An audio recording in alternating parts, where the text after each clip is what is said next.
This is chapter 3 of the Ridiculously Effective Parenting Training. What did we learn in the last chapter, chapter 2?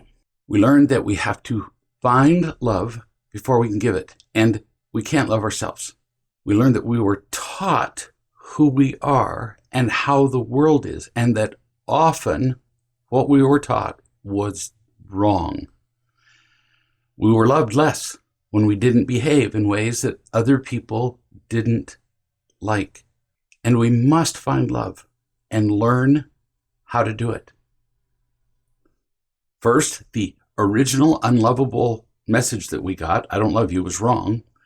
Remember the times that we have felt loved. Remember God's love.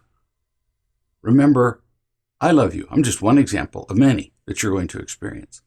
And that you can find love from other people. We learned the process that telling the truth leads to feeling seen, then accepted, then unconditionally loved. And where do we find love? Usually not from our present friends, because they were part of the mess that we grew up in. Rarely family, same reason. Never from our children. And we can find it from other people who have it. In fact, we may develop those people by looking for them. What are the usual reactions to truth-telling? Confusion, argument, or interest. We have nothing to lose. I gave you a number of examples of telling the truth about ourselves to other people and described many resources for finding love in reallove.com and realloveparents.com. We talked about getting and protecting behaviors, which we use when we're empty and afraid. We gave an example of stopping a real-life conflict with loving and teaching instead of the usual ways that we stop conflict. We talked about the 3 primary responsibilities of a parent, and we talked about the influence of epigenetics. You could summarize what we learned by saying this. Parenting is the most important job on the planet, but our training for it is usually either non-existent or wrong. So our children end up suffering. We have people who are making spectacular advances. You can read about it in journals all over the world, in clean water, cleaner production of power, better treatment of women on the job and in cultures, our knowledge of global warming, astrophysics, mathematics, and so on. Our advances in science and technology and biology and other fields is really pretty astounding. It's progressing logarithmically. What we're not talking about, like as in hardly at all, is the single thread that runs through all of these advances and the effects that they'll have. All this activity and busyness in the world, and that single thread is people.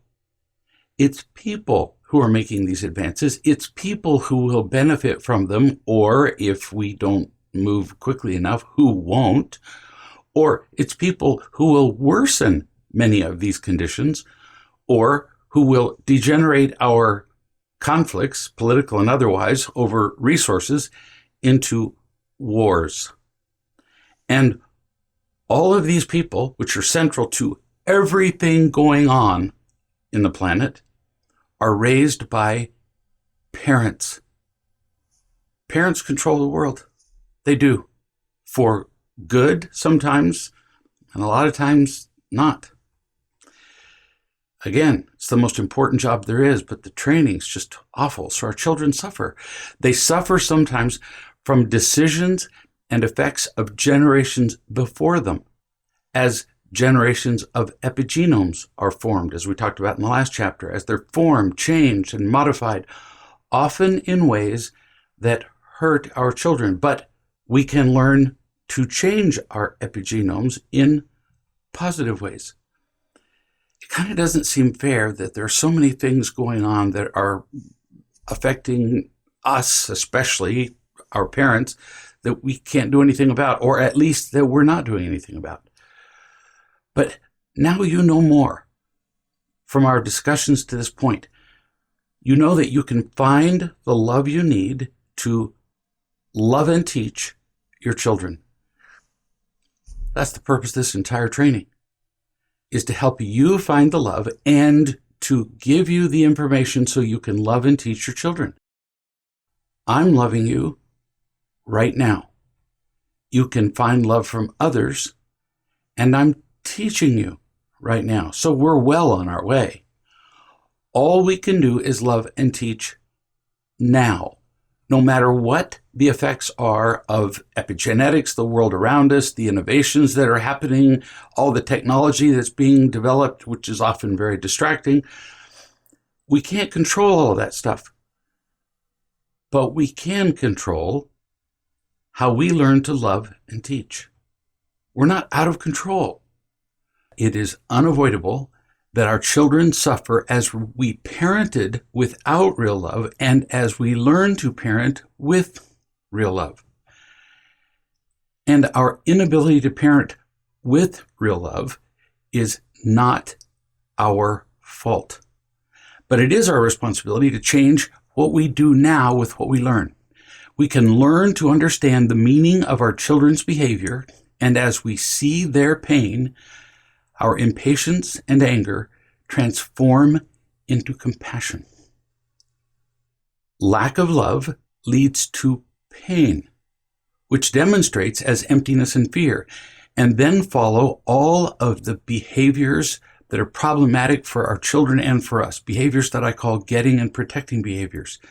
They combine to explain all the things that our children do that are problems.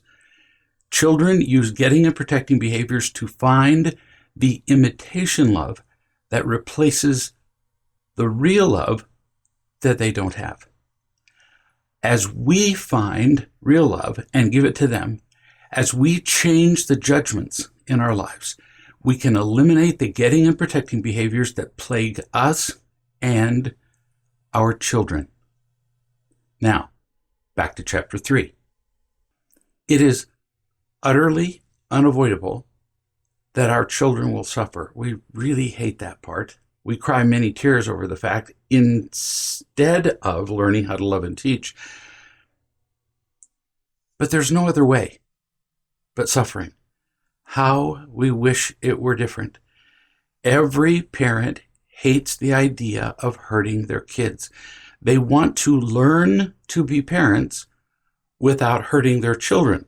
Kind of like learning to hit a baseball or kick a football, but without ever missing or hitting the ball wrong. There's simply no other way. We have to make mistakes as we learn. For one thing, we were not loved and taught perfectly. Many of us not loved and taught at all, ever. And we were given genes and proteins in our epigenome that we could not control. And we've all been raised in circumstances and places and times that other people couldn't possibly understand, nor do we. So there's a lot going on. But we do our best. We did our best in the past as parents, considering all the wounds that we received as children and as adults. We did our best, and even that was guaranteed to result in mistakes. And since we were learning to be parents while we had children, couldn't do it in a vacuum, there was no other way that we could avoid hurting them. But we are not bad for the mistakes that we made. That's the part that's hard for us to understand. We are not bad for making mistakes. We were taught that all of our lives. When we made mistakes, people would frown and look at us with terrible expressions. But we're not. Let me give you a rather stark example of how making a mistake, being foolish, falling down, doesn't make us bad. We're doing our best. I once went to a Special Olympics. I can't remember where it was held, but it's really a fun event because the focus isn't on winning. These are kids who have handicaps, who are challenged in a variety of ways. And one of the events was the 100-meter dash. There were kids there with Down syndrome. There were kids who had various developmental problems. There were kids who had cerebral palsy. And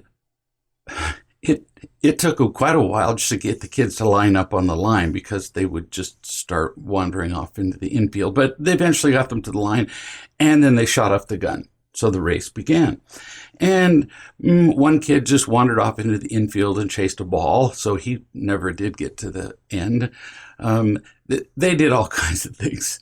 Some of the kids actually did stay in their lane and headed down toward the end of the 100-meter run.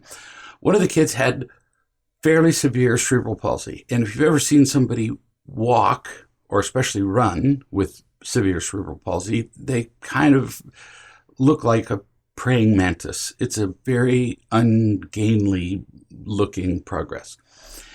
And this kid was just doing his best. He was dead last in the pack, and he's just lurching his way toward the end. And he's probably 3/4 of the way toward the finish. And he lurches and he stumbles. Now, this was a lot of years ago, because I'm old. And he stumbled and he fell just flat on his hands and knees and face on the cinder track. Now, for those of you who don't know what cinder is, it's pulverized or almost powdered, but it's fairly small particles of a kind of pumice volcanic kind of material. It was originally meant for better traction, but if you fall down in it, it's like being sandpapered to death. So this kid just falls down in this, and he's bleeding, and he's having a hard time getting up. He looked awful. His fall looked awful, his running looked awful, and now he's bleeding. Do you think there was anybody in the stands watching this event who laughed at him, or criticized him, or came up and said, "What a fool you are. Why didn't you just run straight down to the end? Why did you fall down?" Such a thing would be unimaginable, wouldn't it? Here's this kid doing the very best he can, and while doing his best, just fell down in a heap of disaster and pain and blood. Well, we're the kid on the cinder track. We're the kid on the cinder track when we're children. We're the kid on the cinder track when we're parents, when we're adults. We're doing the best we can, and we just lurch along, and we make mistakes, and we fall down, and we bloody not only ourselves, but if we're carrying our children, we bloody them too. Welcome to learning. It's just how it is. Because we didn't have the love to give, we hurt our children. But it was out of ignorance and pain. We hurt our children out of ignorance and pain, not because we were willfully evil or malignant. So what do we have to feel bad about? Well, I don't like it when I hurt other people while I make my mistakes, but sometimes there's not another way. Ignorance and pain. And we can solve both of these conditions as we learn how to feel loved and to love them and teach them. So if you want to feel guilty for 30 seconds and just beat yourself up and think that you're just awful, go for it. For 30 seconds, just beat yourself up. But then we're done. After you've done your best, there isn't anything else to say. There's no but. What children need most is real love, but we didn't have it to give them. We want to love our children badly, so much that we claim we do when we're not being loving. But again, we're just empty or ignorant or both. We were not loved unconditionally ourselves. Now, one of the problems is we were told that we were loved, because all parents want to believe that fairy tale, including the parents that raised us. "Oh, I love my children," says a parent. And then 5 minutes later, that parent is screaming at their kids. Those two are mutually incompatible. oh, how I love my children, and then I'm screaming at them, which no child likes. So how can I claim to be loving somebody that I'm torturing emotionally? Everybody we saw when we were being raised and now claims that they love their kids like our parents did. So we believed it. We believed what we saw that was described as love. We believed that it was. Well, of course we did. It's all we ever saw, and it's what we saw first. Tell a kid at a young enough age that a basketball is a hippopotamus, and he'll believe that. So what we learn earliest sticks. We learn it deepest. We learn it most powerfully. And what we were taught about love, that it's, and this is what we learned in reality, that it's temporary, that it's conditional, it's superficial, it's earned, it's disappointing, it's exhausting, it's confusing, that sticks with us for life unless something powerful changes that notion. Our parents would say, I love you, maybe, many people have never heard those words, and 2 minutes later be yelling at us. So we learned that on the whole, we didn't want any part of love that was like that. The love we saw was overall not good. Like I said, temporary, earned, painful, unreliable. So the word love, many people don't even like to hear it. And yet, we tend to repeat the pattern of love that we are taught. So sure, we swore we wouldn't make the same mistakes that our parents did, but where were our choices? Just deciding not to make some mistake doesn't just suddenly light up the right path. It only closes one of a million other ways to do it wrong. And it doesn't really even close that one wrong door, because when we're confused and in pain, we don't tend to do what works or what is right. When we're in pain, we tend to do what we were taught, what's familiar, no matter how fervently we swore we wouldn't repeat those same mistakes. Because we've all said it at one time or other, let's look at the idea that we'll be better parents simply by deciding not to make our parents' mistakes. Let's compare that to you deciding that you will learn to play Tchaikovsky's first piano concerto. So you hire a teacher who only says no every time you hit a wrong note. No, every time you hit a wrong note. Simply saying no to the wrong thing does not teach you the right thing. With that method, simply no, I'm not going to make that mistake, we'd never learn how to play that piece. And that piece is easier than learning how to parent. I was pretty good at playing the piano. I learned the right way. I had good teachers, and I still couldn't play that piano concerto. And good parenting is every bit as difficult as playing a difficult piano piece. So our parenting mistakes are not our fault. Memorize that, because we walk around feeling guilty. That's one of the reasons that we defend our parenting mistakes, is because we feel like bad people if we make them. If it's not your fault, there's nothing to defend. This child who had cerebral palsy and fell down in the middle of the track didn't get up and defend himself. He was amazed that he got 3/4 of the way down the track before he fell down. Our mistakes are not our fault, so no guilt. But now we have to do something about it, because the mistakes were still made. We got to do something to change it without feeling bad. Imagine that.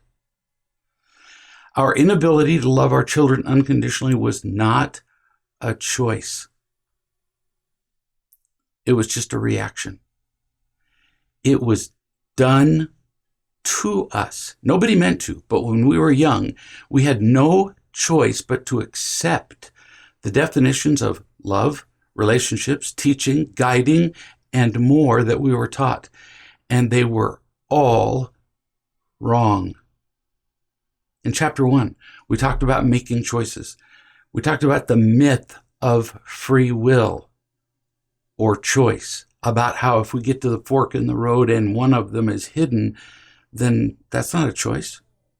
We just keep taking the only fork we can see, which just means continuing on the same road. Every fork we were taught was wrong pretty much when it comes to personal things, to relationships, certainly to parenting. So of course, when we took one of these choices, we made mistakes because we were taught wrong. A lot of mistakes. Now we know more, and now you're going to learn a whole lot more. One of the forks in the road that we were taught was that if we made a mistake, it was always our fault. We have a cultural obsession that if a mistake is made, we got to find out whose fault it was. If there's a car wreck, we got to find out whose fault it is before even we help the person who might have been injured. If somebody is murdered, got to find the killer, got to find out whose fault it was, as opposed to, well, let's offer some counseling and comfort and help to the family of the person who was killed. We love to find fault. But what was done to us, what was taught to us as children, couldn't possibly be our fault. We didn't know any better. We simply learned brilliantly from people who didn't know what they were doing. And we've incorporated those lies and errors into the parenting of our own children. But we are not free of responsibility here.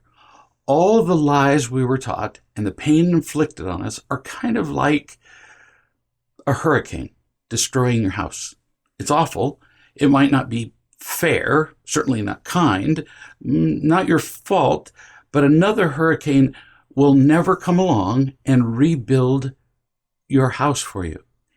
Even if something isn't your fault, you still have to do the work to repair it or often rebuild it from the ground up. So no fault, but all the responsibility. Sometimes that may not seem fair. Well, yeah, too bad. Neither is a hurricane. What we're doing with our children now is clearly not working. You wouldn't be here if it was. Every measure I can think of pointing to our success as parenting is worsening. Childhood addictions, entitlement, lack of responsibility, school shootings, childhood anger, childhood depression, and suicides. All of these measures are worsening. Our children are screaming at us for help. They're not just worsening a little. To give you an idea, the suicide rate in the last 10 years has gone up amongst children 10 to 19 by 56%. That's almost unfathomable. In one state of our 50 states, in that same 10-year period of time, the suicide rate has gone up 300%. Our children are screaming for help, and we're not understanding what they're saying because they're saying it with their behavior. They don't know enough. We talked about this early on in an earlier chapter. They don't know enough to tell us with their words what they need. So they're telling us with their behavior, and we're just kind of blind and deaf to that. To make all this much more difficult, our children don't know what's going on either. They couldn't tell us if we gave them the words. But you do now, and we're going to learn how to do something about it. You can learn to love and help your children, and you won't be alone. The condition of the world, which is reflected inextricably to the condition of your children, could seem pretty discouraging. Like I said, there's one state where the suicide rate has gone up 300% in 10 years. Impossible to imagine. But there's still hope. There's a way out. I'm going to help you right now. Many of you have heard the story of the guy who fell in a hole in the street, a big, deep hole in the street, deep enough that he couldn't climb out. What the hole was doing there, who knows? Maybe a sinkhole. And a minister dropped by. And the guy said, well, help me. And so the minister said a prayer and walked on. Doctor walked by and he said, can you help me out of the hole? The doctor wrote a prescription and threw it in the hole. And the guy was still in the hole. A friend passed by and he jumped down into the hole. And the guy in the hole said, well, what are you doing here? I mean, now there's two of us in the hole. And the friend said, yeah, but I've been here before and I know the way out. Me too. I've been in this hole of not knowing how to parent, but I do know the way out.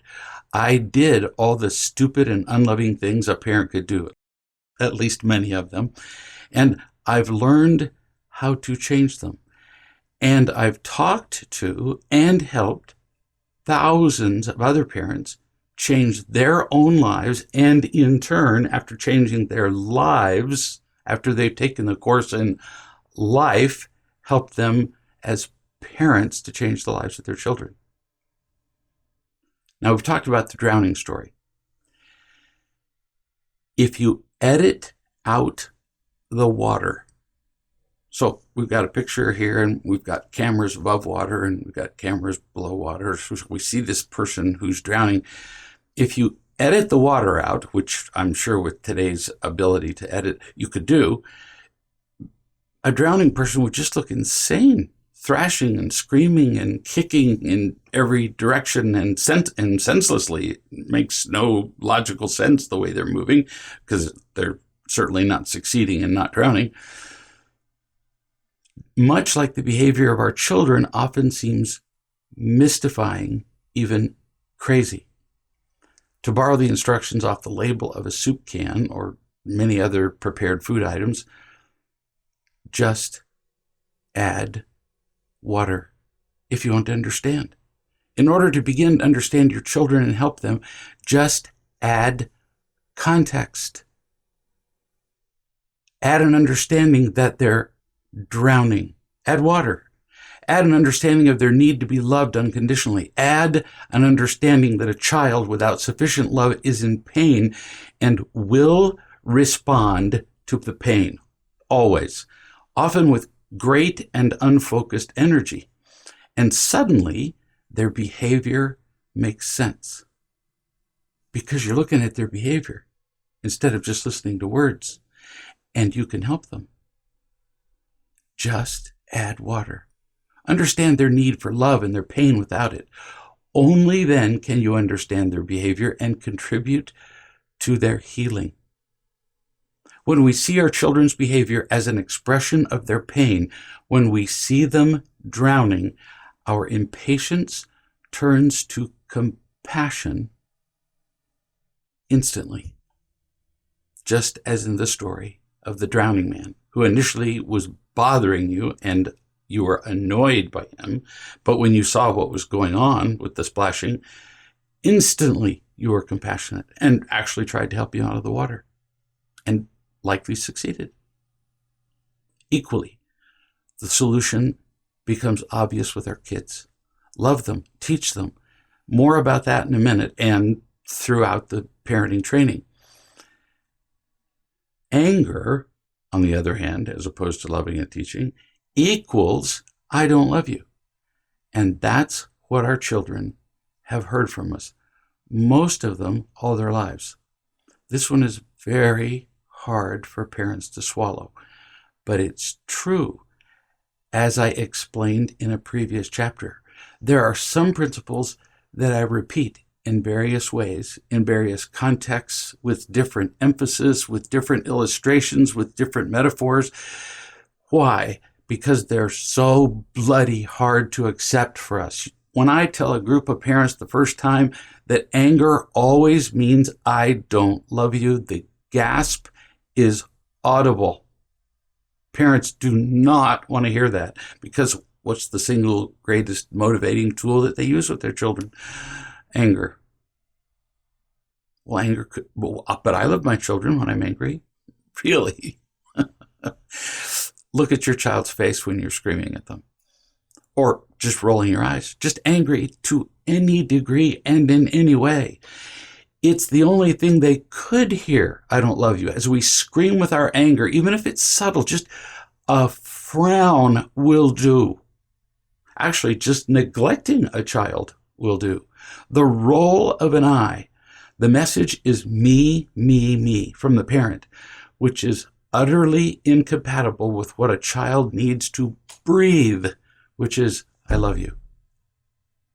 The effect of the I don't love you wound is devastating. I couldn't say that too often or too loudly. It is the wound of childhood. I don't love you. And it persists to become the wound of adults. Really.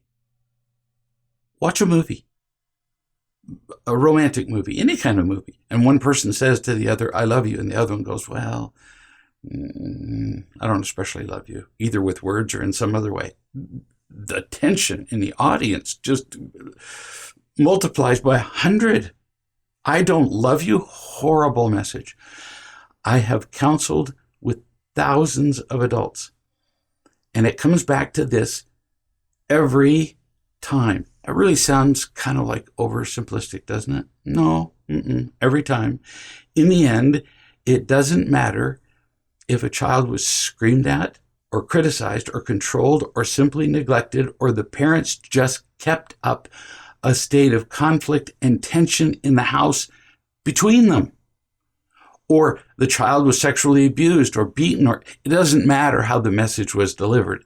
It's all forms of I don't love you.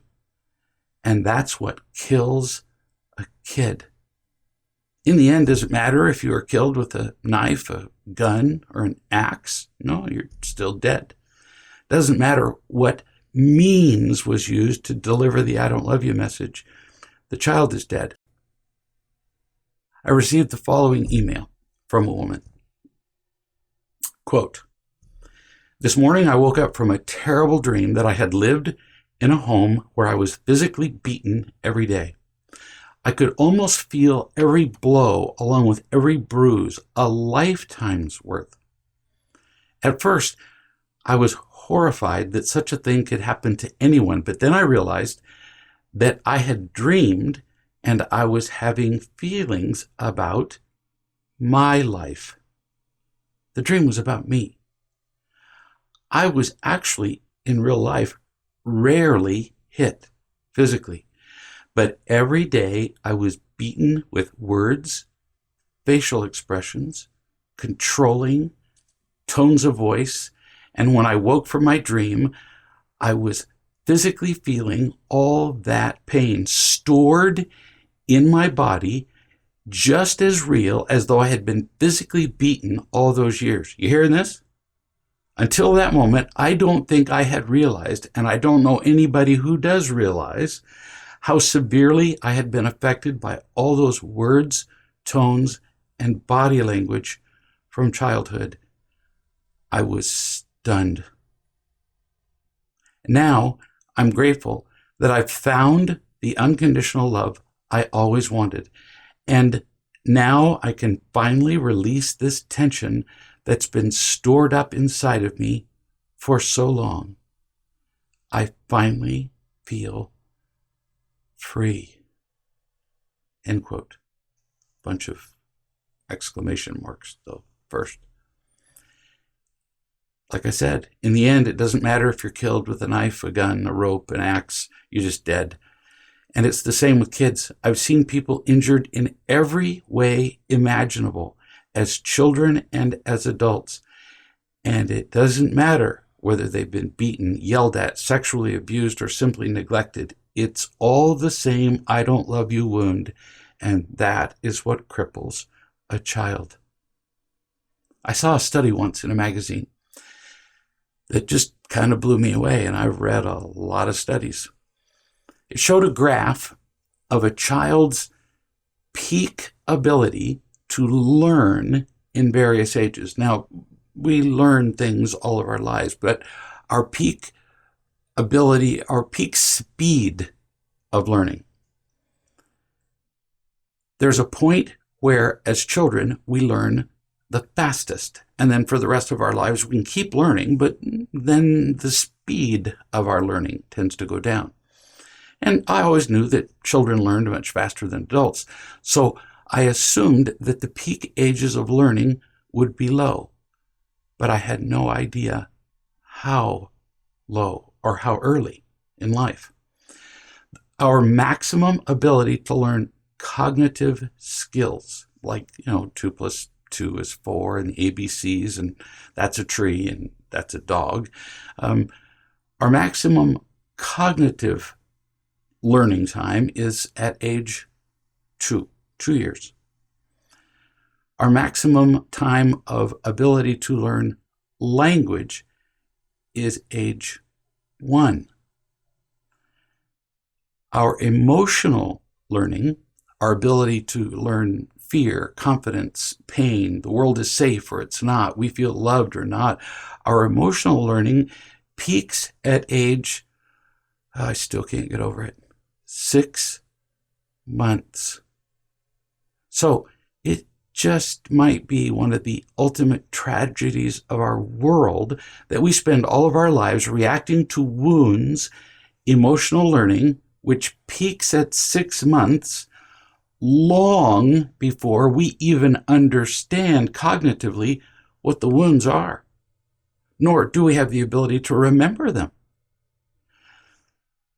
The sensitive periods in early brain development are so young we can hardly imagine it. They occur in children before they even cognitively understand the words being spoken by their parents, but they sure do feel the tone. They do. It's way worse than we thought. So we are crippled by events that we don't remember. That seems a little unfair. Events we don't remember and couldn't possibly therefore understand. That's almost the definition of frustration, even futility. But now you do understand. So you can begin to do something about your own wounds, which have been crippling you all your life and crippling you as a parent. And you can do something about the wounds of your children, which, well, you inflicted mostly. What can we do? We parents need to feel loved first, then learn new choices so that we can love and teach our children. That's a reasonably succinct and good summary of the entire training we're doing. We need to learn to feel loved ourselves, learn new choices. I'm doing both of those with you now, so that you can learn to love and teach your children. Another way to say this is that we need to be loved and taught before we can give our children what they need most from us, which is to be loved and taught. We talked about how we can find love in an earlier chapter, last chapter actually, and there's much more coming. In the short term, there is something we can do to learn new perspectives as parents so we can see our children better. We already talked about the drowning story and how our children are drowning and in pain. That knowledge alone changes the entire game right now. If you can see your child is drowning, everything can change in the way you see them now, not eventually. We don't need to practice seeing that somebody is drowning to understand that they're thrashing and screaming and kicking now makes sense. That doesn't take time. It happens like that. The drowning story is just a visual example of a principle. First come the events, and in our early childhood, it's a lot of events we don't remember. The events form judgments, which then are immediately followed by feelings and then reactions. We've talked about that. As we change our judgments about our children, our feelings and choices change rapidly. It's tough to stay angry at them when we see them as being in pain. If your child had just broken his leg and was on the way to the emergency room, would you be angry that he didn't take his dishes to the kitchen sink after eating lunch 2 minutes before? No. At least, well, most parents wouldn't be. I actually know a few that would be. No. Same with emotional pain. When you see that they're in emotional pain from a lack of feeling loved, usually by you, but occasionally by others in the moment, like a sibling, a girlfriend, whoever, when you see their emotional pain, that explains their lack of responsibility or their anger or their addictions all the time. Your anger is then replaced by compassion, just as in the story of the drowning man that we've talked about before. As we see them clearly, see their reasons to be in pain, we feel a gentle, tender connection. We learn to love them. We like to say things like, oh, a mother's love, so natural. No, actually not. Ask a great number of mothers. We learn to love, mostly because we first learned how not to love. We see them differently in pain, and that's a huge step toward loving them. But we need more.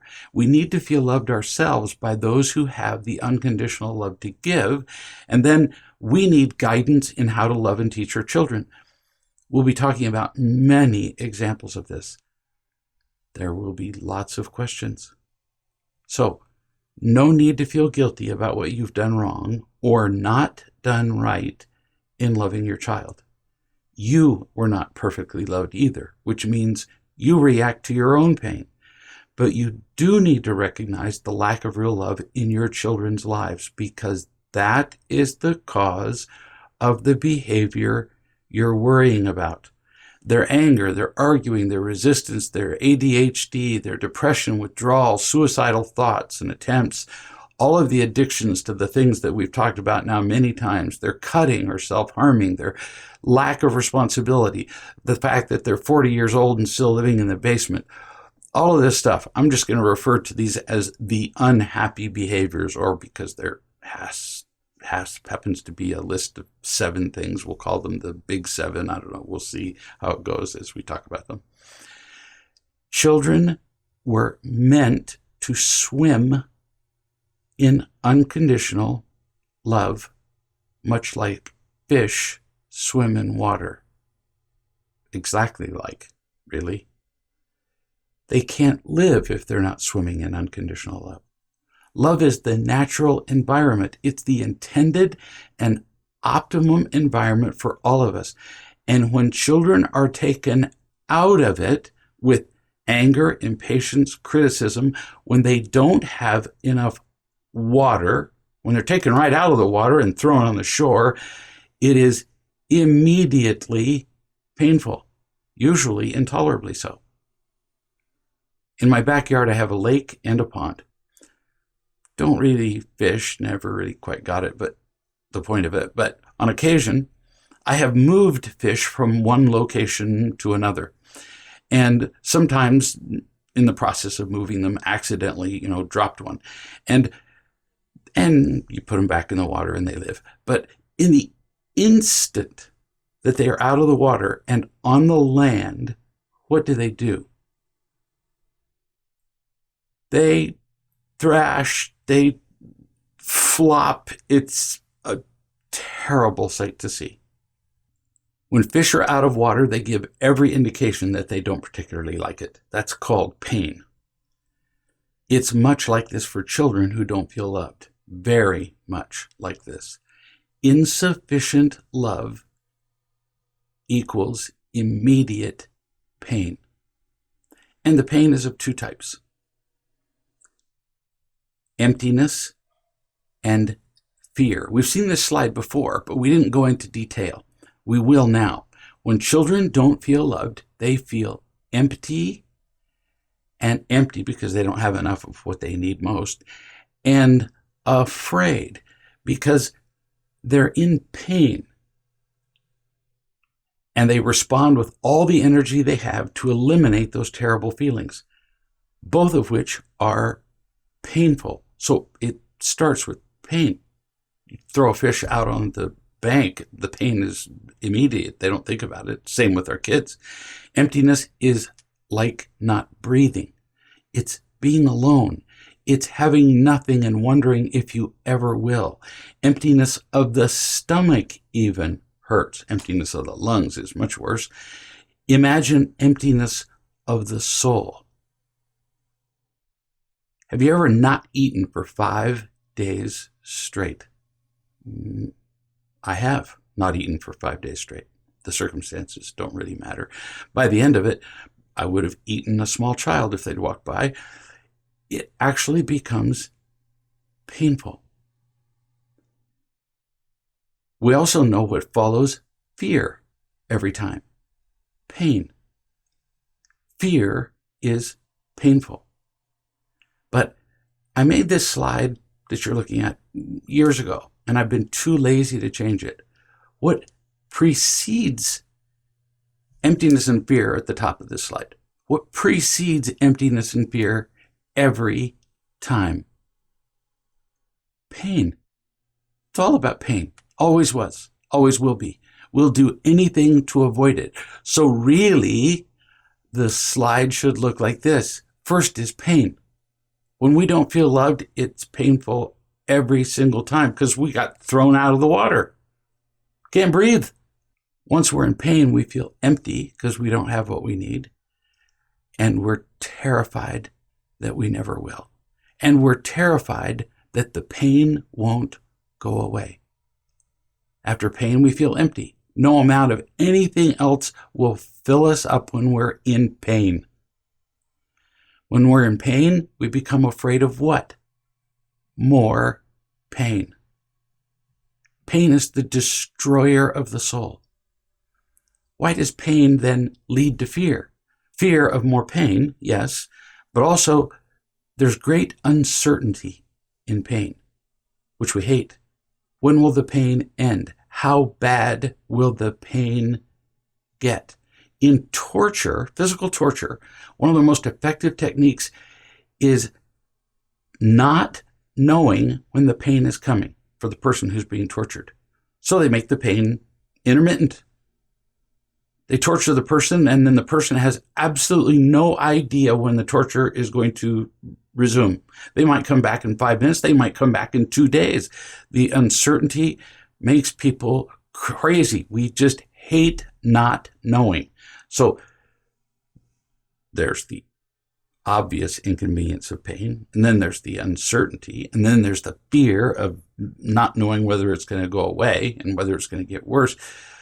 We live in fear when we're in pain, even during the times in between when we're not in pain. So our parents aren't failing to love us every second of the day, but we live in constant fear of the time that they will go back to hurting us again.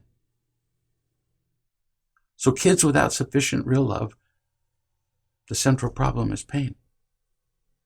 Empty and afraid, they respond with getting and protecting behaviors. They lie, they attack, they act like victims, they cling, they run. And those behaviors include all of the so-called problem behaviors we've been talking about.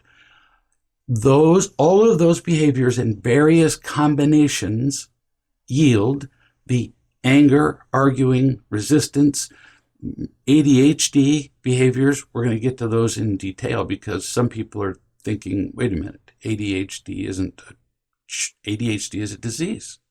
It's not a response to pain. We're getting there.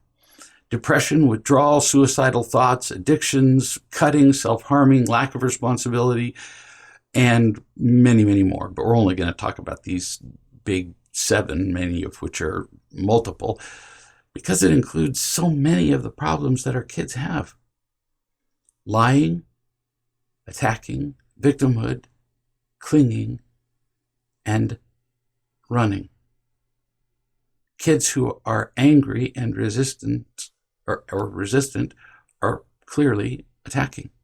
Kids who have ADHD are attacking and running, and often act like victims. That's just a couple of examples. If you go through all of those behaviors, the big 7, they're just various combinations of the getting and protecting behaviors. So let's look at some of these getting and protecting behaviors individually. In a general way first, then we're going to get very specific, and you're going to see your children much more clearly than you ever have. And that's the beginning of learning to love them. So let's start off with talking about lying.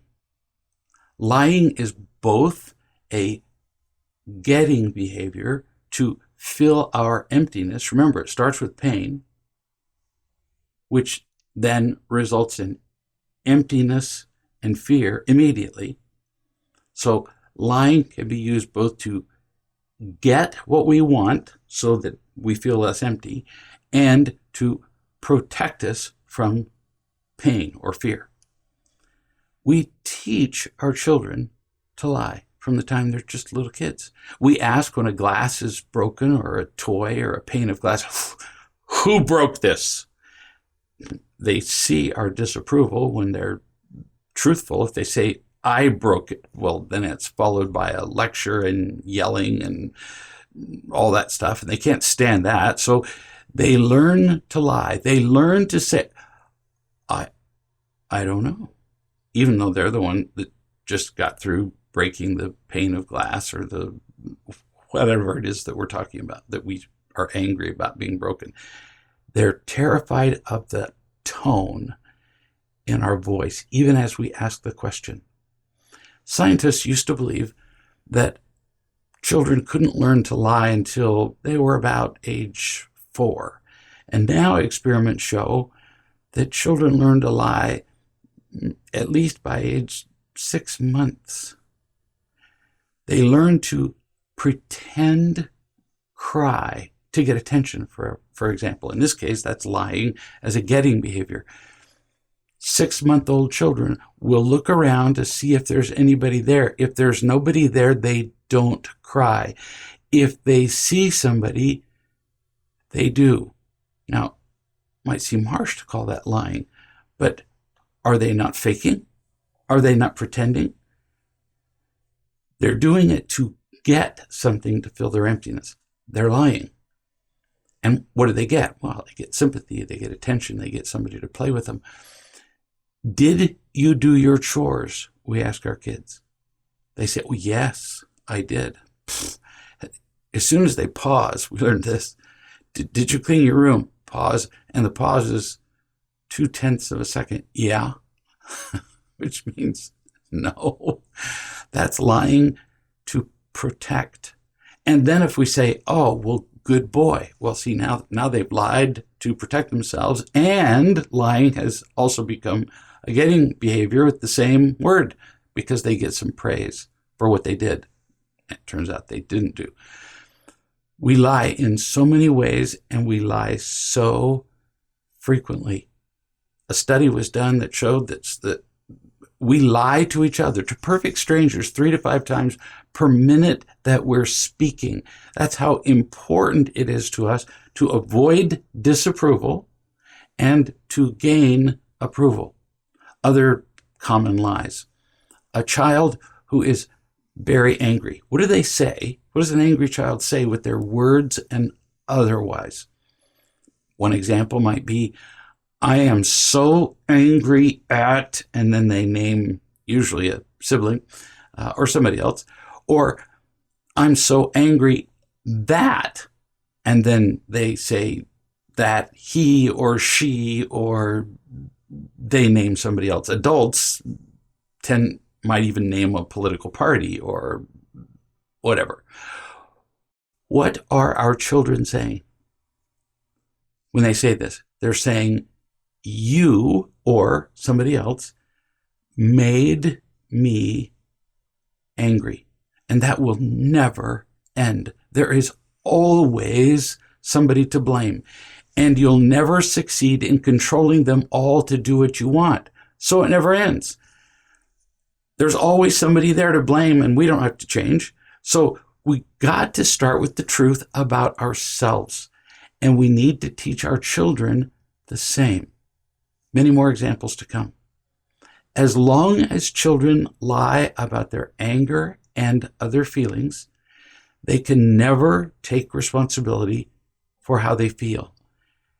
And if they don't take responsibility for how they feel, they'll never be happy or strong. They'll always be controlled by those people they blame for making them angry. And the same applies to us as parents. So, what's an example of the truth as opposed to, I'm so angry at X situation or a person? Here's an example. I'm angry because I'm in pain. I'm empty or afraid or both. I'm worried. I'm whatever. I'm in pain. And all I can think about is my own pain. For a minute, anger makes me feel better. It makes me feel less helpless. Somebody comes at me with a knife and I become afraid. So I pull a knife, anger, so that I use it to relieve my pain. That would be an example of truth telling that, you would never expect a child to come up with. But eventually we do teach our children to say, I'm really angry because I'm empty and afraid. We do, we can. They can learn this at very young ages. So no, you're not going to teach your children to tell the truth that directly right away, but you will get to that point. It's coming. First, let's talk about you. We teach our children to lie as they watch our examples. And here are just a few of the lies that most of us tell every day. For example, when asked why an assigned task isn't completed by, let's say our spouse or whoever asks us if a task was done, we say, oh, we didn't have time. Now, unless you were in intensive care, almost invariably that's a lie. How can I say that? Because we did have time to do all the things we wanted to do. The assigned task just wasn't important enough for us to place it higher on our list of priorities. We chose not to do it by choosing to do other things first. People tell me this all the time. I didn't have time. And when somebody says that to me, I don't do this very often anymore. But when I was first learning these principles, I would say, did you have time to watch television? About an assignment that maybe I gave them 2 days before. And they say, oh, I didn't have time. Did you have time to watch TV? Did you have time to play a video game? Did you check your Facebook feed? Did you watch YouTube? And there's this really long pause. If you're on the phone, you just hear the pause. If you're in person, they also look really foolish. And then I would say, so you did have time. It's just that the task I asked you to do fell way down the list of things you did. I mean, it's in way down the list. I mean, below YouTube and checking your Facebook feed. Our children watch us when we do this, when we tell lies about what we do or don't do. So when they are asked why they didn't do something, they say, surprise, I didn't have time to do my homework or chores or whatever. Sure they did. They have the same 24 hours a day as we do. They chose to play video games, check their Facebook feed, talk with their friends about nothing or whatever. They do what we teach them to do. And what we don't realize is we're teaching them how to behave all the time. Sometimes, rarely, sometimes I think accidentally, we teach them the right things to do. But a lot of the time, we teach them how to behave badly. They follow our example, and then we're angry at them because they did. Another lie. We blame other people, including our children, for the mistakes we make instead of taking the responsibility ourselves. We screw up, and then we blame others. Now, yes, other people may have contributed to the mistake, maybe they may contributed 10%, 20% to the mistake. For example, we say, well, I didn't get it done because that other person didn't get me the report that I needed. But see, we didn't do anything to get the report from that person either. We just blame everybody else. We need to express our part in the mistake. We get so caught up in the details, in justice according to us, that we end up telling lies. And then our children learn to blame everybody else and say, it's not my fault. Another lie. We express our anger with words, facial expressions, and other behaviors at other people, including our children. On those occasions, simply by expressing anger, we strongly imply that other people made us angry. And we've talked about that. That's just not true. Look at a child with anger after they fail an assignment and they feel blamed by us. And they are. You don't just get angry without an object. We get angry at something or because of something. And it's a lie. Nobody ever makes us angry. We have a choice. We're going to talk about this extensively in another couple of chapters. But we talked about it in the last chapter too. Our feelings are always a choice. But if we've never felt consistently loved and safe, we can't see another choice but anger or lying or victimhood or any form of getting and protecting. You're here right now to learn how to change your judgments, which change immediately your feelings and behavior. I've seen thousands do this. You're being loved and taught right now. Teaching shows you the choices. Love gives you the power to make them. Event, judgment, feeling, reaction.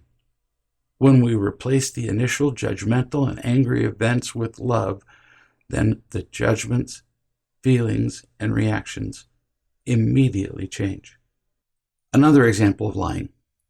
We say, I'm doing this for your own good, like when we're punishing them. When the truth is, we're doing it to make our lives easier, and they know it. We talk about that eternal flow of truth and love, and people can feel when they're in it. They can feel when other people are in it or not. And though often they can't put words to it, our children know when we're lying to them. They can feel it. We lie when we say, I'm not angry at you. I'm angry at what you did. Oh, stop it. No child can make that distinction. It's a lie. We teach them to lie, so they do. To get out of trouble, to avoid disapproval, to get what they want. We talked about lying to protect. How about lying to get? The clothing we wear, the makeup, the latest iPhone, very often all to win the approval of other people. And we show them how by using those same things and a great many other things. That was just a tiny sampling. Sometimes people protest at the frequency of lying that I describe when I say that people lie just all the time. We lie mostly unaware of our lies. So when I say that people lie all the time, people hear me say in their own heads that we lie consciously, but we don't. Most lies are not conscious. For example, when I choose the right clothing to go out in public, or I have my makeup just be absolutely perfect, I'm not sitting there consciously saying people will like me better if I look like this, although sometimes we are. Another example of unconscious lying. We say to a kid, where's your brother? And the kid is reading a book or playing a video game or whatever, and he knows that it'll get you to go away if he just says, he's clicking along and he just says, I don't know. when actually, if he stopped and thought about it, he could remember that he saw his brother go out the front door 3 minutes before. But it's interrupting his game. So unconsciously, he just goes, I don't know. Because it just gets you to quit. Who started this fight? Just unconsciously, automatically, reflexively, he did. He hit me first. He hit me most. So a lot of our lying is unconscious. Another getting and protecting behavior, attacking. One of the more common examples of attacking amongst children is that by age 2 or so, they learn the power of the word no, which is why we refer to the terrible twos. By saying no, they suddenly bring everything to a stop. When they say no, they very often get out of doing things that they didn't want to do. They say no to intimidate their siblings and schoolmates. Anger is by far the number one form of attacking. Every argument or fight is fueled by anger. It's everywhere. We adults teach them by example. Look around you. People are angry all the time. We're angry when we're driving if anybody makes a mistake. We're angry when we're shopping if somebody gets in our way. We're constantly complaining about things. Now, you might use synonyms like we're frustrated instead of complaining, or we're just annoyed, but we're angry.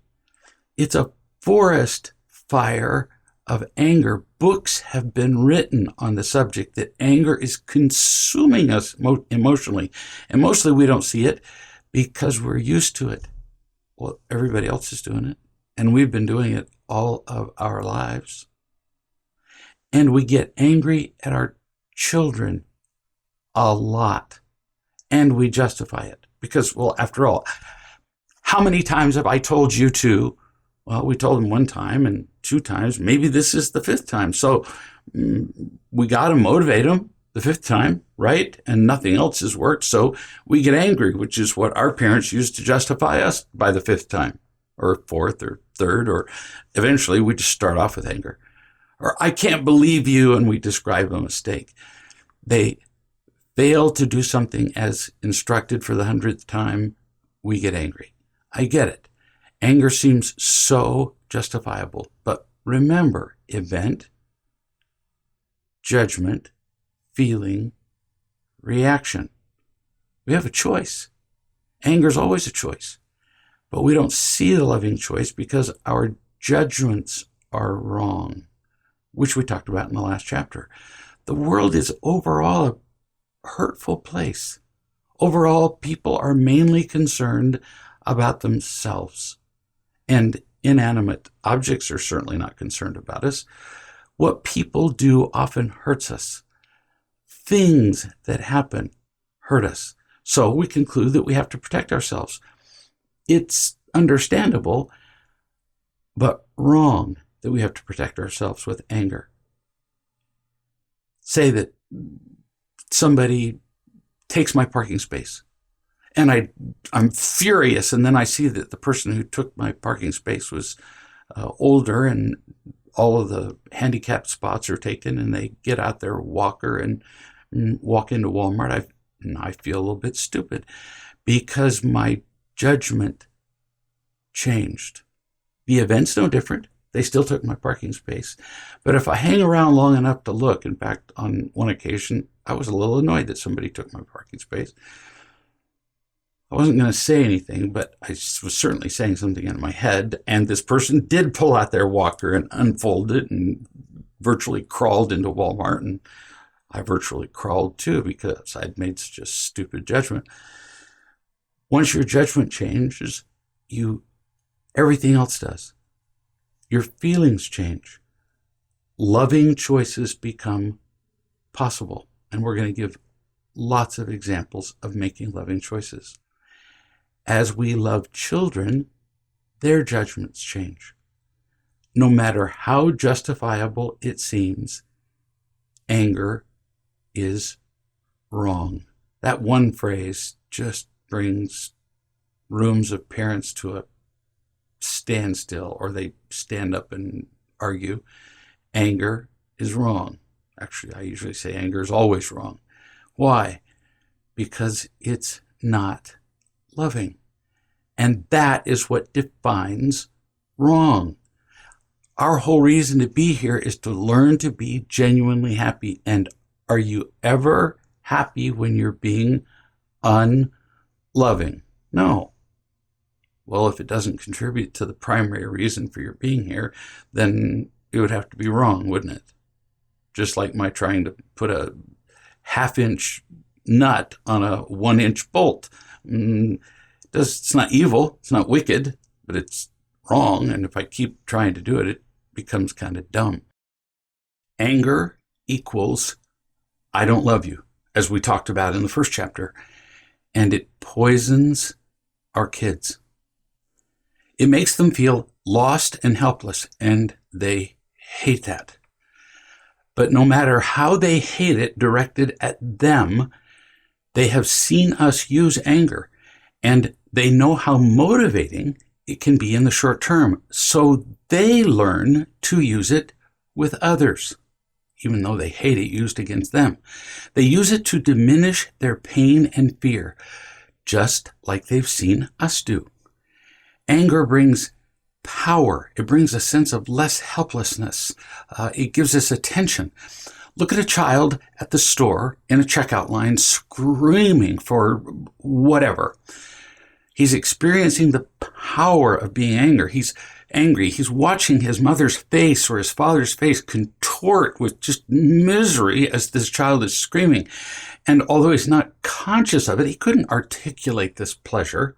He loves the fact that he's controlling this parent's face, and very often gets whatever object, candy or whatever it is that he wants. But it's the emotional control he enjoys the most. He uses anger to intimidate a sibling into getting a toy, or again, an emotional reaction, or to prolong his or her time to go to bed, and on and on. So if anger is so unloving and wrong, why do we do it? Why do they? Because it works. Well, but we can't feel loved. We're paying for attention and power, not real love. We're manipulating. We're not ourselves. We get stuff with anger. Yeah, but it still works. It gets us at least something. It gets us attention. It gets us a sense of less helplessness. It gets us a sense of power. In the absence of real love, we'll settle for almost anything else, and anger gets us many of those things. Let's talk about another one of the getting and protecting behaviors, acting like a victim. Let's distill victimhood. You can distill it by saying, look at what you did to me, or what you didn't do for me, or you failed to make me the center of the universe. That's what victims cry all day long. Sound familiar? These are also the justifications for anger. So victims almost always end up being angry too. There's quite a cross-pollination between all these getting and protecting behaviors and imitation love. Victims breathe these beliefs that everything should be about them, or that everything is about them. And it should be noted, no coincidence, that victims are often the most angry people, because having been victimized, after all, they're justified in being angry. Let's illustrate. You feel mistreated, like you're thinking, look what you did to me or you didn't do for me. That's victimhood. You think, poor me. Then you feel justified and being angry at me or anybody else who has victimized you. In children, how do we see this? Children whine or complain, victimhood. Whining is the language of victimhood. All victims whine and complain. And we talked about this in the sales page, or what I call chapter 0. They whine if They have to keep their bedtime. They whine if they're told no, they can't have something. If they're given responsibilities, victims can think of a reason to whine under any circumstance. They whine, in short, to get what they want. Phone, more phone time, candy, watch TV, no responsibility, and so on. Here are some examples of victimhood in a child. 1, when we talk to them about a mistake they've made, they say, I couldn't help it. Now, notice, this is similar to another behavior, lying. So lying and victimhood cross-pollinate. These behaviors all interrelate and become yet other behaviors. They're claiming when they say, I couldn't help it, they had no responsibility for their choices.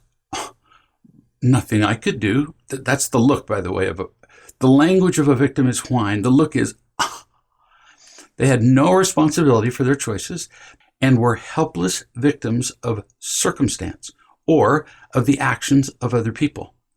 That is rarely a true claim. But they believe these victimy lies. It's our job to love and teach them. An example, and there will be more to come. The child says, I couldn't help it that my homework wasn't done. That's said almost reflexively. Victims can never help it. It's never their fault. What can you say? You can argue with them. Well, any argument you have with a victim, you'll lose. They're far too practiced. And they're just going to come up with another way to be victimized. You could say, well, as I have done with my children, how long have you had this assignment? And the answer is usually, 3 weeks, 4 weeks. So in all that time, 3 to 4 weeks, have you texted anybody on your phone? Well, of course they have. Have you watched YouTube? Well, of course they have, and they'll have brilliant reasons why they had to do that, usually often for a school assignment, which is mythical. Have you watched television? Of course. They've done a bunch of other things. And so you just calmly, it's in the tone. If you're angry as you say this, you can't love and teach. So you say, so clearly, you could help it. You just chose other things to do first. And we'll talk more about how you'll help them with victimhood and their victim answers. A second example, when we tell them that they can't buy something, which is fairly endless. I need this, I need that, they use the word need, which really means they want. And you tell them they can't buy something, and they say, but all of my friends have one. It's not fair. Another rallying cry of victims.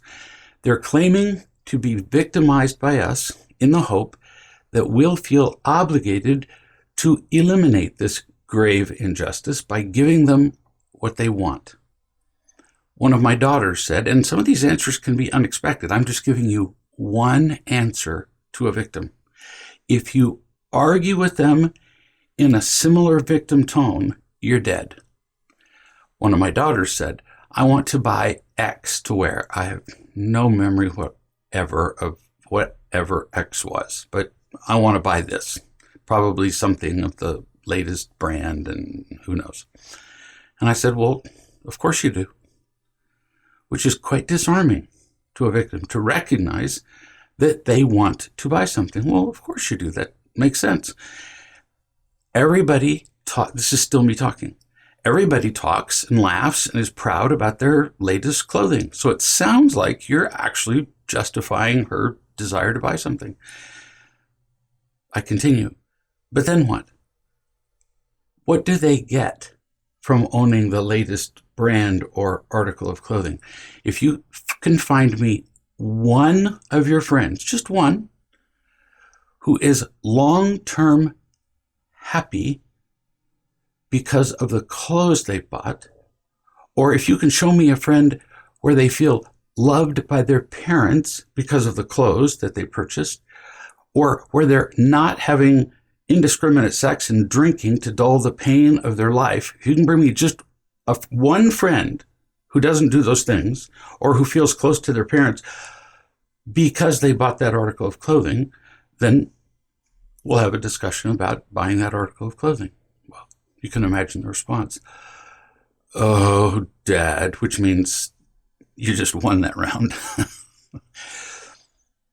I was teaching, not arguing. Don't answer each victim-y point. Like, will you already have plenty of clothes? See, that's the tendency. They say, well, I need this. Well, you already have a closet full of clothes. Oh, you are so going to lose this conversation. You make it about higher principles than a closet full of clothes. Or you don't need that particular item, blah, blah, blah. They will pound you into the ground with more victimhood. You love and teach. Another example. When we ask why an assigned task isn't done, they say, I didn't have time. Victimhood, and also lying. Children often choose to wait until the last minute to study for a test in school. This is yet another example. Then when they're poorly prepared and they get a bad grade, they blame the teacher for giving a hard or unfair test, victim language. Look for victim language and you will see it everywhere you go. In your children, in you, in your friends, on pretty much every news show, and more. People falsely portray themselves as victims when the choice of being prepared, in this case for a test, was theirs. They simply put it off. Now I wonder, where do they learn all this? From us. They've seen us do all this. I'll be giving more examples of all these getting and protecting behaviors as used by children engaged in all of those 7 problems that I keep showing. The behaviors that you've experienced from your kids. This is just an introduction to understanding them. We must understand what is going on before we can address it. These getting and protecting behaviors are all building blocks that we'll be using to understand the specific pain your child is experiencing, along with the specific ways they're dealing with it. The next getting and protecting behavior, running. Running is simple to visualize, moving quickly away from a thing, usually. When a child is in pain, they withdraw from it. They run away from it. Sometimes it's referred to as being moody. That doesn't accurately describe the problem. They're in pain and running. They stay in their rooms. They listen to music constantly. They walk around with headphones and earbuds in their ears so that they don't have to deal with real life. They're running from real life and living in a virtual life. They avoid conversations, real life. They're glued to their phones. They're in pain. They're afraid that anything they do will make their pain worse, which would be intolerable. And that has been their experience, that any interactions with people other than cultivated friends who enjoy the same running patterns will be painful. Interactions with teachers, with administrators, with you. So they distract themselves. They withdraw. They say things like, get out of my room, with an attitude. So now that's running and attacking at the same time. They're terrified that if they move in any way to do anything, somebody will make a critical comment, sigh with disapproval, use a tone telling them to do something else. Even some of the apparently positive moments are often negative. I know a woman named Zira who was describing a moment with her dad, a moment from childhood that she had always cherished. I've known her father for a long time, and in all the time that I've known him, he's been condescending and critical. But during the event that she described as cherished, he just happened to be less condescending and critical than usual. So she took it as a very positive event. She thought he was loving her, but he wasn't. It's a really tragic thing, and very common, that we take less pain as happiness. He was being less condescending, critical, and attacking, so she took it as a moment of emotional intimacy. But it wasn't. We hurt our children a lot. We do it so much that we think it's normal. We rationalize it. And the kids unconsciously accept the lashings that we administer, but they still feel them. They leave an impression that affects them for a lifetime. All her life, this woman, Zira, had avoided this man, her father, like a disease, all of her life. That was the proof that he was not loving her as a father, even though she diligently looked for moments of less disapproval as being love, as in the little cherished moment that she described to me.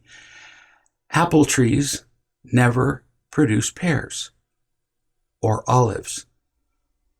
Unloving parents rarely come up with stellar, loving moments.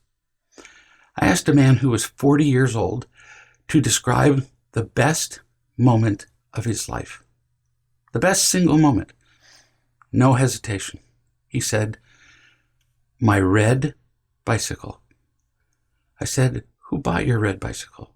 He said, "My dad bought my red bicycle." He was obviously touched by this moment. He felt loved by this experience he had with his father. He was even proud of it. I said, "Did you go with him to pick it out?" No. So they didn't have a moment together to buy it. He said it just suddenly appeared at the house.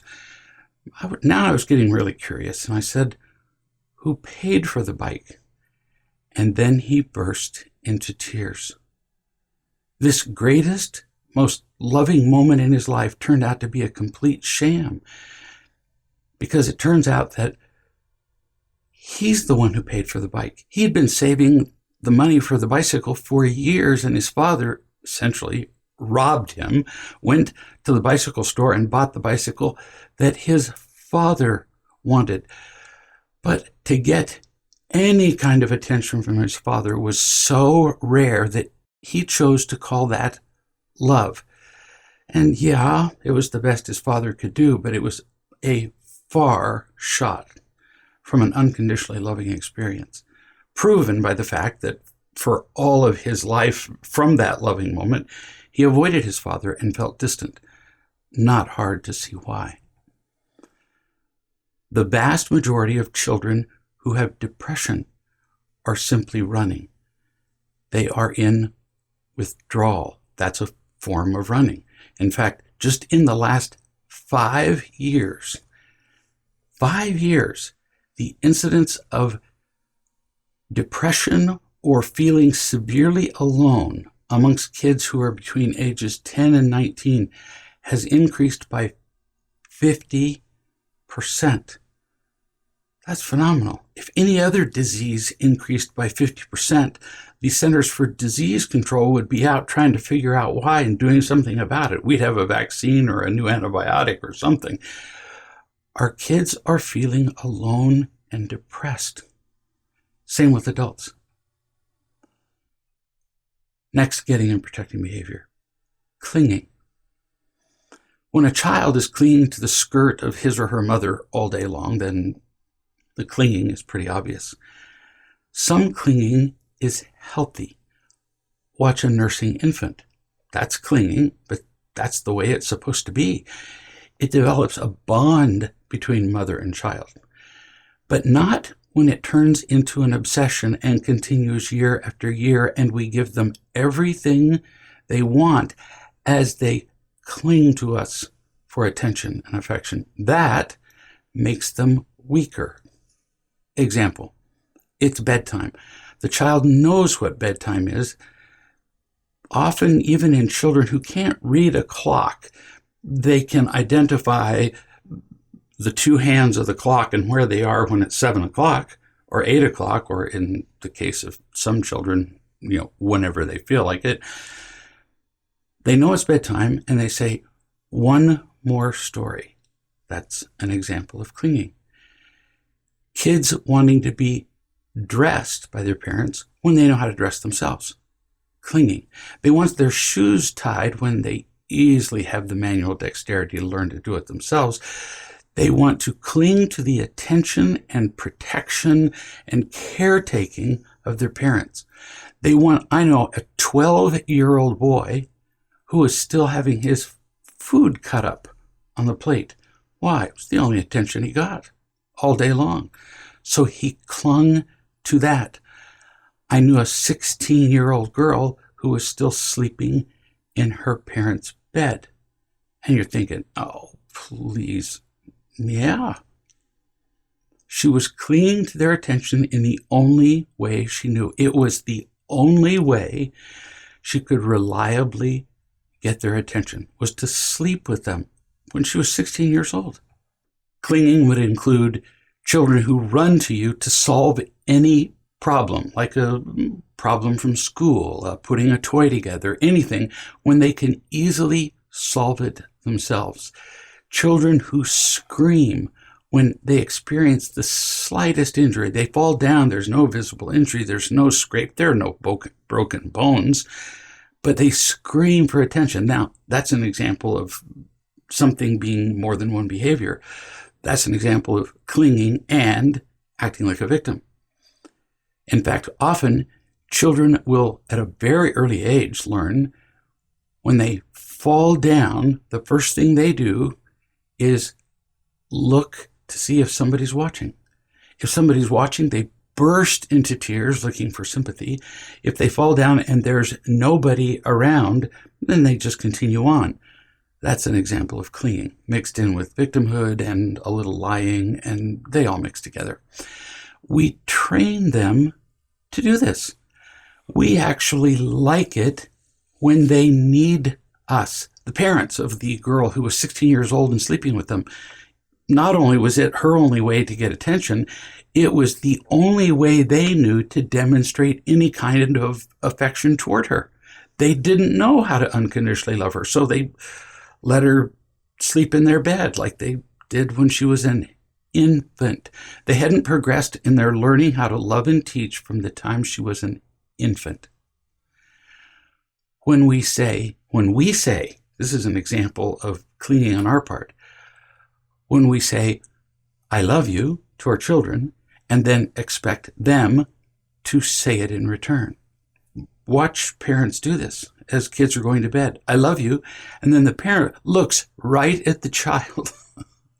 It's embarrassingly expectant, waiting for the child to say, often as they look down because they feel obligated. We don't like being clung to. We don't like feeling obligated or demanded from.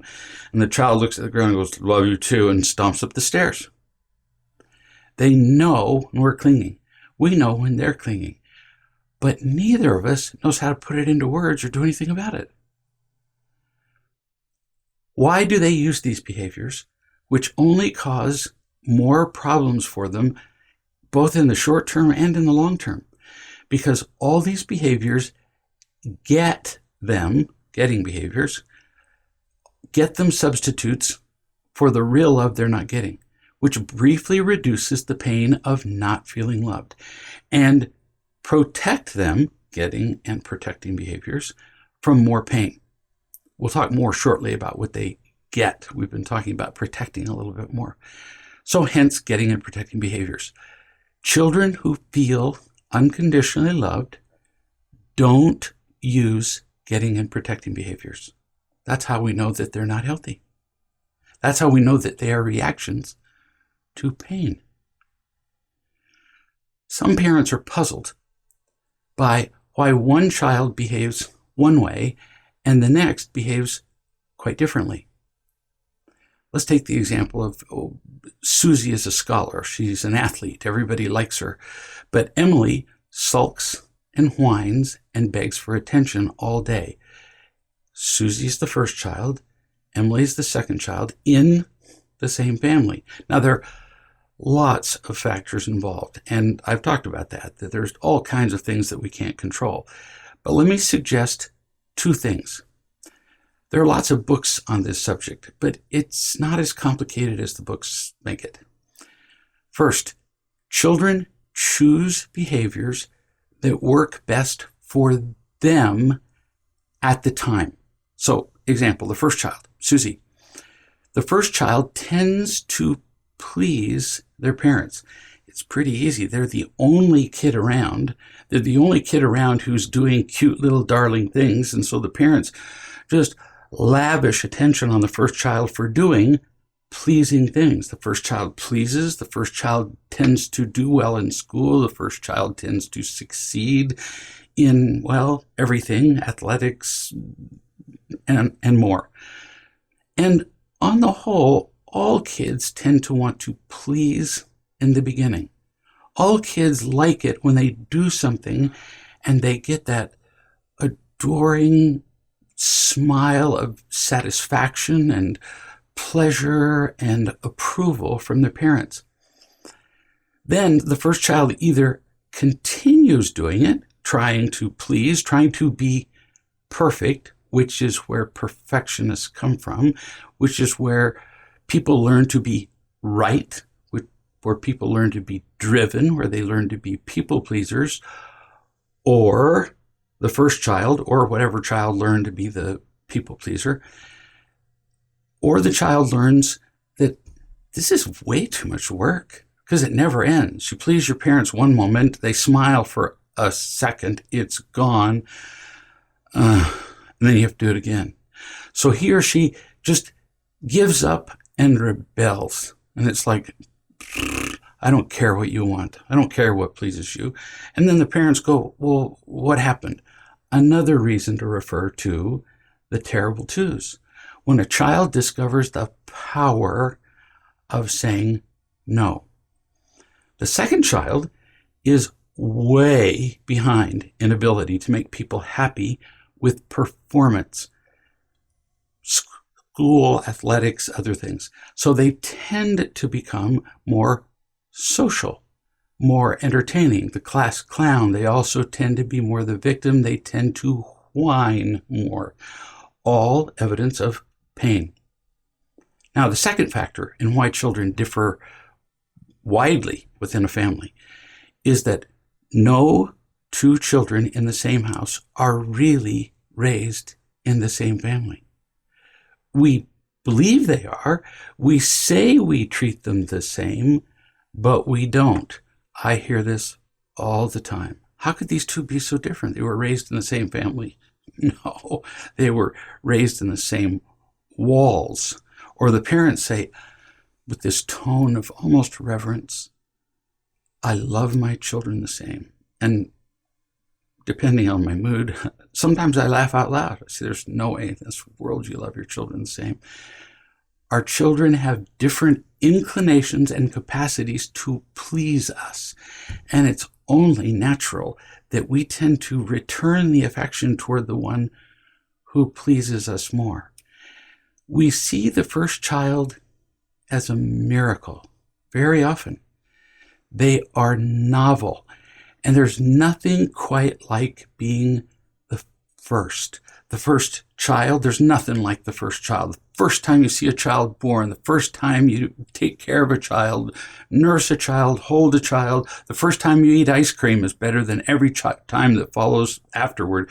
The first kiss, the first, same with the first child. First child is a miracle. We praise them.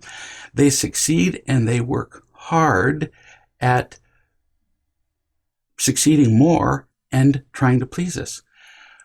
We like it, in fact, we love it, that they try to please us, because then we feel important.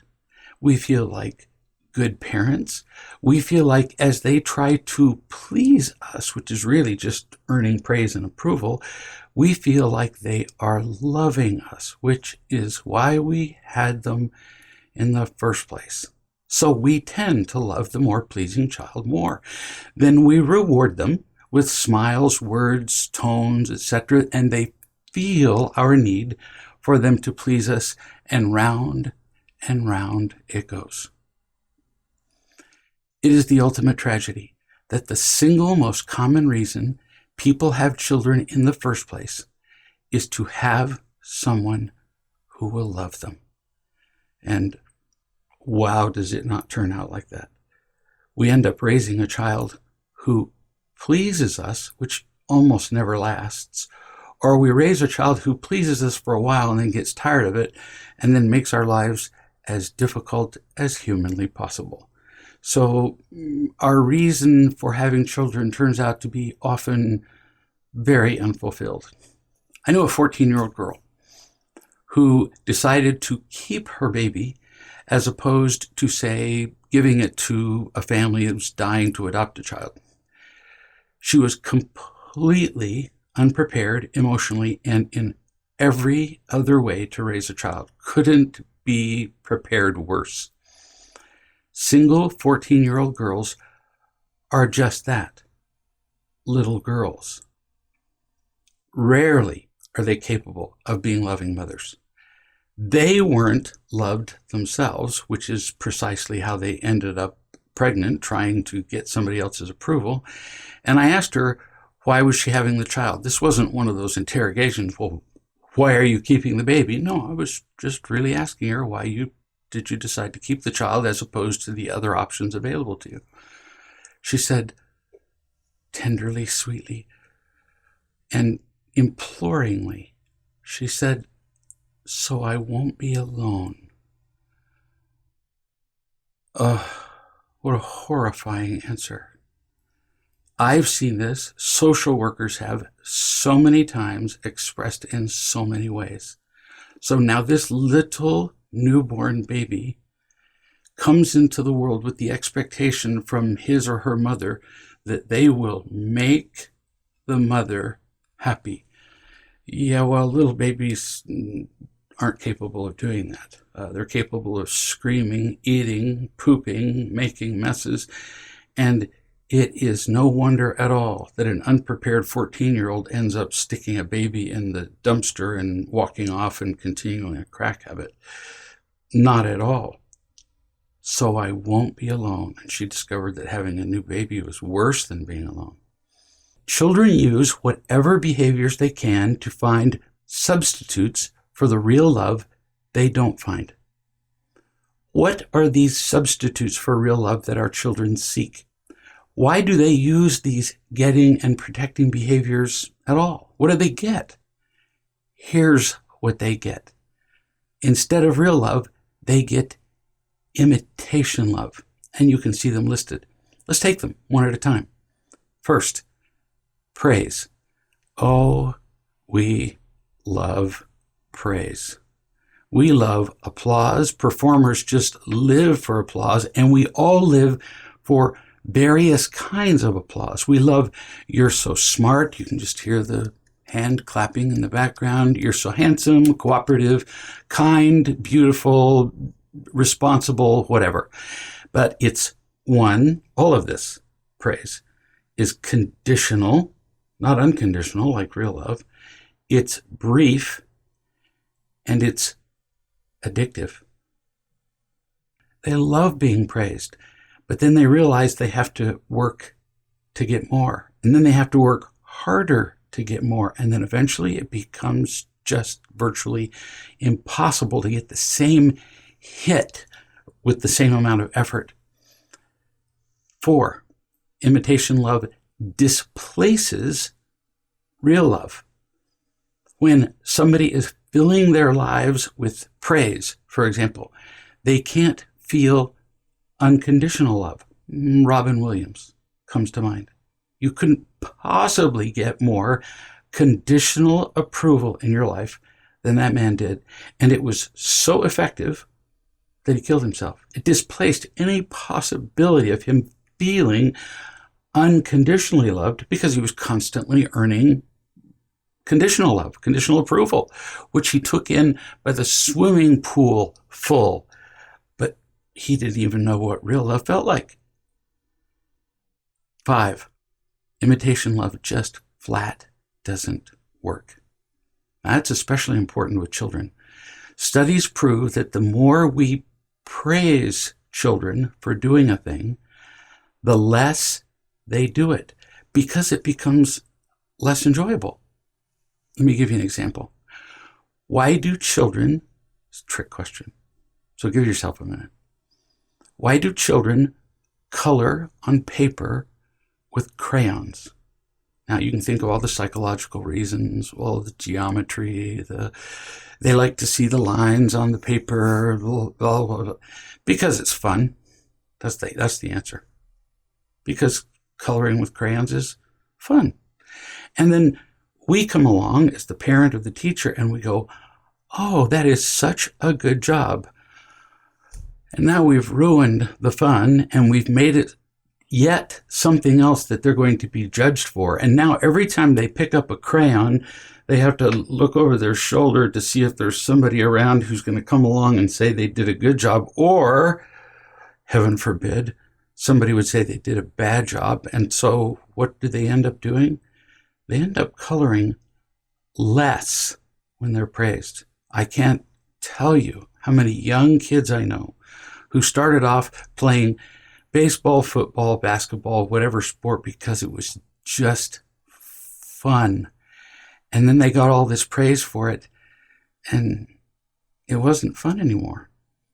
Because even though it felt good to sink the basket or hit the ball or the whatever, when they didn't succeed, they could feel the approval being withdrawn. And in the words of an old sportscaster who's way too old for most of you to recognize, he said, losing feels worse than winning feels good. Having approval withdrawn feels way worse than winning approval. And so kids just avoid circumstances where there's a possibility that approval could be withdrawn.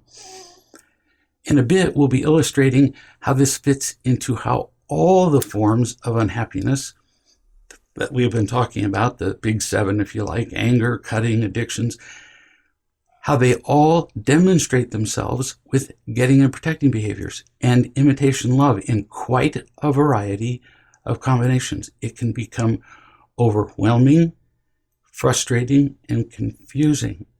You already know that, which is why you're here right now. But all of this isn't as complicated as it might seem. It's not as complicated as many people make it. I'm here to teach you that it's not complicated. The cause of all the acting out and behaviors that are puzzling and frustrating you is the same. The cause of acting out in unacceptable or harmful behaviors is pain. It's the pain of a child not swimming in the life-giving love where they belong. They're not swimming in the loving and teaching they absolutely require. And there is a solution. And I was picking up a fish and I dropped it on the side of the lake and he was flopping and kicking and looking like he was just about to die. Well, it wasn't fun to see, but seeing that behavior and understanding it, I didn't think the fish was having a seizure. I didn't draw blood from the fish and have it analyzed to see if there was some sort of biochemical deficiency.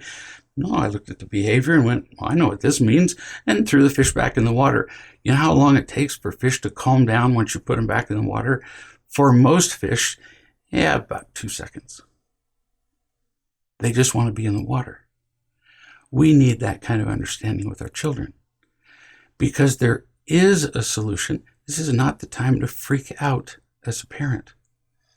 Just learn to see and understand your child and acquire the love you need, like we talked about in the last chapter, to implement with your child what you learn. Just do it. Just pick the fish up. It turns out that there's a reason for learning, because if you've never picked up a slippery, slimy fish to put it back in the water, you make things much worse. They just go shooting out all over the place. If you know how to pick a fish up and put it back in the water, it's a 2-second event. It can be the same with our kids. Once we've learned, we can just do it and watch it work, like putting a fish back in the water. It's consistently successful. So Why fuss about your inadequacies? Why fuss about the past? Just learn and grow and get it done. Guilt has no place here.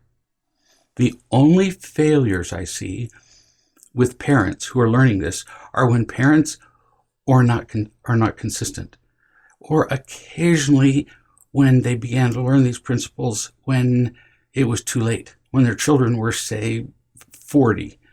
It's pretty hard as a 70-year-old parent to teach these principles, to love and teach, and see substantive results in a 40-year-old.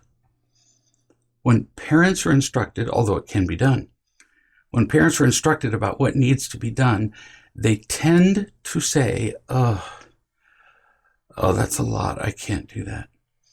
I get it, because we've all been living with a lifetime of doing things the old way, the way that doesn't work.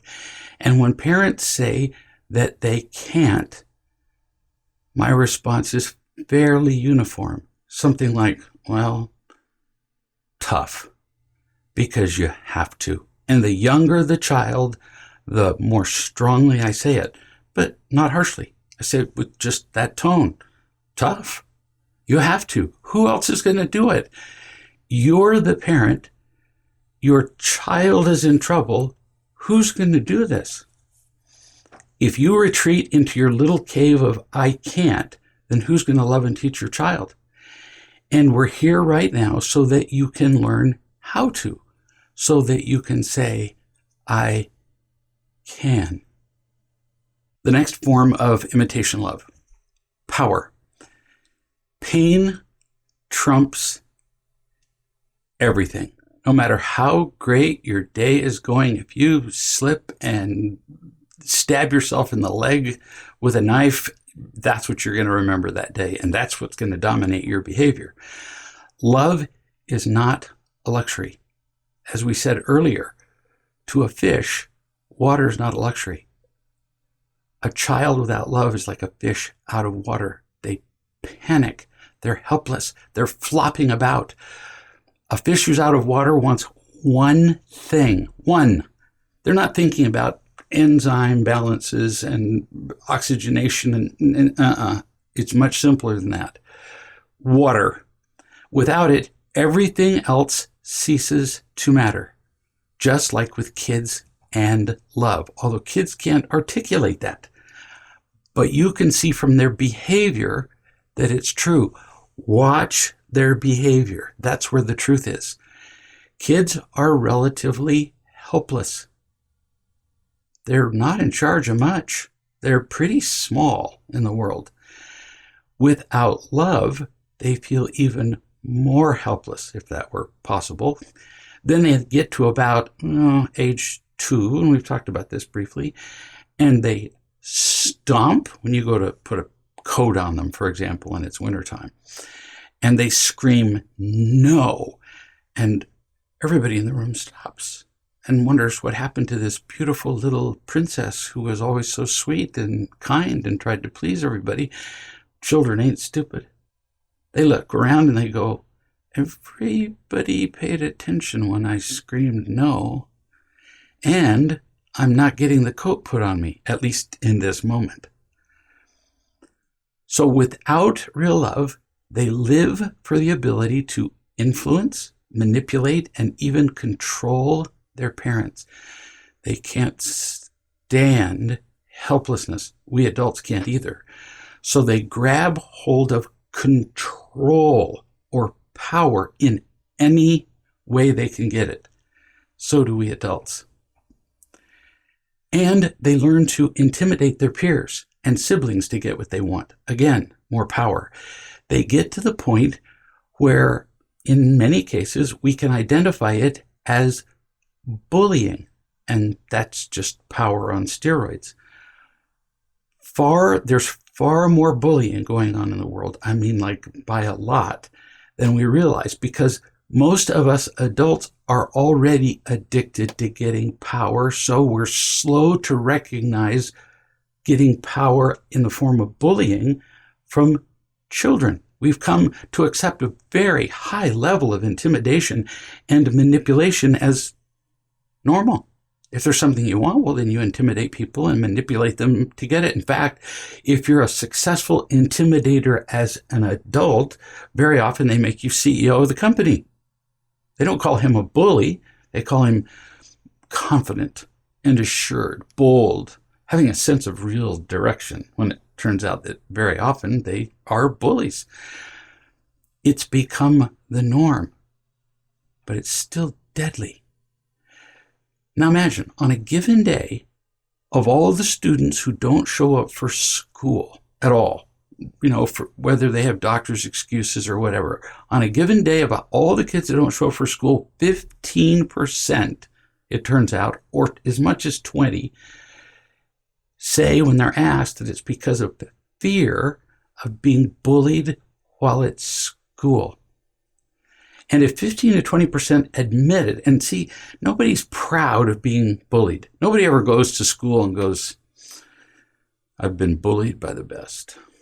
I'm a professional bullier or bully. Nobody ever brags about that. And so that number would tend to be underreported.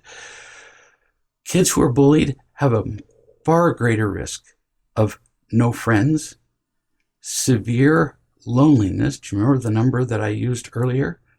The incidence of kids who describe being severely lonely from ages 10 through 19 in the last 5 years has gone up 50%.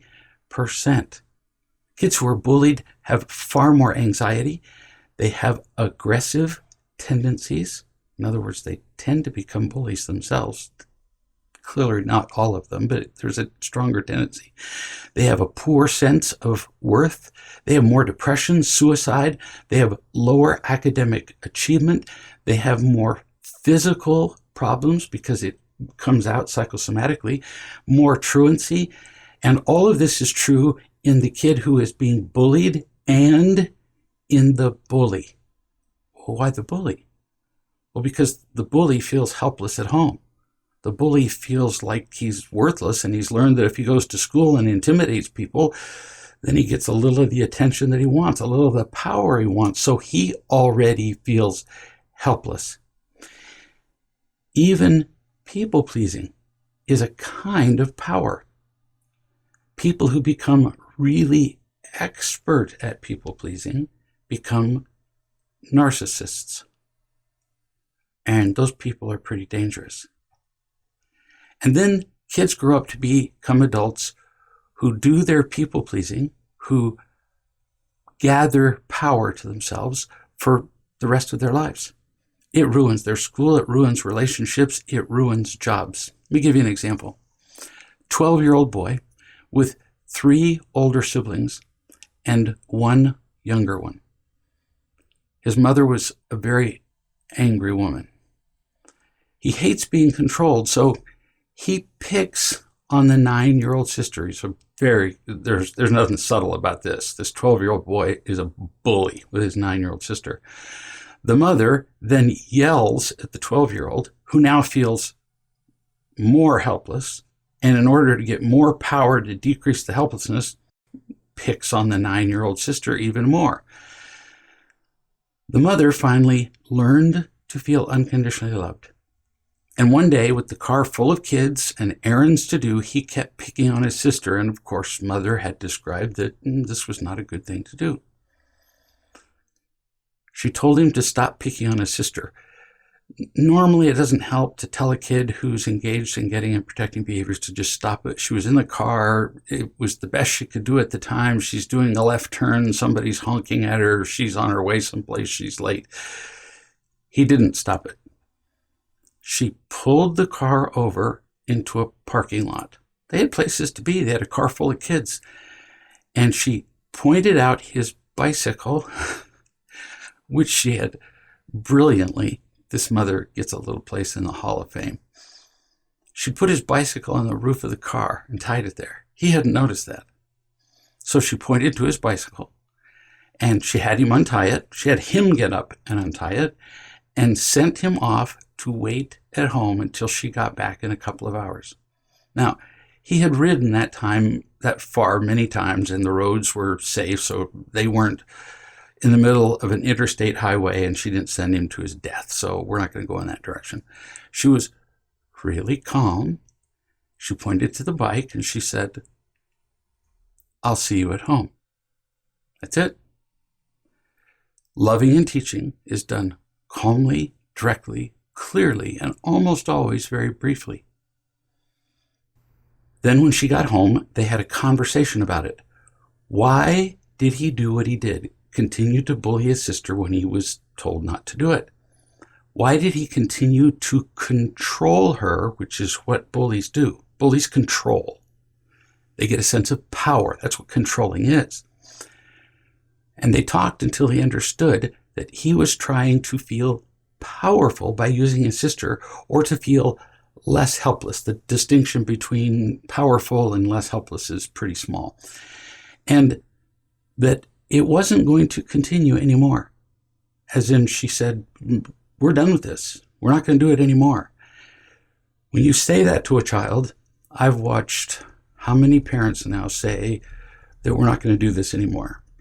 So here you are at the restaurant or the whatever, and the kid is doing something for the 9th time, and mom has said, "Stop that, stop that, stop that. How many times have I stopped that? I'm going to come over there and just give you a beating." And then finally she says, "You don't want me to come over there." And the kid's going, "There's not a chance in the world you're going to get up from your comfortable behind and come over here and do anything." So the kid continues to get away with it. When you tell a child something's not going to happen again, what you mean is it's not going to happen again without addressing it. And you're going to address it every time.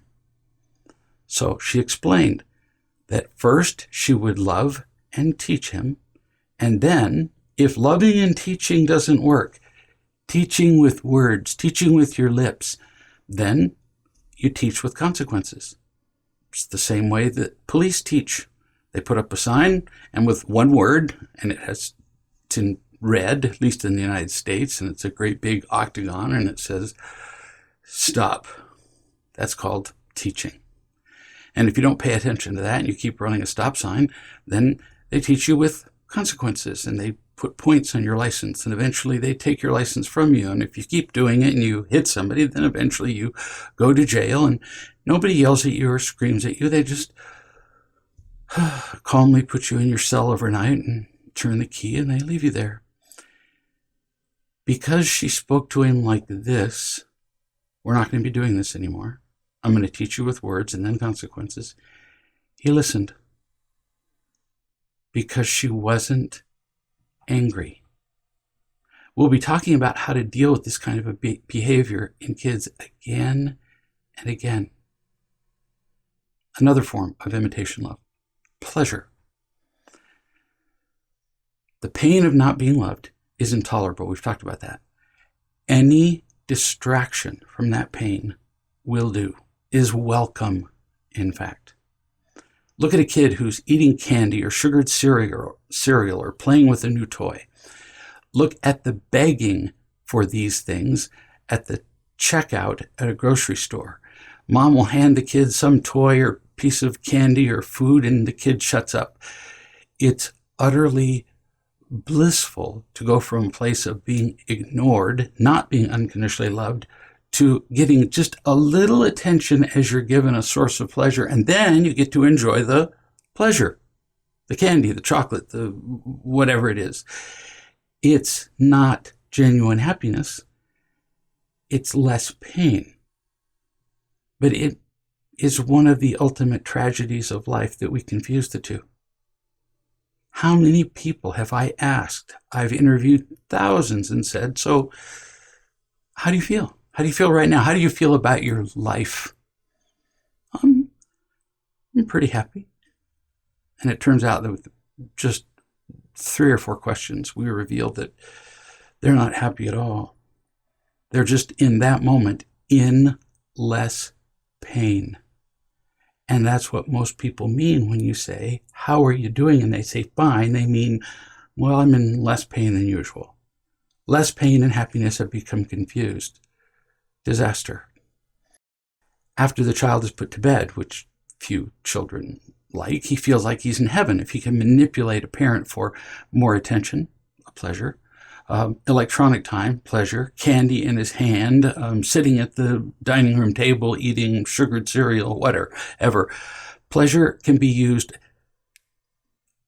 both as something that we get, attention and time, and can be used to protect us from the pain of feeling alone and helpless and unloved. Ironically, we parents teach them that pleasure is happiness instead of just less pain.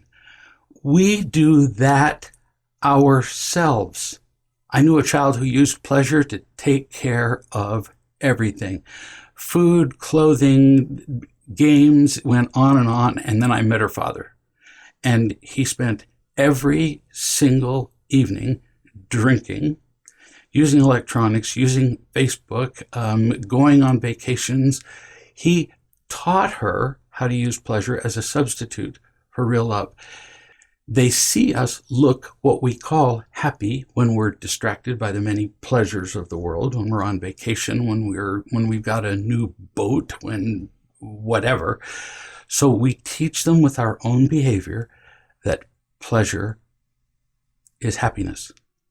And, ironically, we are our children's pleasure dealers, just like drug dealers. We're the ones that give them the candy, the electronic devices, the vacations, the latest clothing, and on, none of which are bad of themselves, but we give them these sources of pleasure as pacifiers instead of loving them. And we don't do it intentionally. It's the only thing we know to do. In fact, we're absolutely positive that we're being loving as we spoil them to literally death. Then as adults, we continue to use pacifiers. Sex, food, adrenaline, driving our cars fast, gambling, shopping, and it goes on. And it all started with getting a piece of candy in the checkout line when we were 3 years old. No kidding. Now, I know I've pounded on the effects of pain and emptiness and fear and getting and protecting behaviors and imitation love. This pattern tends to dominate our lives, hence the pounding. I do it because it explains our children. On uncounted occasions, people have said to me, I just don't understand why my child blank. Well, that's not the hard part. Explaining why your child behaves badly is easy. You changing your patterns of behavior, learning to become more loving, and learning to love and teach your child, that's the difficult part. But it begins with understanding them. We've talked about imitation love being an irresistible replacement for real love when we don't have it. And that we use all the getting and protecting behaviors for the purpose of getting imitation love, anything that will make us feel better in the absence of real love. And we've talked about praise, power, pleasure, and now lastly, safety. Pain is the worst. In the short term, we respond to it faster and better than to anything else. Pain trumps everything. It distracts us, it confuses us, and eventually it crushes us. So when we're in pain, we focus on that primarily, like obviously.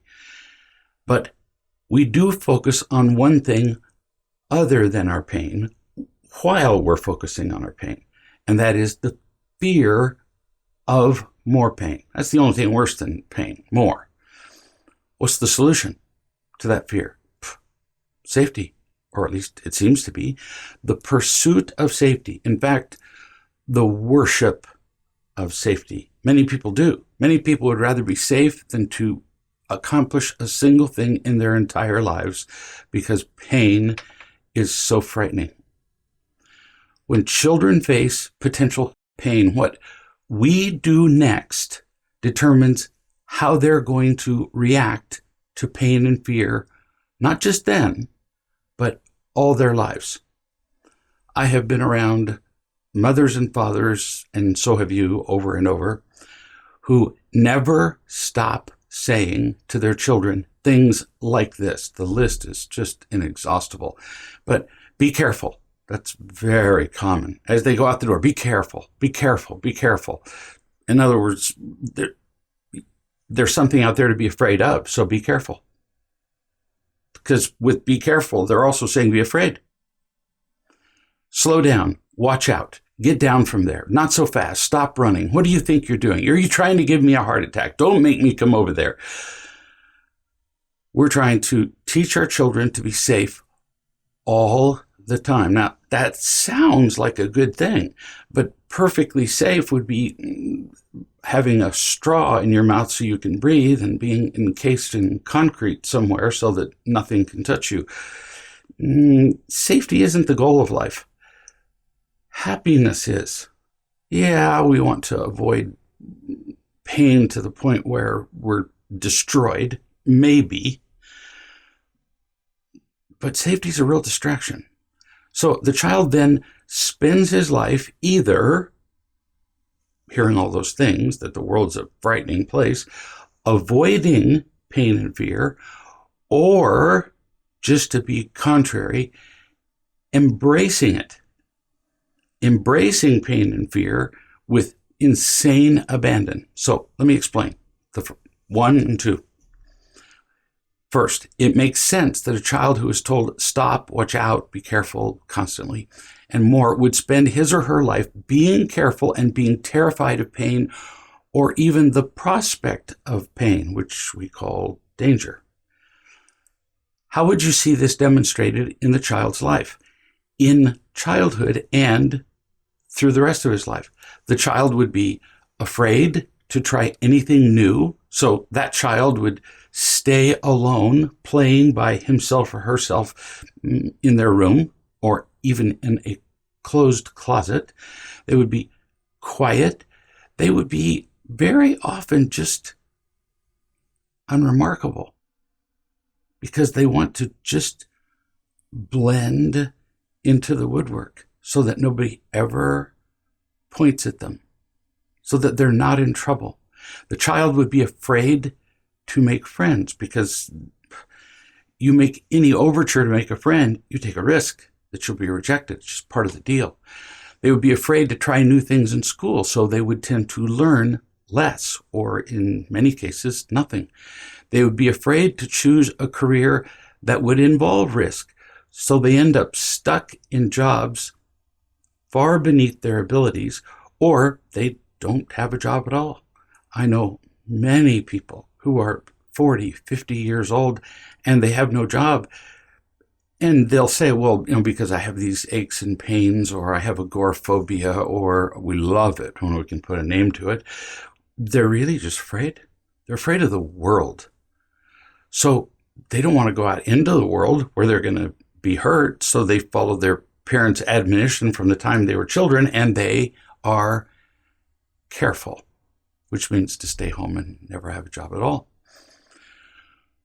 What if we protect them when they're in pain or afraid, or the potential of pain and fear exists? Then they start looking over their shoulder when they're about to do something that might provoke fear. What would it look like for them to look over their shoulder all the time? Well, they would get our permission for everything. I've seen children who literally look over their shoulder and they don't say the words, but is it okay that I do this? For every single thing they do, because they've been told to be careful so many times. And if they didn't get the permission, then they'd be criticized in some way, which of course is painful. Now, for a controlling parent, for a parent who uses control and power as a form of imitation love, well, this would sound lovely, to have a child who asks for permission for everything. It's not lovely. They begin to feel, the children do, like they have to check on everything they do. We say, stop, be careful, or we run to them. We teach them to be afraid, and so the children are afraid all the time. We control them so they don't make mistakes. And it sounds like a good thing. I want to help my child avoid mistakes.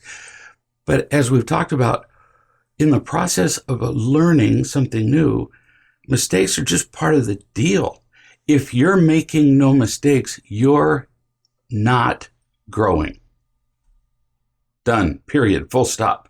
So if our goal is to keep our child completely safe, then we want our children to learn nothing. So they fear pain. They fear the potential of pain. They fear mistakes, and they avoid all of that. And so, in the end, they feel incompetent and have very little sense of worth. Those things are deadly. Whereas experiencing a little pain and making a few mistakes, well, big deal. We can always recover from that. In fact, it is in the very recovery that we learn. As toddlers, kind of by definition, children fall down. And I've seen this done many times. Little toddlers walking along, and it's just part of the process. In fact, in your brain, you're just going, oh, here it comes, and yep, they fall down. If we're afraid or controlling, they look over at us for how they should feel about falling down. Should they feel hurt? Should they be afraid? Should they feel stupid? So they look to us because we're controlling for, all right, so how am I supposed to feel here? How am I supposed to behave? How am I supposed to feel? What am I supposed to do with mistakes? They can't make decisions. If we even crease our foreheads, wrinkle them the slightest when they fall down, or jump up to comfort them, we teach them to be afraid. And often to use their pain and fear to get our attention. When a child falls down and the parent doesn't even look up, I've seen a few parents who are smart like that. The kid just gets up and runs on. The saving grace for children falling is that they don't weigh anything, really. Mechanically speaking, that's the deal. And they don't have fully formed bones. So they fall from a height of 2 feet onto these poorly formed bones, mostly cartilage, and they hardly weigh anything. So the chances of their breaking a bone from just a simple fall are pretty small. Children fall a lot. So the real danger is pretty small. But if you look all alarmed when the child falls down, then the kid will scream. Then the parent usually stands up and rescues the child, and the cycle continues until eventually you have a 30-year-old toddler who has a child, and the kid's parents, the now 30-year-old kid's parents, are taking care of the 30-year-old and probably the child of the 30-year-old. The child learns nothing. I used to work in emergency rooms for, probably 6 years or so. Everything from heart attacks to gunshots to delivering babies to sewing up wounds. And often little children would come in because they had fallen, and one of the most common wounds of all was toddlers would fall and catch their chin on the corner of a piece of furniture. That wound was so common, it was called the toddler falling wound. I would take one look at the parent and decide whether the parent could stay in the room with the child. If the parent went, now it's going to be okay, then the parent couldn't stay because fear spreads like fire. And that child is going to be afraid of every motion I make. And the first time that I put a needle just under the skin here, the actual insertion of the needle into the wound when you don't go through the skin doesn't hurt at all. None. They can't tell you've done it. But when you inject a little of the anesthetic, there's a little bit of stinging. If you're slow and careful, I have sewed up 2-year-old kids with the parent out of the room with no problem at all. We make it a game. I even get a separate needle and I inject myself and I show them what that's like. And they're going, well, that's cool. Try that to me. Okay, because that's what I wanted to do. But if the parent is frightened, I'm dead. I can't get that child to hold still. So now we have to strap the child to a board and essentially mummify the kid so that we can sew up the tiniest little wound that would have been so easy, possibly even fun to do. Children who are saved from pain, who are rewarded with safety, who are taught that it's a thing to get, keep on doing it long past the time that they're toddlers. They forget to take their homework to school. So what do then? To be saved, to be safe, they call mom. And most parents, in some places, all parents, rescue them. They'll leave work and go home and take the homework to school. They save the kid. They do everything else for the kid. The kid lives in a cocoon. I have known children whose parents have tied their shoes till they were 12. Yeah, well, by age 12, you ought to know how to tie your shoes. But they fear incompetence. They fear making mistakes. So they have their parents do everything, and the parents love to have a role in life. They love to be useful, so they rescue the kid.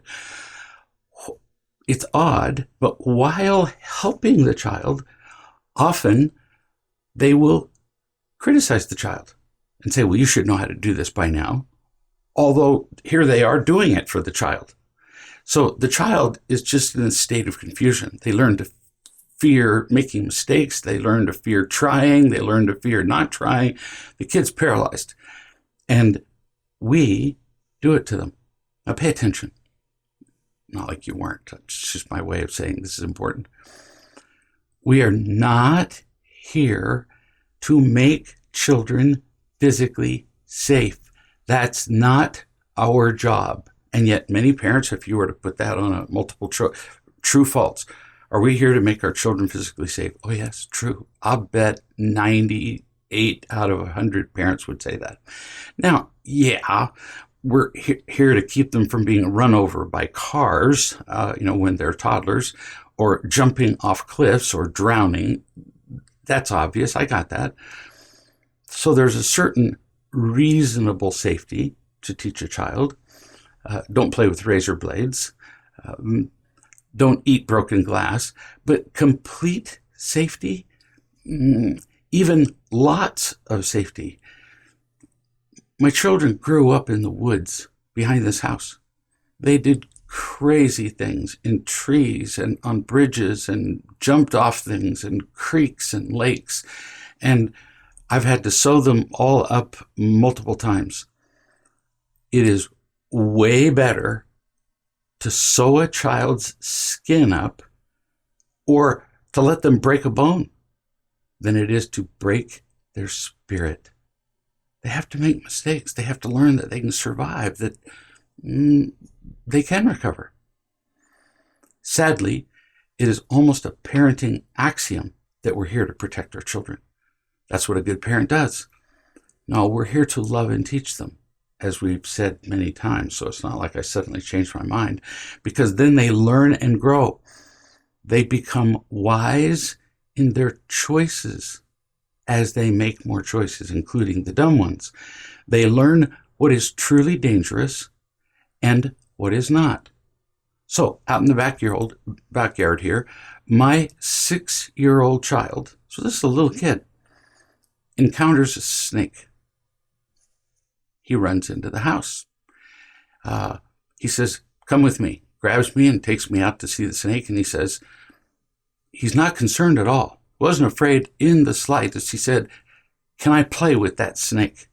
Because I had told them previously, a certain amount of safety is smart. There's one poisonous snake that lives in our particular location.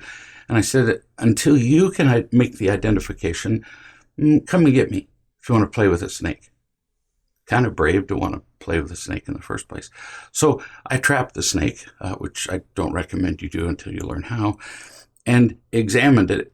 You have to do it the right way because they can move their heads and bite you if you don't. And examined it from a distance of about here, which you have to because the thing you're looking for is really tiny. And it was a pit viper. So it was in our location, not a rattlesnake, but a copperhead. So we sent the copperhead to heaven because it turns out that Mama doesn't like poisonous snakes in the yard. Another time, the same child asked the same question and wasn't quite skillful enough to make the assessment of whether it was poisonous or not. So I went out and identified the snake and said, no, it's just a rat snake. The child said, can I play with it? I said, you can, but rat snakes can sometimes be a little aggressive and it might bite you. And I showed the child, I held the snake so he opened his mouth, and I showed him the fangs. The child decided, I'm going to play with this snake. Dangle it from its tail. Well, snakes are quite flexible. And the snake reached up and bit the child with these big, long fangs, which, just leaves a little puncture mark and doesn't kill the kid, but it hurts. And after he got bit, the kid didn't cry or scream or any of that stuff because he'd never been taught that safety is the goal of life. He went, wow, that really hurts. I said, it really does, because I've been bitten by snakes before too. And then he continued to play with the snake. But he was a little more careful this time. I'm not recommending that you go out and find snakes for your children to play with and that your children get bitten. I'm just trying to show you how you can teach a child a certain amount of safety without making them afraid of everything. The result is that now I have a child who is truly safe, precisely because I didn't protect him. Because real safety comes from learning, growing, feeling confident, feeling powerful, feeling like they're able to make their own choices. That is truly safe. Had a child once who was bullied by a kid at school. And many parents would go to the school and talk to the teacher and the principal and make a big ruckus and save the child. I'm not saying bullying is a good thing. But all I did was take my son through each of the steps that he needed to take with the boy's parents, with the boy's football coach, with the principal, with the counselor. He went through all the steps as I instructed him at home. Each day that he'd come home, I'd give him some more instructions. He solved the bully problem on his own. Think anybody intimidates him now? No. We teach them how not to be afraid. We teach them that they can make choices. Fear breeds fear, and if we're afraid, our children will be too. And their subsequent pursuit of safety can ruin their lives. So it makes sense that teaching children fear would increase their fear and their need for safety. But remember, I told you there were two ways a child could go. Why would a child taught to be afraid become a risk taker? Because some of them do. Telling a child, don't slow down and stop it all day. For some children, it's very intimidating. We're actually bullying them.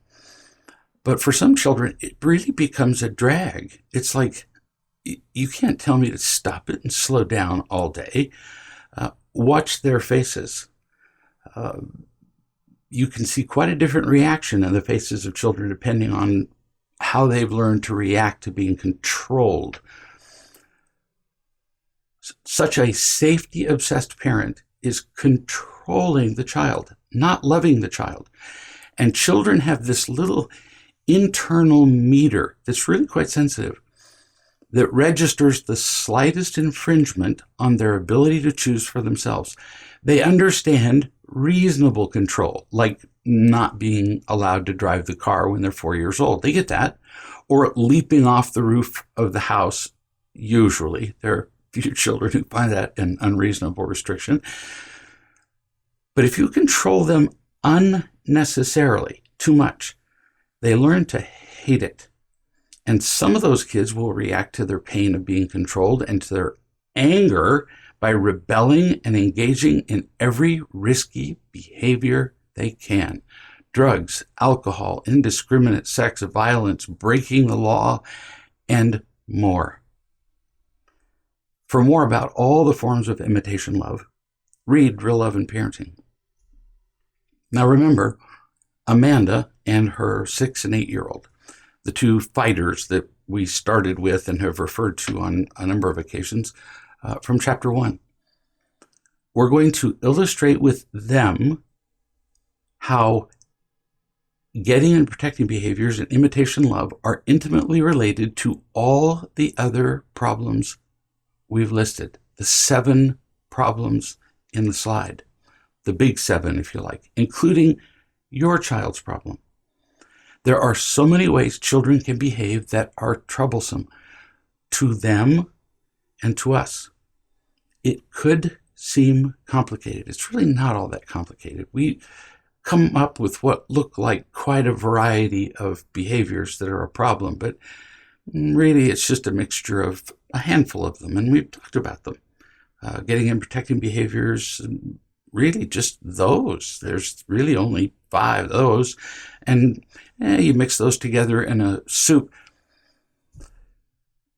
It only takes a handful of ingredients to make hundreds, even thousands of different dishes that you eat. We've seen that on reality cooking shows many, many times. Same is true with our behavior.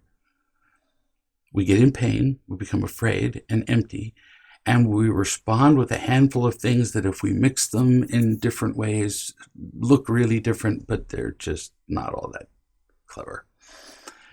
We're going to be discussing this relatively simple pattern over and over again. So let's get the simplicity of it now so that you can understand your child, not just understand a concept. First principle. Our children have not been sufficiently loved unconditionally. The proof is in their behavior. Parents will say to me, "Oh, I have loved my child." Really? You mean the one who's in trouble at school all the time and bullies his sister and his brother and breaks things and never listens to you and screams, and you mean that child? Impossible. There's a child doesn't behave like that who has been unconditionally loved. The proof is in the behavior. Often we don't remember how we treated them. We don't do these things consciously. They don't remember all the behaviors, far less than 1%, the behaviors that we demonstrated toward them.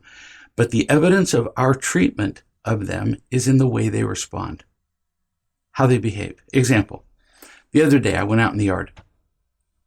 There were branches and leaves just all over the place, on the paths and on the lawn, just everywhere.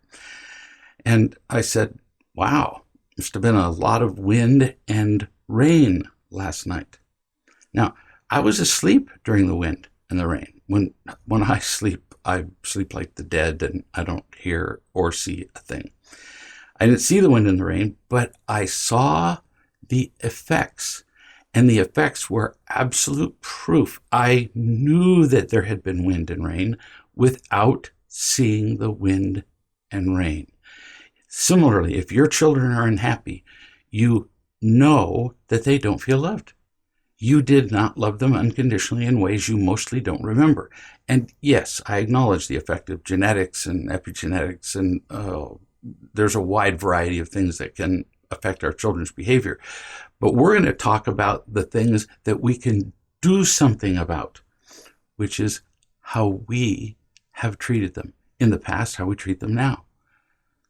We can't directly change some things, so we'll focus on the things we can.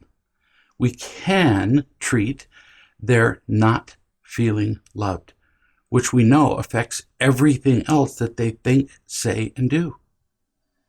Children who do feel loved don't engage in the behaviors we've been discussing. Because why? Let's get this so that we can demonstrate the simplicity. Children who feel loved don't do anger and rebellion and attacking and lying and all that stuff because they have no need to. All of those are getting for emptiness and protecting for fear, and a child who's loved is not in pain and is not empty or afraid. So why would they be responding to emptiness and fear? They don't. Truly happy kids have no need to lie, attack, act like victims, cling, and run. I've seen them. I've seen children raised with unconditional love. We've been around long enough to see that. They don't do it. Let's prove it by making it about you personally, like now. If you listen to the tone of my voice, if you look at the expression on my face, you could not take a really big leap to assume that I care about you. Now, let's take it a step further. If you know that I care about you no matter what, like you visualized and felt, although you may have forgotten it, like you felt in the village that we visited in the meditation, where everybody loved you. If you felt unconditionally loved in that way, why would you need to lie to me? Why would you need to lie to the people in the village? You wouldn't need to. So you wouldn't. If they asked you a question and the answer was, well, kind of stupid on your part, in other words, you made a mistake, you would just tell them because you know that they loved you anyway, no matter what you did. Why would you attack me? Why would you withdraw? Why would you act like a victim? You wouldn't. It really wouldn't make sense because you wouldn't need to. It's about need. Any doubt? Children who feel loved simply don't need anger, lying, addictions, and all the other stuff that is hurting them and worrying us. And I've seen it work the other way. I've seen children who are doing those things and who then are loved and taught by their parents, like you, and watched the behaviors that were a concern just evaporate. On one occasion, Amanda walked in on the two kids who were fighting and just in the middle of them are bickering back and forth, she just held the 8-year-old, and just patted the kid's head and just kissed his face. And the argument was over. She didn't reason through it. Love just eliminates the need for these things. It's beyond belief to see the response to love if you've never seen it. No fear, no emptiness, no behaviors to fill their emptiness or protect themselves. But if children don't feel loved, they're drowning. And how does that feel? Oh, you will respond to drowning. Never seen somebody, I worked as a lifeguard, I took life-saving. I've never seen somebody drown calmly. Never seen somebody on the deep end who strayed too far from the shallow end, who couldn't swim, who raised their hand and said, I believe, yes, I believe I'm drowning. It doesn't exist. We drown hysterically. So let's keep this simple. Again, let's continue to keep it simple. I've given you and will give you so many specific examples and explanations. But let's keep track of the critical thread that runs through it all. Some of the details are important. They apply to you and your children and help you understand the important principles. But now, back to the core stuff. So we already said, our children have not been sufficiently loved unconditionally, which is immediately followed by, you already know the answer, pain. And pain, like drowning, trumps everything. Let's be graphic about it. I believe I've used this example before. I go in the next room, I get a fork. Yeah, I did. Talked about it in chapter 1. I stab you in the leg, and then we edit out the fork, or I simply take a picture of you where the fork is out of the picture. And I send it to 100 people and ask them their opinion of you. What do you think of this person? How would you look? Hysterical and crazy and unreliable. They wouldn't want to be around you. But that picture is not an accurate description of you. It's you reacting to pain. That's why you look like you're crazy. And that's your children. You're not seeing the fork. You're not seeing the drowning. Like we said once, just add water and you'll understand the situation. So when they're in pain, when they're drowning, they'll do anything to stop the pain, just like you with the fork in your leg. Let's do the taking the picture approach again. When people are drowning, we'll edit out the water.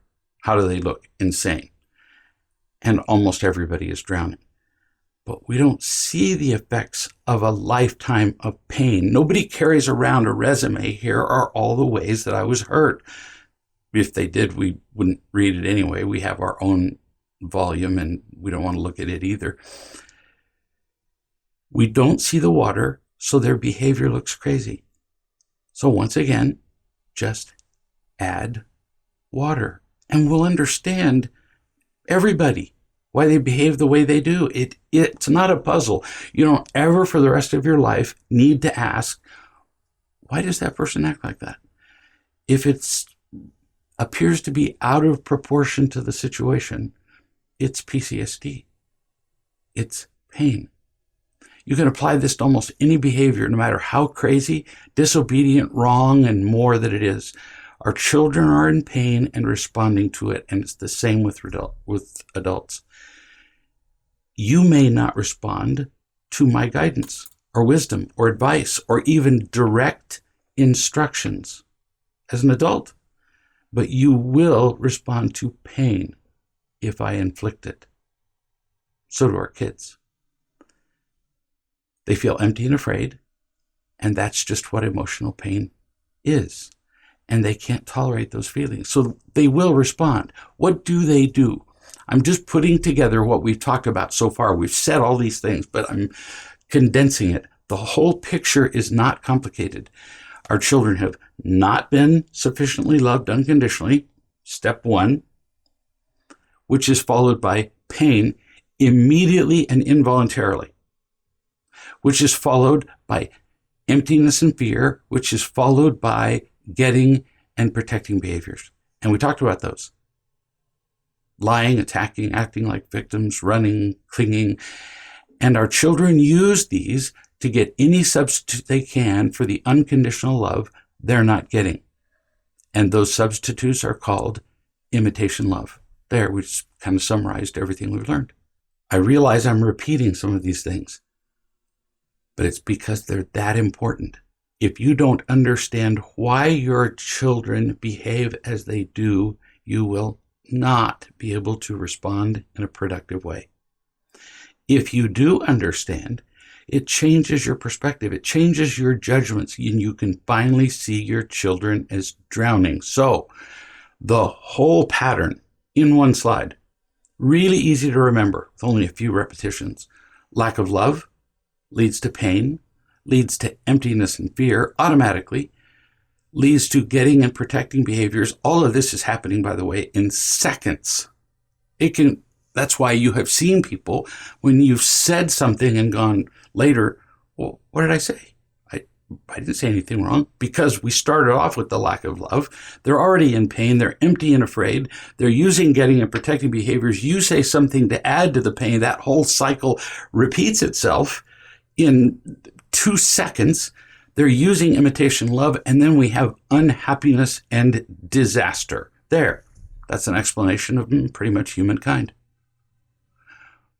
One of my children came home from high school and said, Dad, been reading history of the world, and the history of the world is really just a history of people using getting and protecting behaviors. And I thought, oh, brilliant.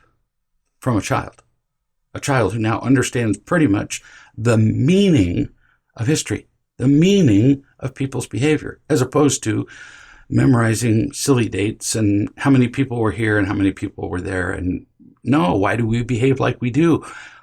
Why do we insist on repeating the mistakes of the past? Why not learn from them? This is how simple unhappiness is. We spend our lives saying, I don't understand why he or she would whatever. Stop asking that. It's not a mystery. Now we get it, finally. And it's not discouraging.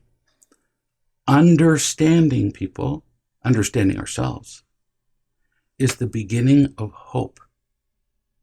It's all solvable. As I said earlier, don't freak out as a parent, just learn.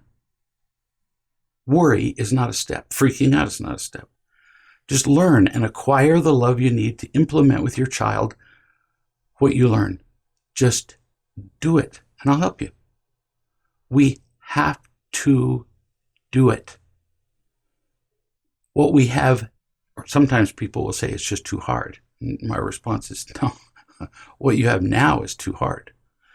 Loving and teaching are way easier than anger, defending, foul language, fear, hatred in the home, fighting, arguing, defending, drugs, kids glued to phones, blah, blah, blah, blah, blah. I could do this all day long.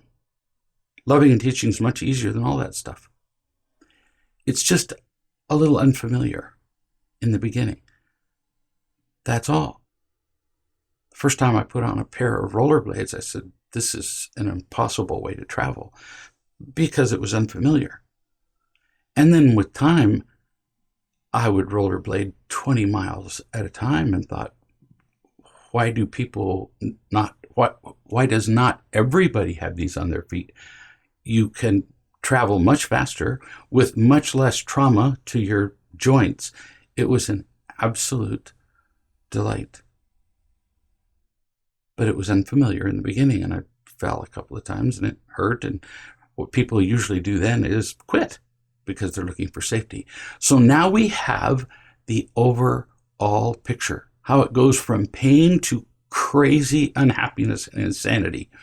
Let's see how all this comes into play with each of the 7 unhappy behaviors we've listed so far.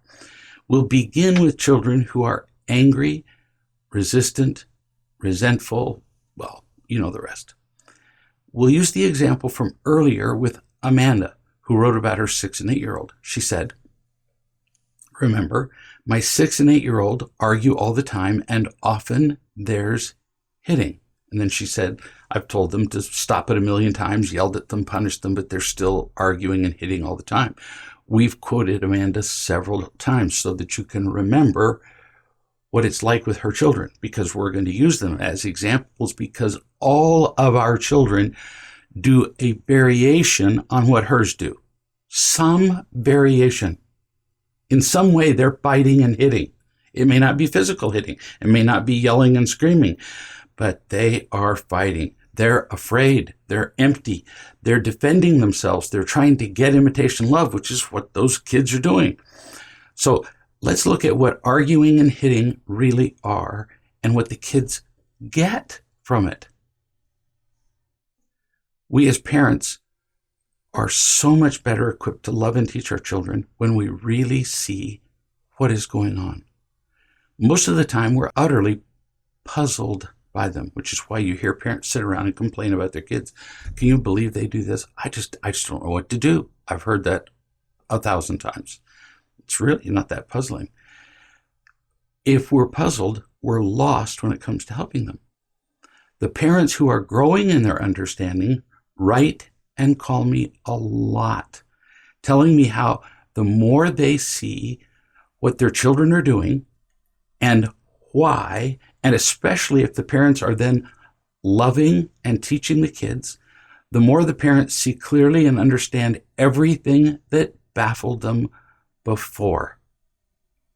So, looking at the list of getting and protecting behaviors, when the kids fight, Amanda's kids, it's really obvious that they're attacking. That's not a difficult one. And anger is the most common form of attacking, followed by being right, accusing, blaming, intimidating, controlling, anything that forces somebody to do what you want. Attacking is really violence. And it could be physical violence, but way more often it's emotional violence. So why are these 2 kids attacking? Well, back to the list of imitation love, which is the payoff for all the getting and protecting behaviors. What does anger and fighting get the 6 and 8-year-old and the teenagers and the adults all over the world? power is the most obvious answer. Like two territorial wild animals fighting for their space, just as two little kids often fight for, no kidding, a 16th of an inch of extra space in the back of the car where their two car seats are. I mean, two kids understand physical justice better than anybody on earth. You want to perfectly divide a piece of cake or pie or candy, give it to two 4-year-olds and say, you get to cut it, and then the other person gets to pick the piece that they're going to eat. They get out their micrometers, they weigh it on micro scales, they understand perfect justice, which comes into play in a negative way when they're fighting for control, for their space. They're fighting to matter. They say things like, Mom, he's touching me. And then what do? We focus on the touching. No, we miss the point. Touching doesn't hurt. Touching with love, in fact, is wonderful. What is the child really saying?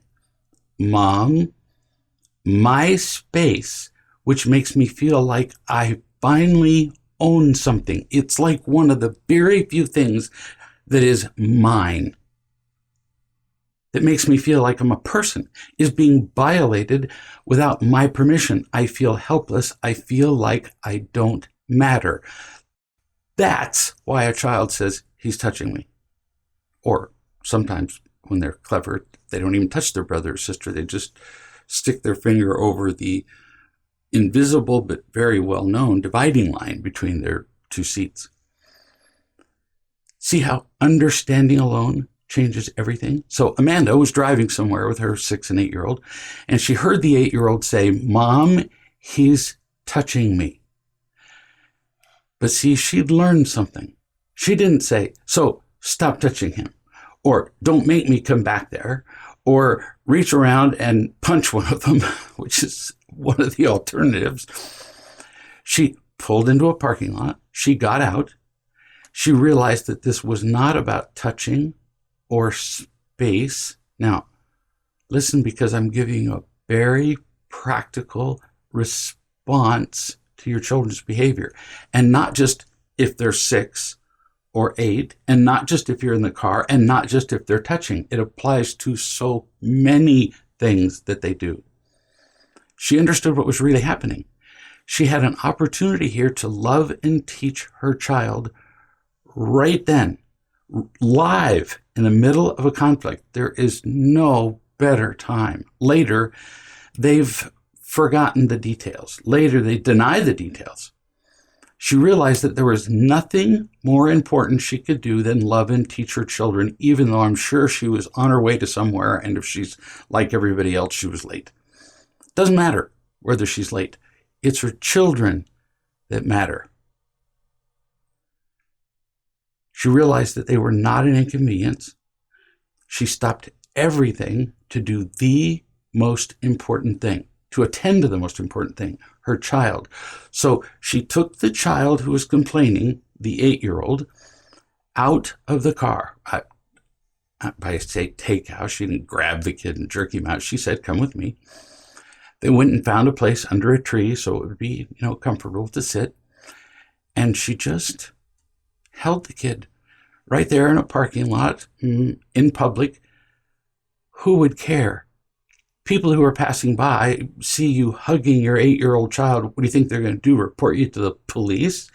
No, they just go, oh, that's just sweet. And they keep going. In other words, who cares what anybody thinks? She held him for the longest time, saying absolutely nothing. She was just loving him. And he could feel it.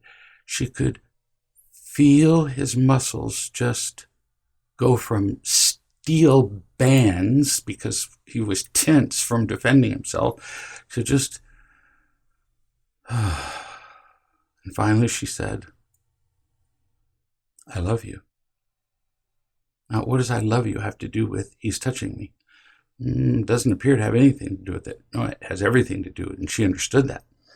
She said, your brother, the one, the violator, the toucher, the 6-year-old monster, she said, your brother just wants your attention.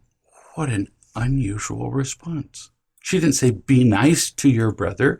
She's loving and teaching the child. And that's what I'm teaching you to do.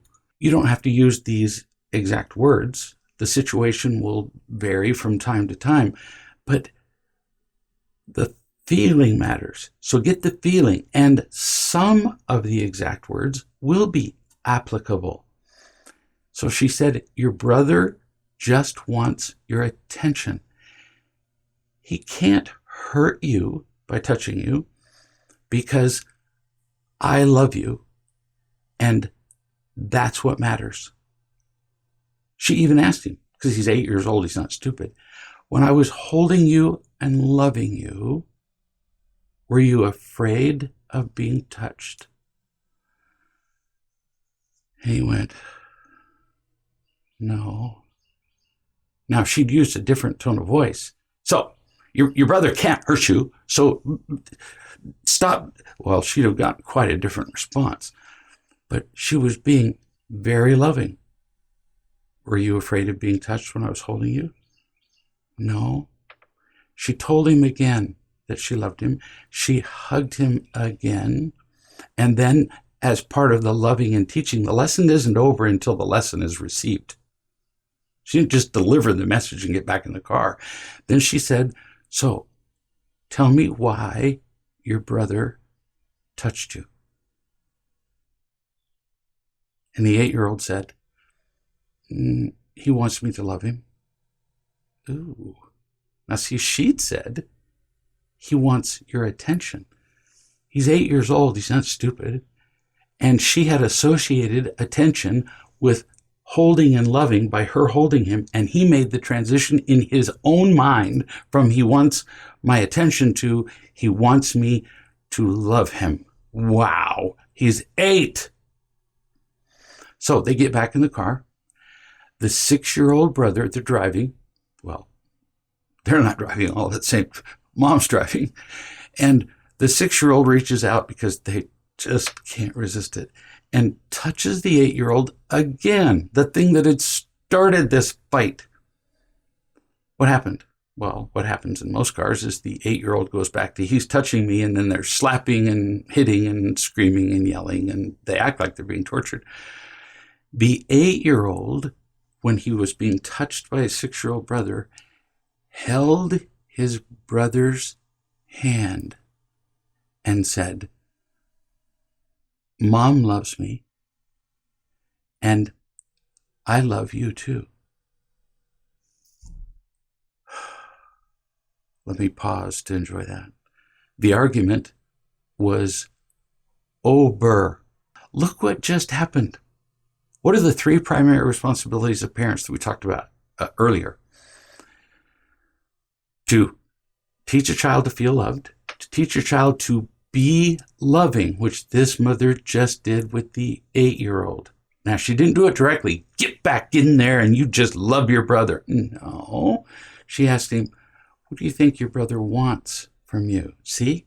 See how much more subtle this is? See how much more patient and loving it is? She didn't go straight for the, I'm going to control him to look like he's loving. I'm going to actually teach him to be loving. And to teach our children to be responsible. Those are our 3 jobs. And loving and teaching are the way that we accomplish that. The 8-year-old brother held his brother's hand. If he hadn't, Amanda might have introduced that as an option. I'm just telling you that that's something you might do. This 8-year-old on his own held his brother's hand because he knew his brother needed to be loved. If the 8-year-old had said, Mom, I don't know what to do when he touches me, Mom might have said, well, you know what he wants, so how could you do that? And then the 8-year-old might have held the 6-year-old's hand. And if he still didn't know, she might have said, see what happens if you reach over and just hold his hand. There's so many ways to love and teach. I'm not giving you the way or the words to use. I'm giving you examples that you'll be able to generalize and use in a wide variety of circumstances. Your angry children are drowning. They're in pain. Now you are gaining compassion and want to learn how to help instead of just being irritated at them, which is never helpful. It makes things worse. And irritation makes no sense when you see what's happening. They're just drowning. They're not drowning to you. They're not doing something to you. So being irritated wouldn't make any sense at all. What else are these kids getting from the arguing and fighting? What other form of imitation love? Praise? Maybe a little. We all tend to feel a little more worthwhile and praiseworthy for being powerful and controlling somebody else and winning an argument for being bigger. Maybe. Pleasure? Only secondary to getting power. Safety? Oh, absolutely. Without love, both these kids feel helpless and worthless. They really do. They don't wear it on their foreheads. They don't say, "Mom, I feel worthless when my brother touches me." But they do. Their space is being violated. They're being treated like an object, and they do feel worthless. If they can fend off a sibling with a blow or with a word or whatever who is attacking them, by attacking them back, they feel less helpless or safer. Safety is also a natural byproduct of power. So, what is the problem here? That power and safety are an illusion. Real safety is the invincibility. I'm not exaggerating when I use that word. The invincibility of being able to choose to love and be happy no matter what. There. That's real safety. That's also real power. They didn't get that. Just briefly, they felt more powerful, strong, and tough when they were fighting. But when they were both loving each other, which Mom taught them to do, they felt infinitely safe. In fact, the idea of safety becomes ridiculous because you don't think of safety when you're in no danger, which they weren't. So them feeling loved gave them the real thing that they were looking for, love and genuine safety. If something isn't done to change these habits, like Mom did, pulling straight into the parking lot and addressing it every time, from then on she did it every single time they fought, they stopped. But if something isn't done, if we're not as smart as parents as Amanda, they'll do it in school. They'll do it on the job. They'll do it in relationships, and it's a disaster. And I see them 20 to 40 years later, and they're still squabbling with everybody like children. In fact, it's more embarrassing because adults are more creative about how to use getting and protecting behaviors. I'm not going to keep showing the imitation love slide because going back and forth will give you a headache. Easy to remember. Three P's, actually, as soon as you say 3 P's, there's an S at the end. P's, praise, power, pleasure, and safety. So now let's keep digging. Back to Amanda's children, which most parents can identify with pretty well. Almost all kids do some variation of this. Possibly not fighting and hitting, but you moved my shirt. Why are you watching that movie? It's stupid. You're drawing that wrong. You're making that wrong. Some kind of attacking. After talking about specific getting and protecting behaviors, we'll talk about the other unhappy behaviors, the 7 that we've been discussing, that we've mentioned. What else do they get from this attacking each other? Or what behavior are they using as they attack each other? Let's take a look at this slide of getting and protecting behaviors, which are the things that we do in order to get imitation love. They're the things that we do to fill our emptiness because we don't have enough real love, and to protect ourselves because we're in pain from not having enough real love. It's obvious in looking at the slide that the 6 and the 8-year-old of Amanda are using the getting and protecting behavior of attacking each other. I mean, they're fighting and arguing and hitting. That's no great trick to see. And we've talked about that. What about the other behaviors? Do kids use just one at a time? No, almost never. So let's talk about one of those that's on the slide that may be less apparent. Lying. While they were fighting, were they also lying? Well, yeah, and usually in lots of ways, like lots of ways. So let's list just a few. When Mom came in the room, what do you think she often asked, almost certainly this time too? Who started it? That's a very common question. Or, why did you hit your brother? Kids pretty much, by the way, never know the answers to these questions, so we're a little stupid to keep asking them, but we do. And even if they did know the answer to the questions, well, they'd lie. Why? Because the answer is in asking ourselves the question, what do they get from lying? Now, remember the forms of imitation love: praise, power, pleasure, safety.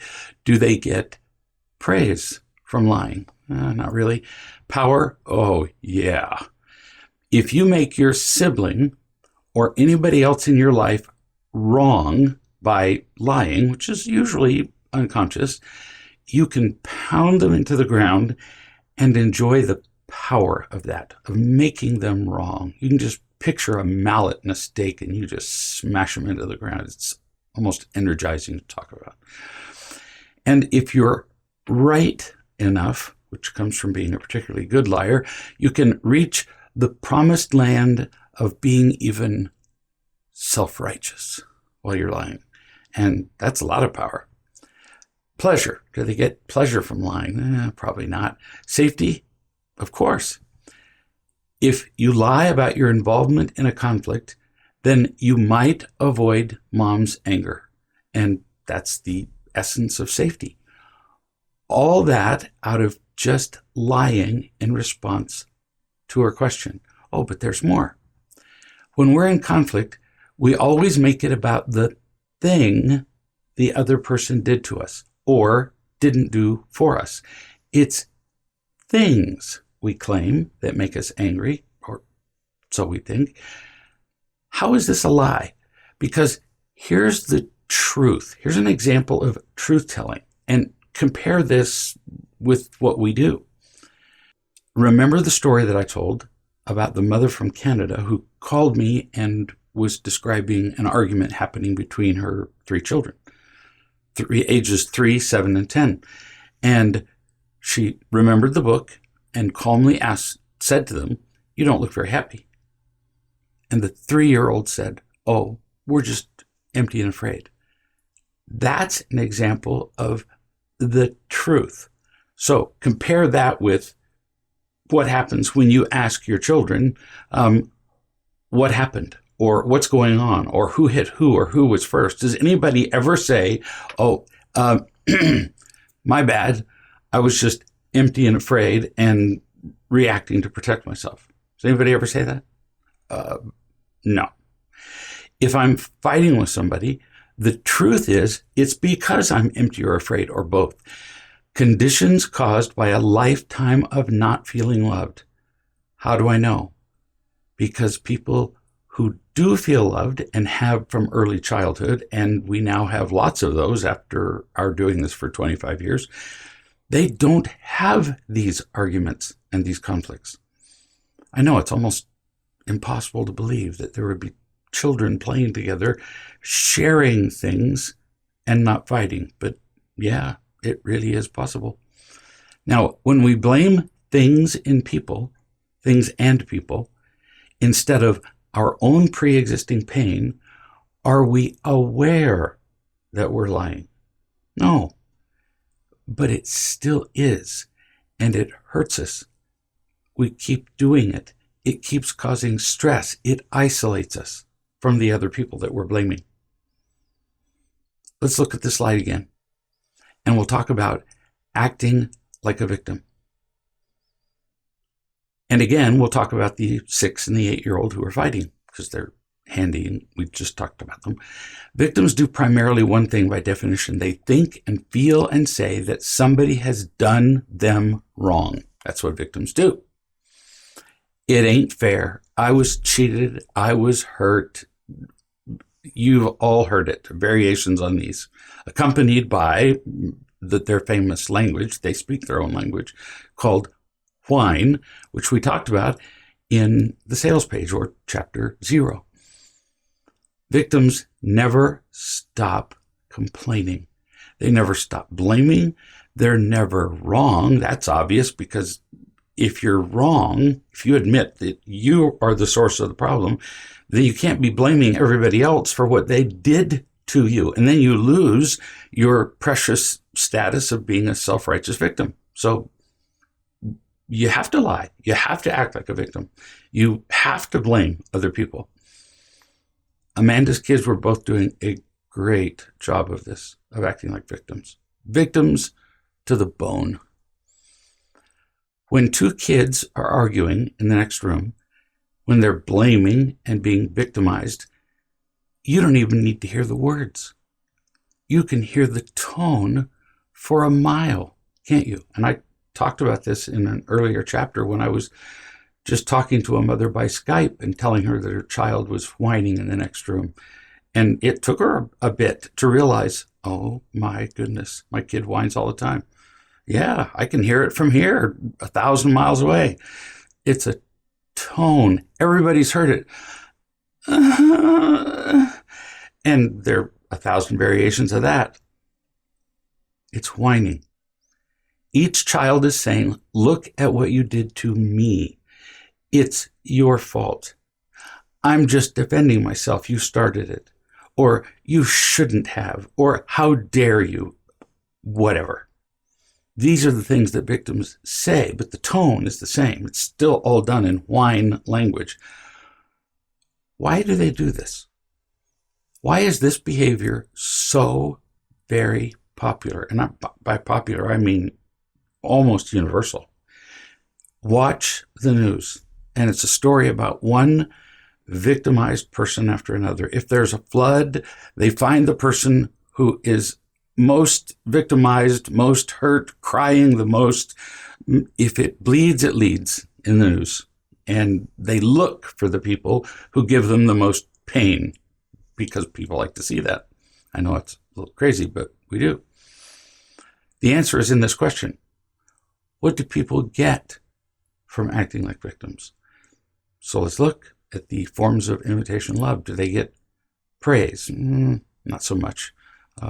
Although kind of amongst themselves in the victim society, you're regarded more highly if you can, amp up your story and be the biggest victim.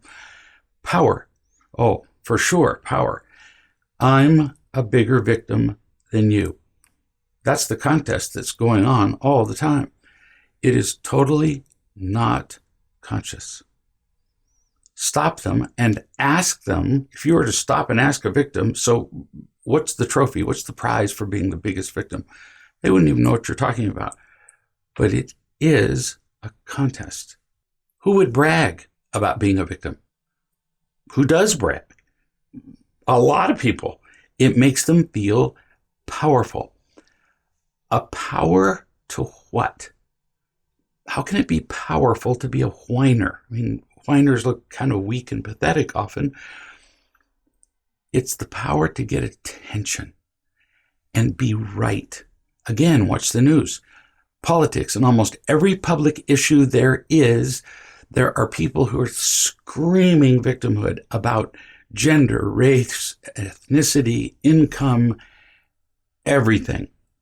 Everything is unfair. Who can scream the loudest? They win the contest of getting attention. They get on the news.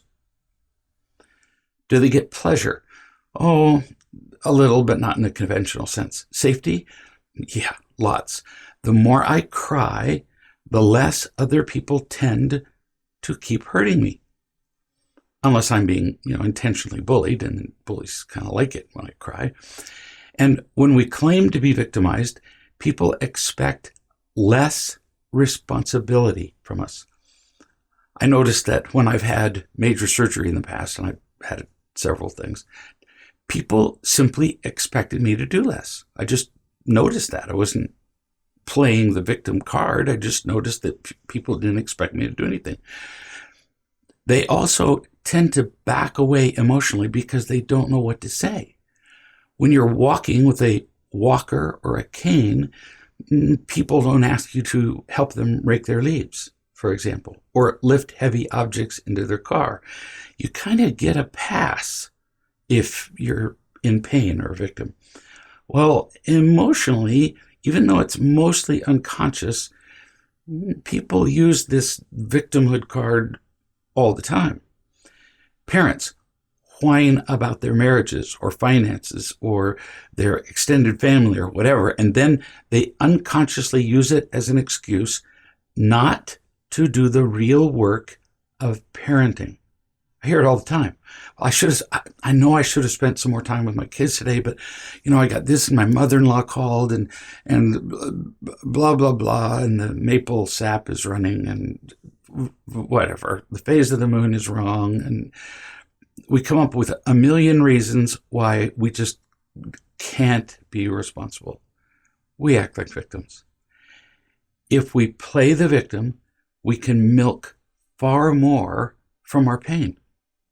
If you're sitting in the middle of a room crying, people tend far less, to come up to you and ask you if you've cleaned your room or washed the dishes. Victims tend to get a responsibility pass, a hall pass almost. So far, notice the huge emotional yield in lying, attacking, and acting like a victim. And we do it. We all do it. Our children do it because we don't have enough of the one thing, the usual thing, unconditional love, that we need most. And your kids don't know what's really missing. So they don't even know why they're acting like they are or how to choose differently. Instead of choosing, they react, as we've explained in the cycle of PCSD, and then they tend to do it for the rest of their lives, and they still don't know why they're doing it, so they still blame other people and complain and act like victims. Most adults are just simply large 4-year-olds, still blaming and complaining and whining and crying like they were taught to do when they were 4. I'm not making fun of anybody. I'm saying this is how we got the way we are. Again, watch the news with all of this in mind, with all the getting and protecting behaviors and all of the forms of imitation love, and see if it's not a festival of those things on the news. It's what we celebrate. It's what we like to watch. When people are in pain, our children and ourselves, we just don't make choices. I gave you the example of sticking a fork in your leg. We just react. Like we said in chapter 1, reacting is just like a knee jerk. 2 long nerves. You get touched and boom, there's the reaction. We don't realize we go straight from event to reaction. That's what we've been doing all of our lives. You made me mad. You did something. I became angry. It's your fault. We don't even realize that there are 2 steps in between, that we've made a judgment, that we have a feeling, and then we react. No, we just react, poof, with as much intelligence as a knee-jerk. When we do a knee-jerk reaction, our brain doesn't even register until after it's done, with as much intelligence as an ivy tendril. You ever watched one grow? They just swirl around in the wind, and when they touch something, they just grab it. And that's what we do. We look for excuses like that. We just reach out and look for excuses to be angry or not be responsible. And if we wait long enough, the wind will blow our tendrils to where we can grab something and instantly we're not responsible. We're as intelligent, we make choices as much as an animal stepping on a thorn. We just react. It's pretty mindless stuff. And That's what your kids do when they're in pain. And you don't know what's missing for your kids or what's happening in response. So you just react to your own pain, your pain of the moment, and because of your PTSD, your lifetime of pain, which is the size of a mountain, with all the getting and protecting behaviors you learned in your childhood.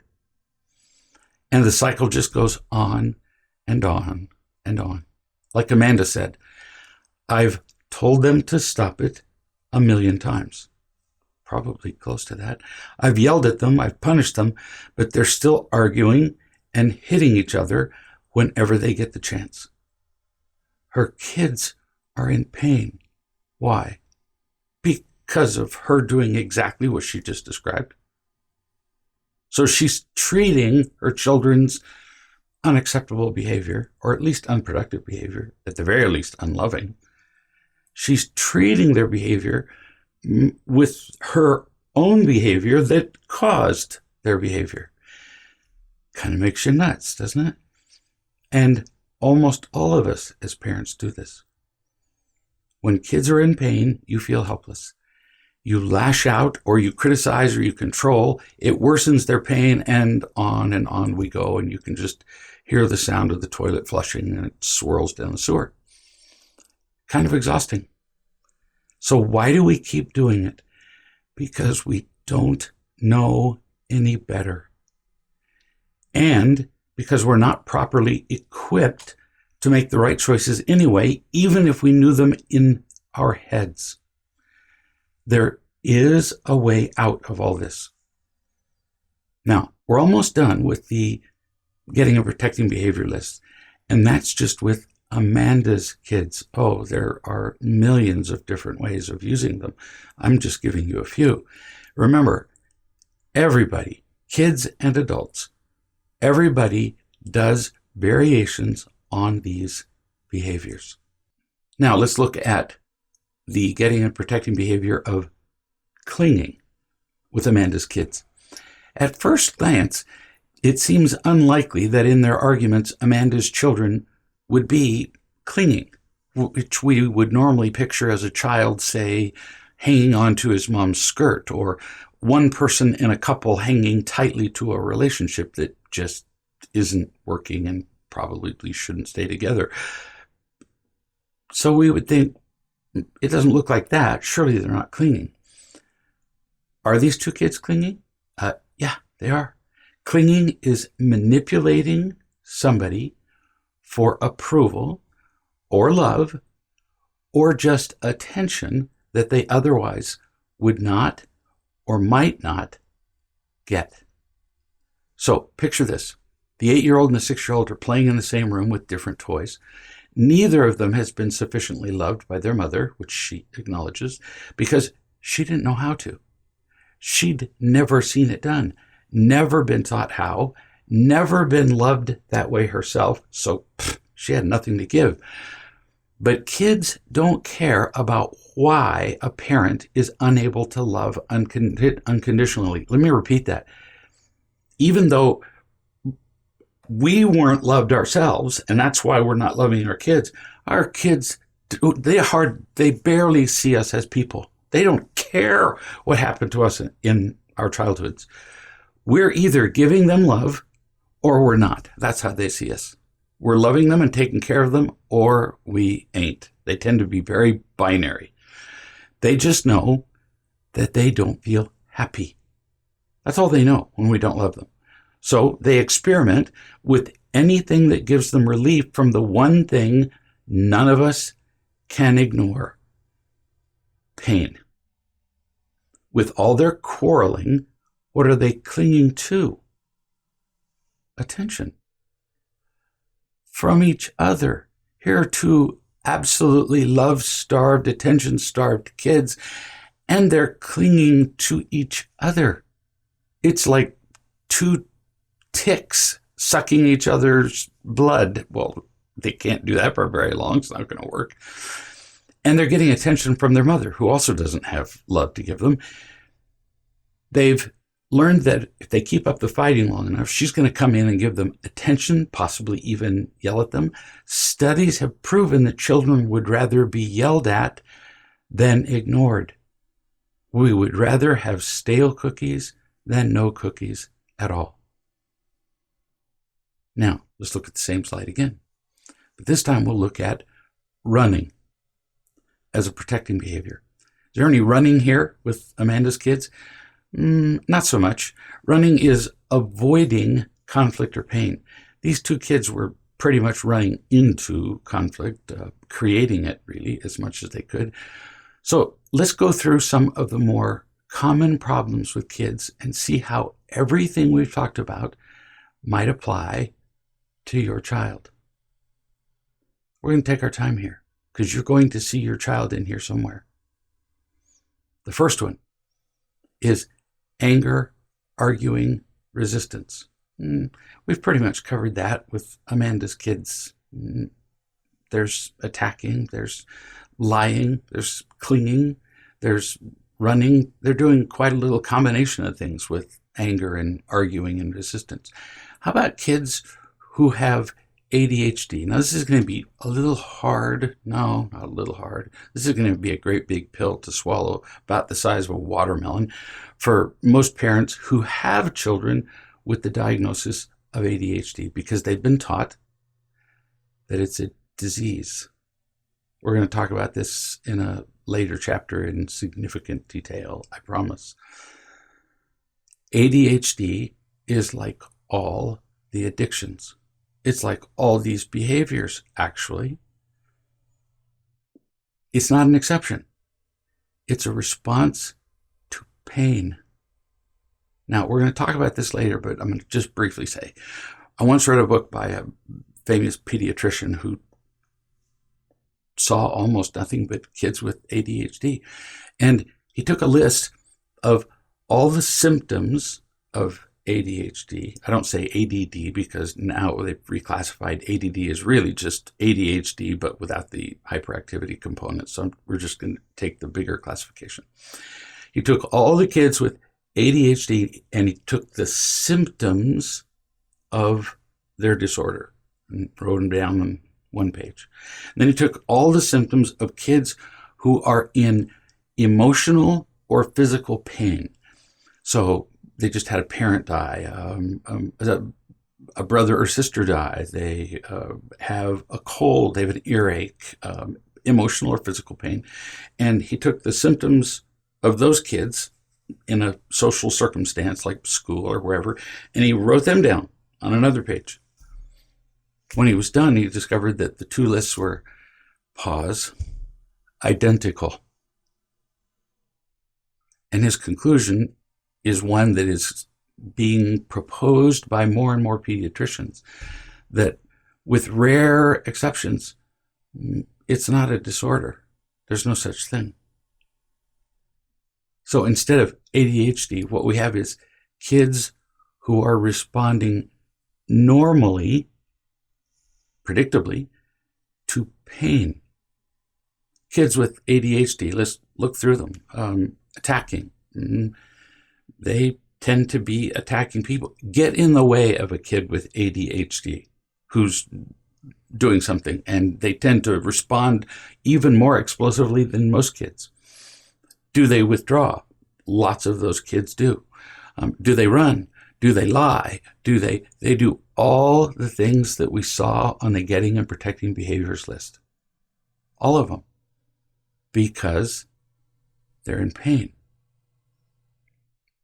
Next item, depression, withdrawal, suicidal thoughts, attempts.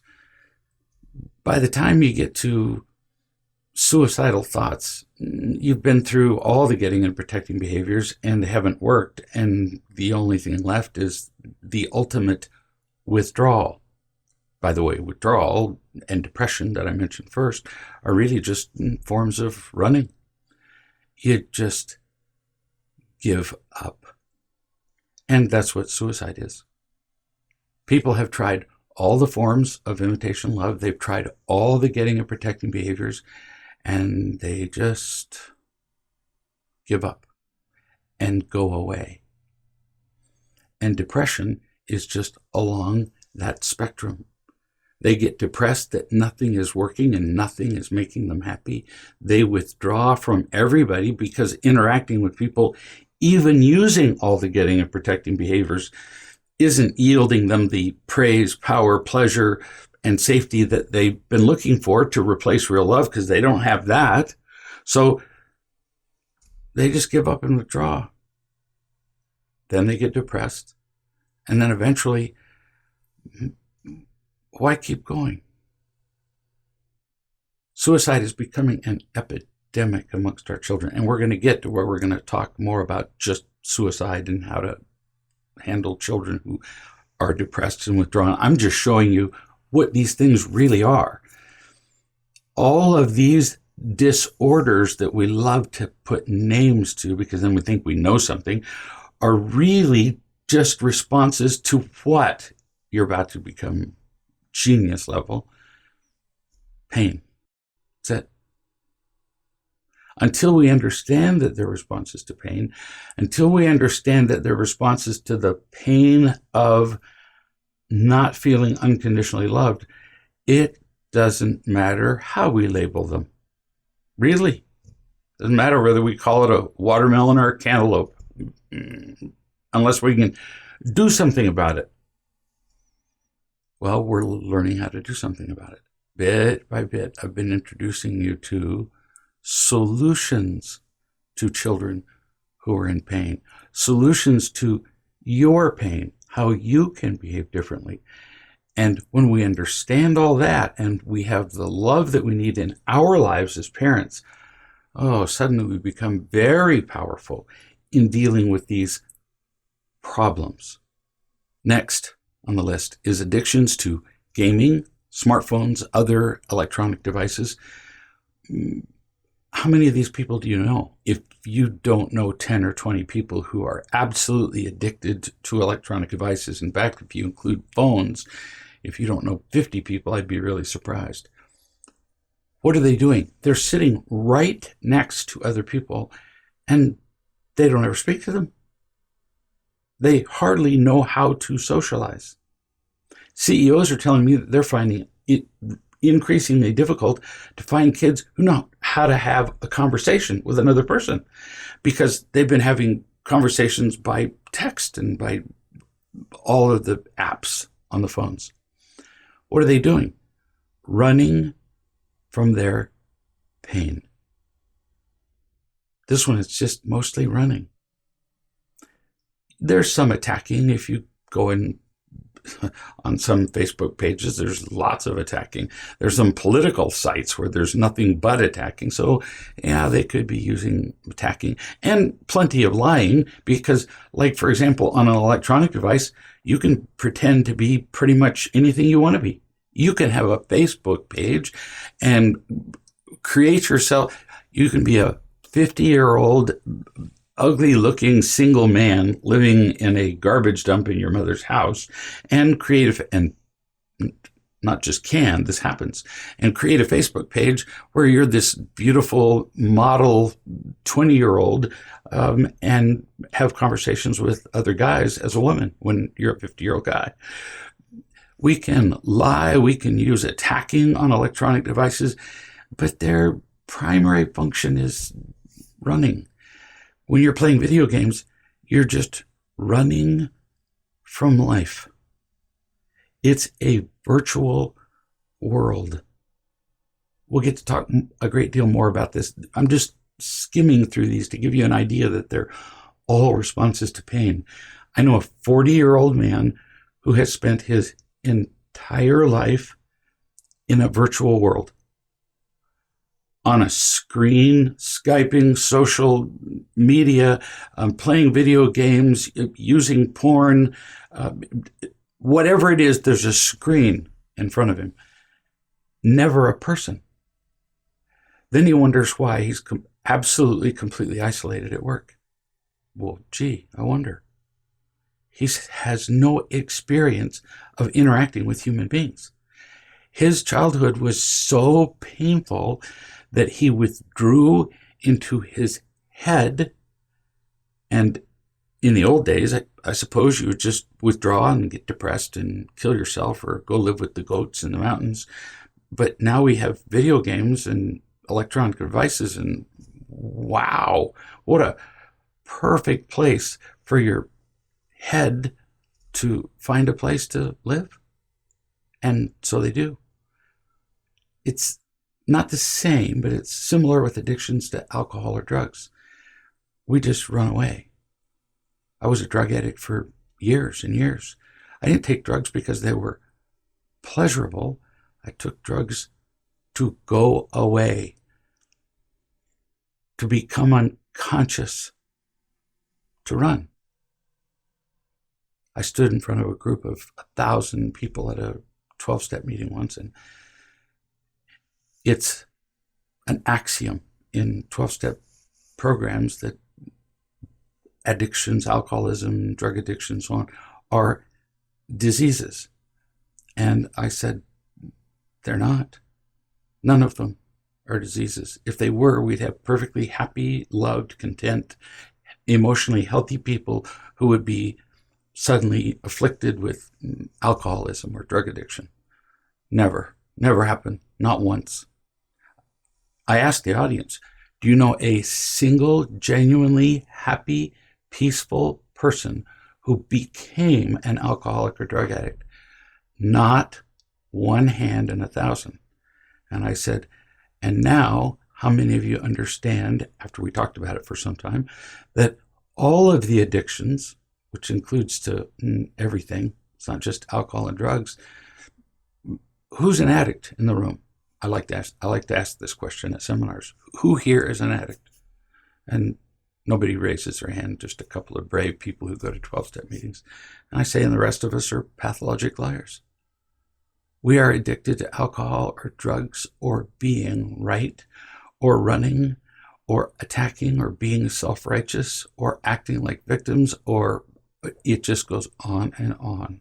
Cutting and other forms of self-harming. We're going to be talking about that pretty soon, so I'm going to skip that one for now, except to mention it.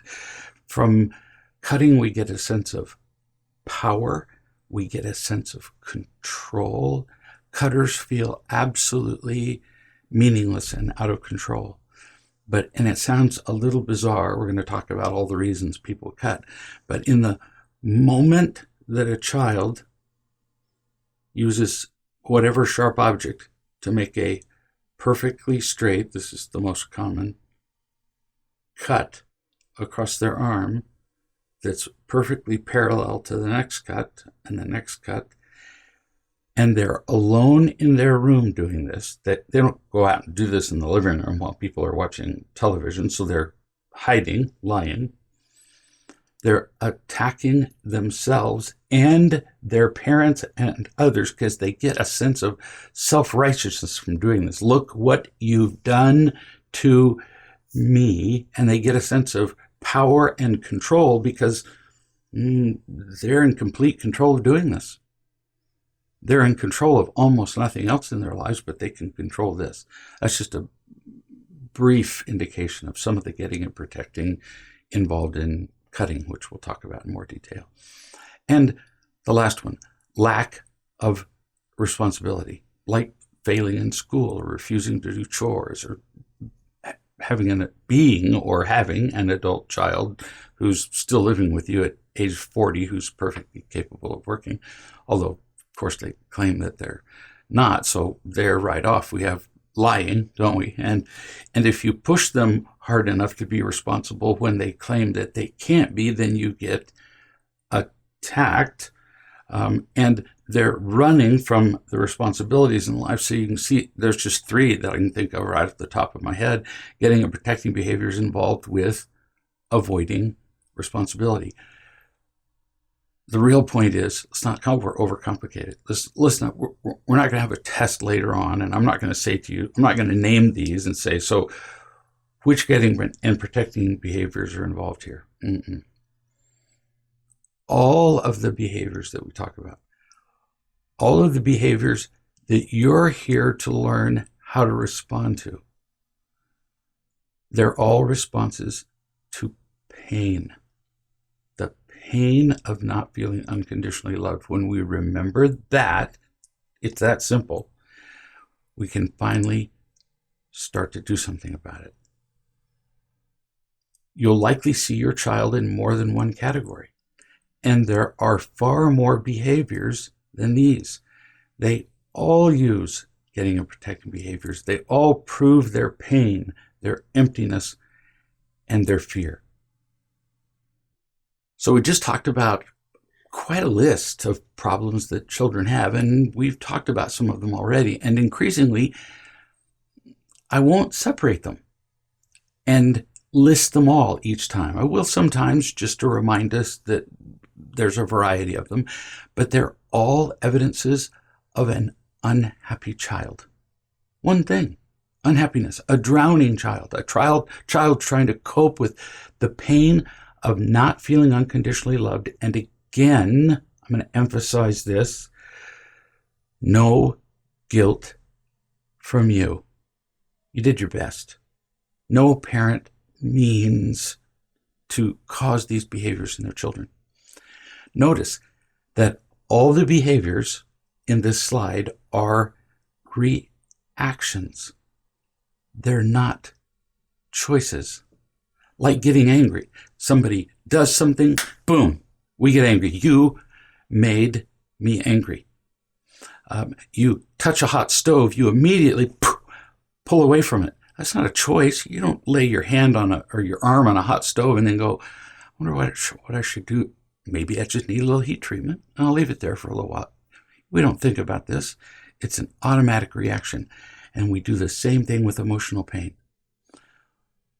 Then there's all the other behaviors that we just talked about. These are also reactions, not choices. And what did we say about reactions? They're mindless, and they just repeat themselves. They all become addictions. If they're just reactions, then blaming the child becomes stupid. We spend so much time doing that. Whether we see these behaviors in children or adults, blaming the child or the adult is ridiculous.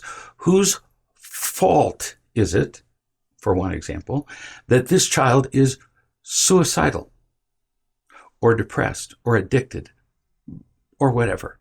What a waste. Whose fault it is. We actually already know the reason. It's one word. I'm going to give you a clue. Starts with a P, has 4 letters in it, and it's not pure. That's not the answer. It's pain. That's it. We react to pain.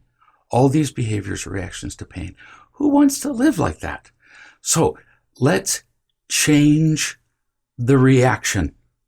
Let's go from being mindless reactors to making choices.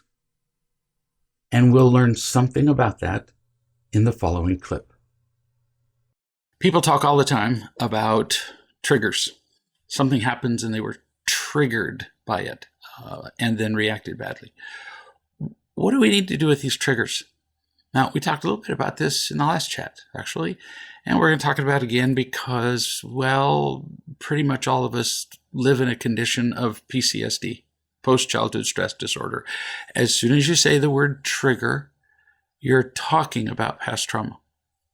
That's what the trigger's about. The trigger's not about the present, ever. If you're fleeing a hurricane, that's not PTSD. That's not a trigger. You're leaving a present threat to your life. Triggers are about the past. Event, judgment, feeling, reaction. The trigger is the event in the present, which is followed by an unconscious judgment, event, judgment, planted deep in our brains from past events. The past, it's gone, and it's still controlling absolutely everything we do. Planted deep in our brains, followed by the feeling and the response, like immediately. Somebody says the wrong word, somebody uses the wrong inflection, and boom, we're back at 4 years old.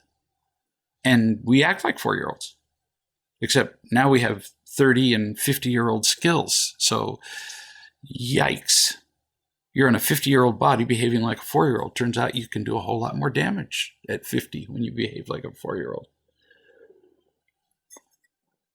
We can't change present events most of the time. I mean, it's raining. You can use an umbrella, but it's still raining. Present events are just going to happen.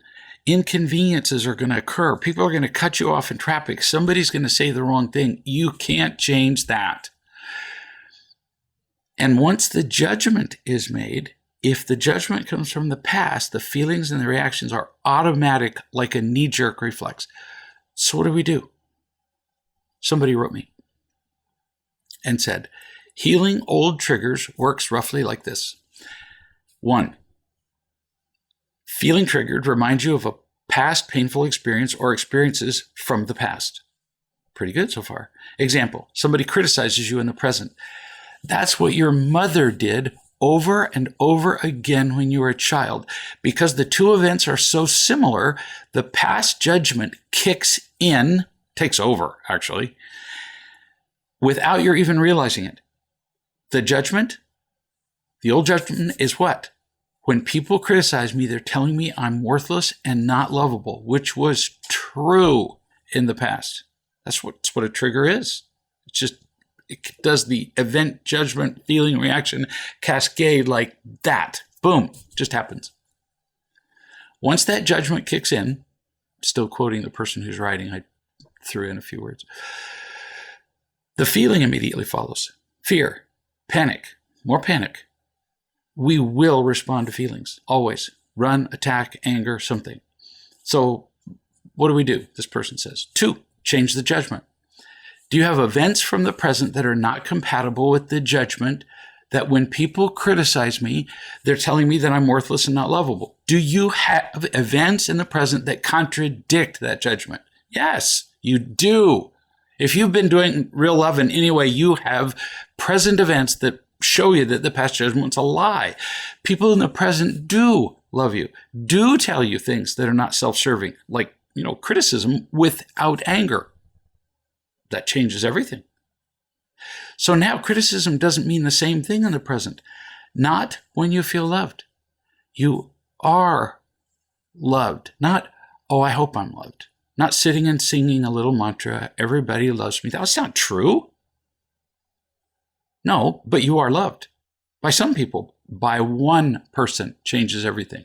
And no matter what other people say, including real criticism, like your mother did in this particular example, that love doesn't change. The love you have in the present is real. So now you can be criticized, but still be lovable and worthwhile. Dang, that's cool. Changes the judgment. This is the new judgment that comes from new events, true events, and this new judgment is truer. I didn't write this. I'm amazed. 3, the new judgment immediately changes the feeling from fear to confidence. I'm not worthless. Something just happened, and so what? Confidence in the love you have and that people can't take it from you. 4, following the feeling of confidence and peace and feeling loved, your response changes immediately. It's not forced. There's just no anger, no running. Because you don't need it. Because you've changed the past judgment. Your feeling is not being threatened. You're not panicked. So what do you need anger for? You don't need it. That's when anger goes away. This is me butting into what was written. Anger goes away when you don't need it. Not when you realize anger is bad. So what? Alcohol is bad and the alcoholic drinks himself to death. When you don't need it. When the confidence and peace and feeling loved take the place of panic, you feel peaceful. You've changed the pattern of your entire life. This person, I can't remember if it was a he or she, concludes, so suddenly you realize that your pain and helplessness is not about now, but feelings as a child that were not understood, processed, or acknowledged. But you're not a prisoner to those feelings and behaviors anymore. Life is different now. Get this? Say it again. Life's different now. You don't have to react like you did when you were 4. But until you have new events, until people love you, you do have to react like you're 4. You don't really make choices. In the past, I was alone, unloved, scared, helpless, and hurt, but now I'm not. There are people who love me. God loves me. What am I fussing about? It's really that simple. That's pretty good. Somebody summarized the whole PCSD book, apparently. I'm going to make it even simpler. So, you and me, we're going to make this simpler. You're going to get triggered every single day. Now, how do you know you're being triggered? The instant you're having a non-peaceful feeling, I'm going to make this really direct. Here's how we deal with triggers. So notice I didn't say the instant you're angry because, oh no, we justify it. I'm not really angry. I'm just annoyed. I'm frustrated, blah, blah, blah. No, simpler. Afraid, running. No, non-peaceful. So right now, as I'm talking to you, I'm feeling really peaceful.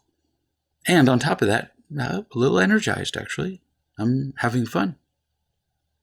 I'm sitting here and talking to you, and I get to be with my sweetie in the room who's running everything.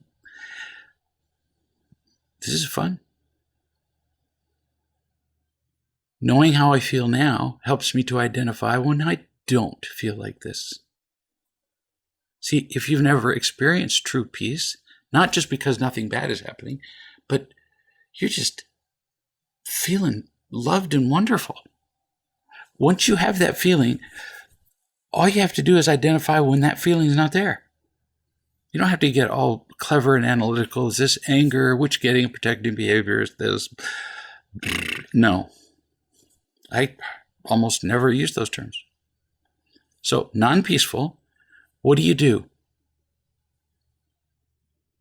Stop. Stop. No, it can't be that simple. Yeah, it really can. So let's keep going. Stop. Because anything you say or do when you feel non-peaceful is going to go how? Really?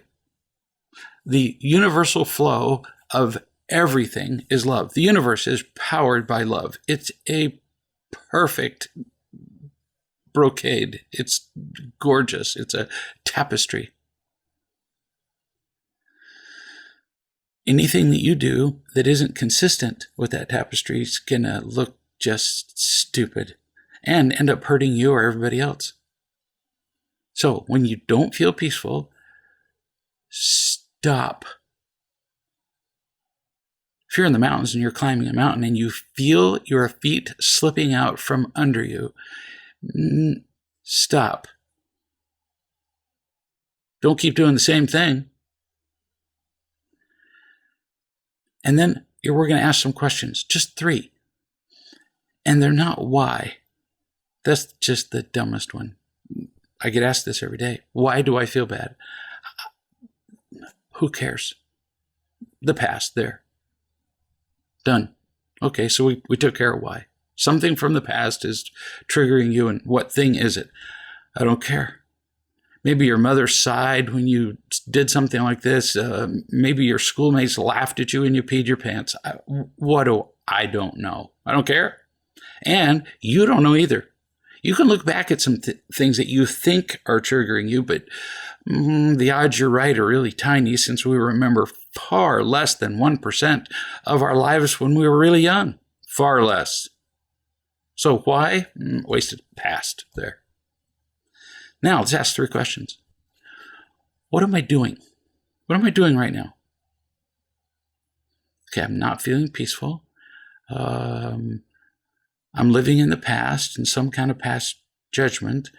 I'm angry. I want to cut the head off of the person in front of me. What am I doing and feeling? Just, that's it. What? You have to be honest. And you're doing this to yourself, so you got nobody to impress. What am I doing?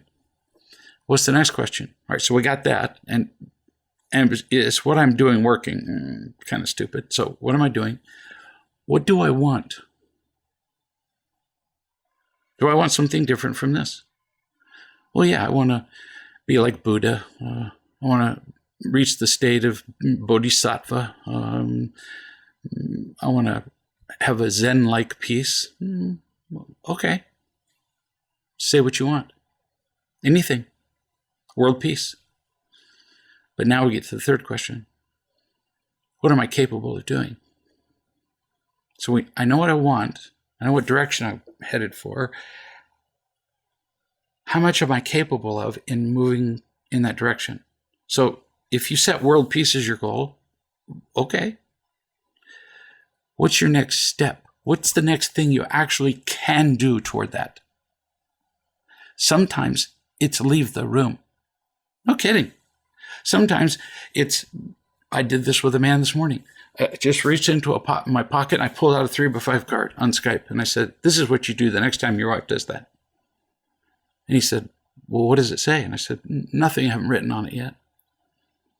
You pull out the card and a pen and you say, I want to deal with that subject, the subject that she just brought up that triggered him crazy. You say, I want to deal with that subject tomorrow at 3:00. That might be absolutely the best you got. And he said, well, she's not going to like that. We didn't ask what she'd like. That wasn't one of the questions. What are you doing, which is triggered out of your mind and you want to cut her head off? What do you want? I want a happy marriage. Yeah, and you're probably not going to get that in the next 30 seconds. So what can you do? You don't know. So you can get out a card, which simply indicates to her that you're taking this seriously. So tomorrow at 3:30, we'll talk about this. And then maybe you'll talk to some people who will help you acquire some sanity. I don't know what you're going to do. 3 questions. But just stop. It changes everything. No kidding. Now you're not a victim of being triggered anymore. Why do triggers occur? They occur because of pain, a lifetime of pain, so much pain from the past that we can apply a name to an accumulation of that much pain and reacting. It's called PCSD, post-childhood stress disorder, which is just a form of PTSD. There's no blaming in this. No criticism of somebody who has it. If a soldier comes back from war and he's hyper vigilant and hypersensitive to loud sounds because, well, he was next to improvised explosive devices on the road when they blew up and threw his truck 12 feet in the air because he was around rifle fire for weeks at a time. Nobody blames them. Nobody laughs at them. Well, almost all of us are suffering from PCSD. There's no blaming here. It's an explanation so that we can know what the next step is. More and more, you're going to hear me say this. We're going to simplify things down to this. What do we know to be true? This child is in pain. What are we going to do next? That's how simple we're going to do this. Watch a detective show. Murder mystery. I haven't watched very many, but I've seen enough to notice that sometimes they'll find a piece of evidence and they'll go, whoa, we don't like where this is going to go. In other words, it might lead to indicting the mayor or their partner or whatever. It doesn't matter what they like. What do they ask, essentially? Essentially what I just did. What do we know to be true? Is this piece of evidence verifiable? Is it true? And then what are we going to do next? Sometimes it's just gather more evidence. Sometimes it's make an arrest. What's true? What are we going to do?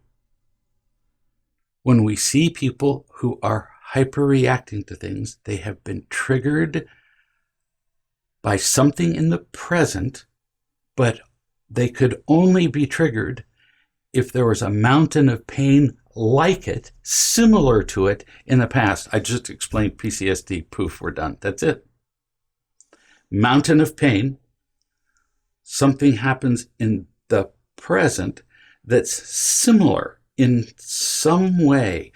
Smell, texture, color, sound, geography, the clouds overhead, something. It's unbelievable the odd things that can be similar. Something happens in the present that's similar to this mountain of pain, and boom, we react to the whole thing. It's really pretty scary. The military veteran who falls to the floor in a restaurant because some kid dropped a plate isn't pretending to be frightened. He didn't pretend to just pee his pants. And yet, emotionally speaking, yeah, we pee our pants all the time. And then we go, well, I don't understand why. And then sometimes people criticize us for it. In fact, we criticize our own children for having PTSD, the ultimate irony, that we caused. New slide.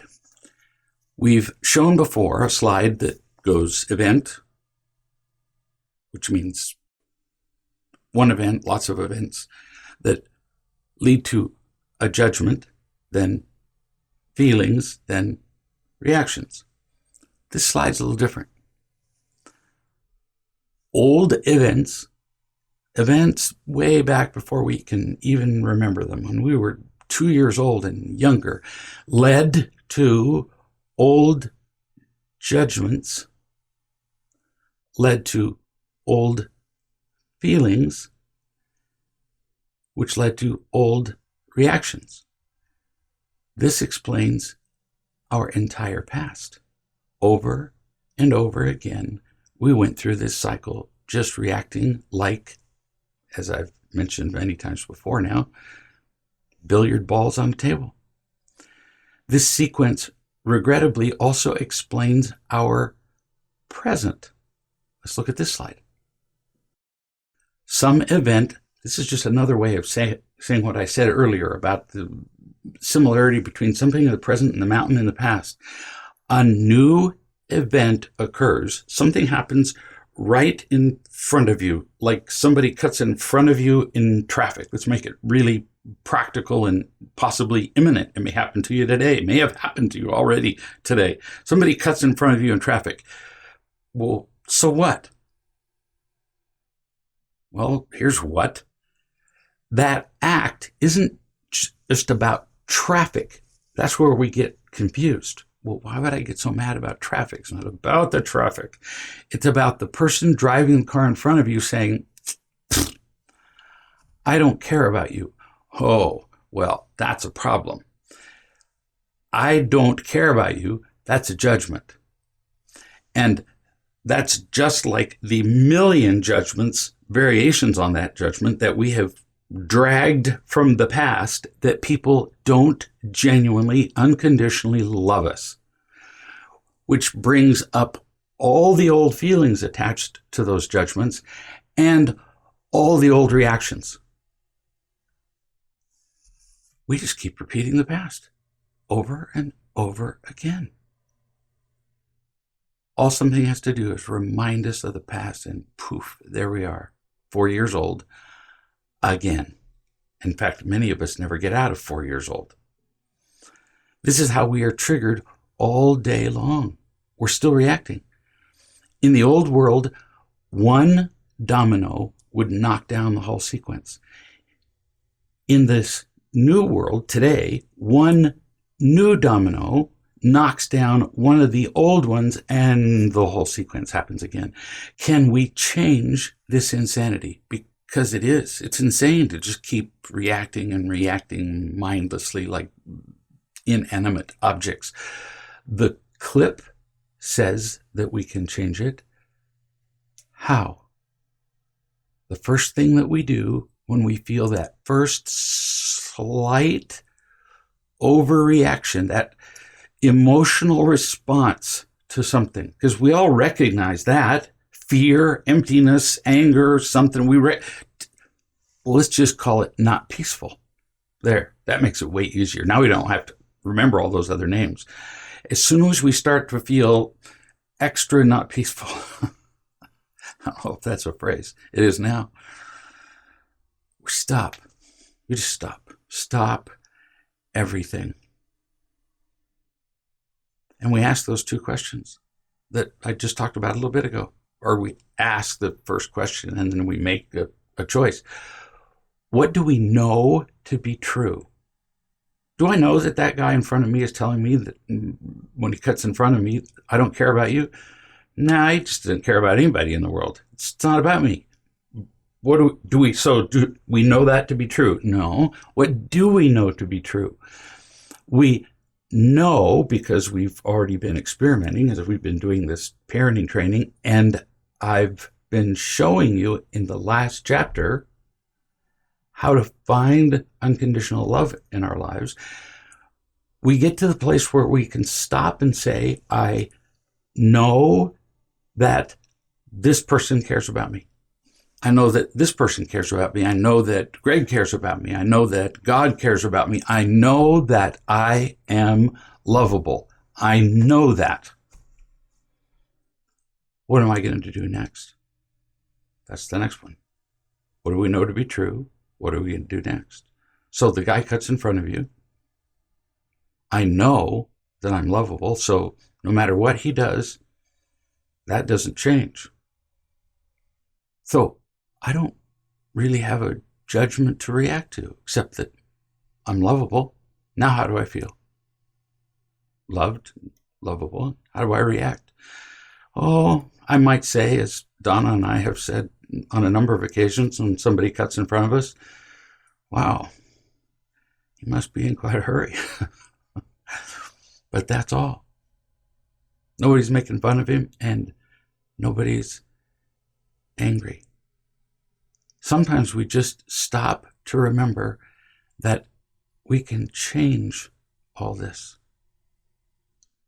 We can change all the past triggering to this.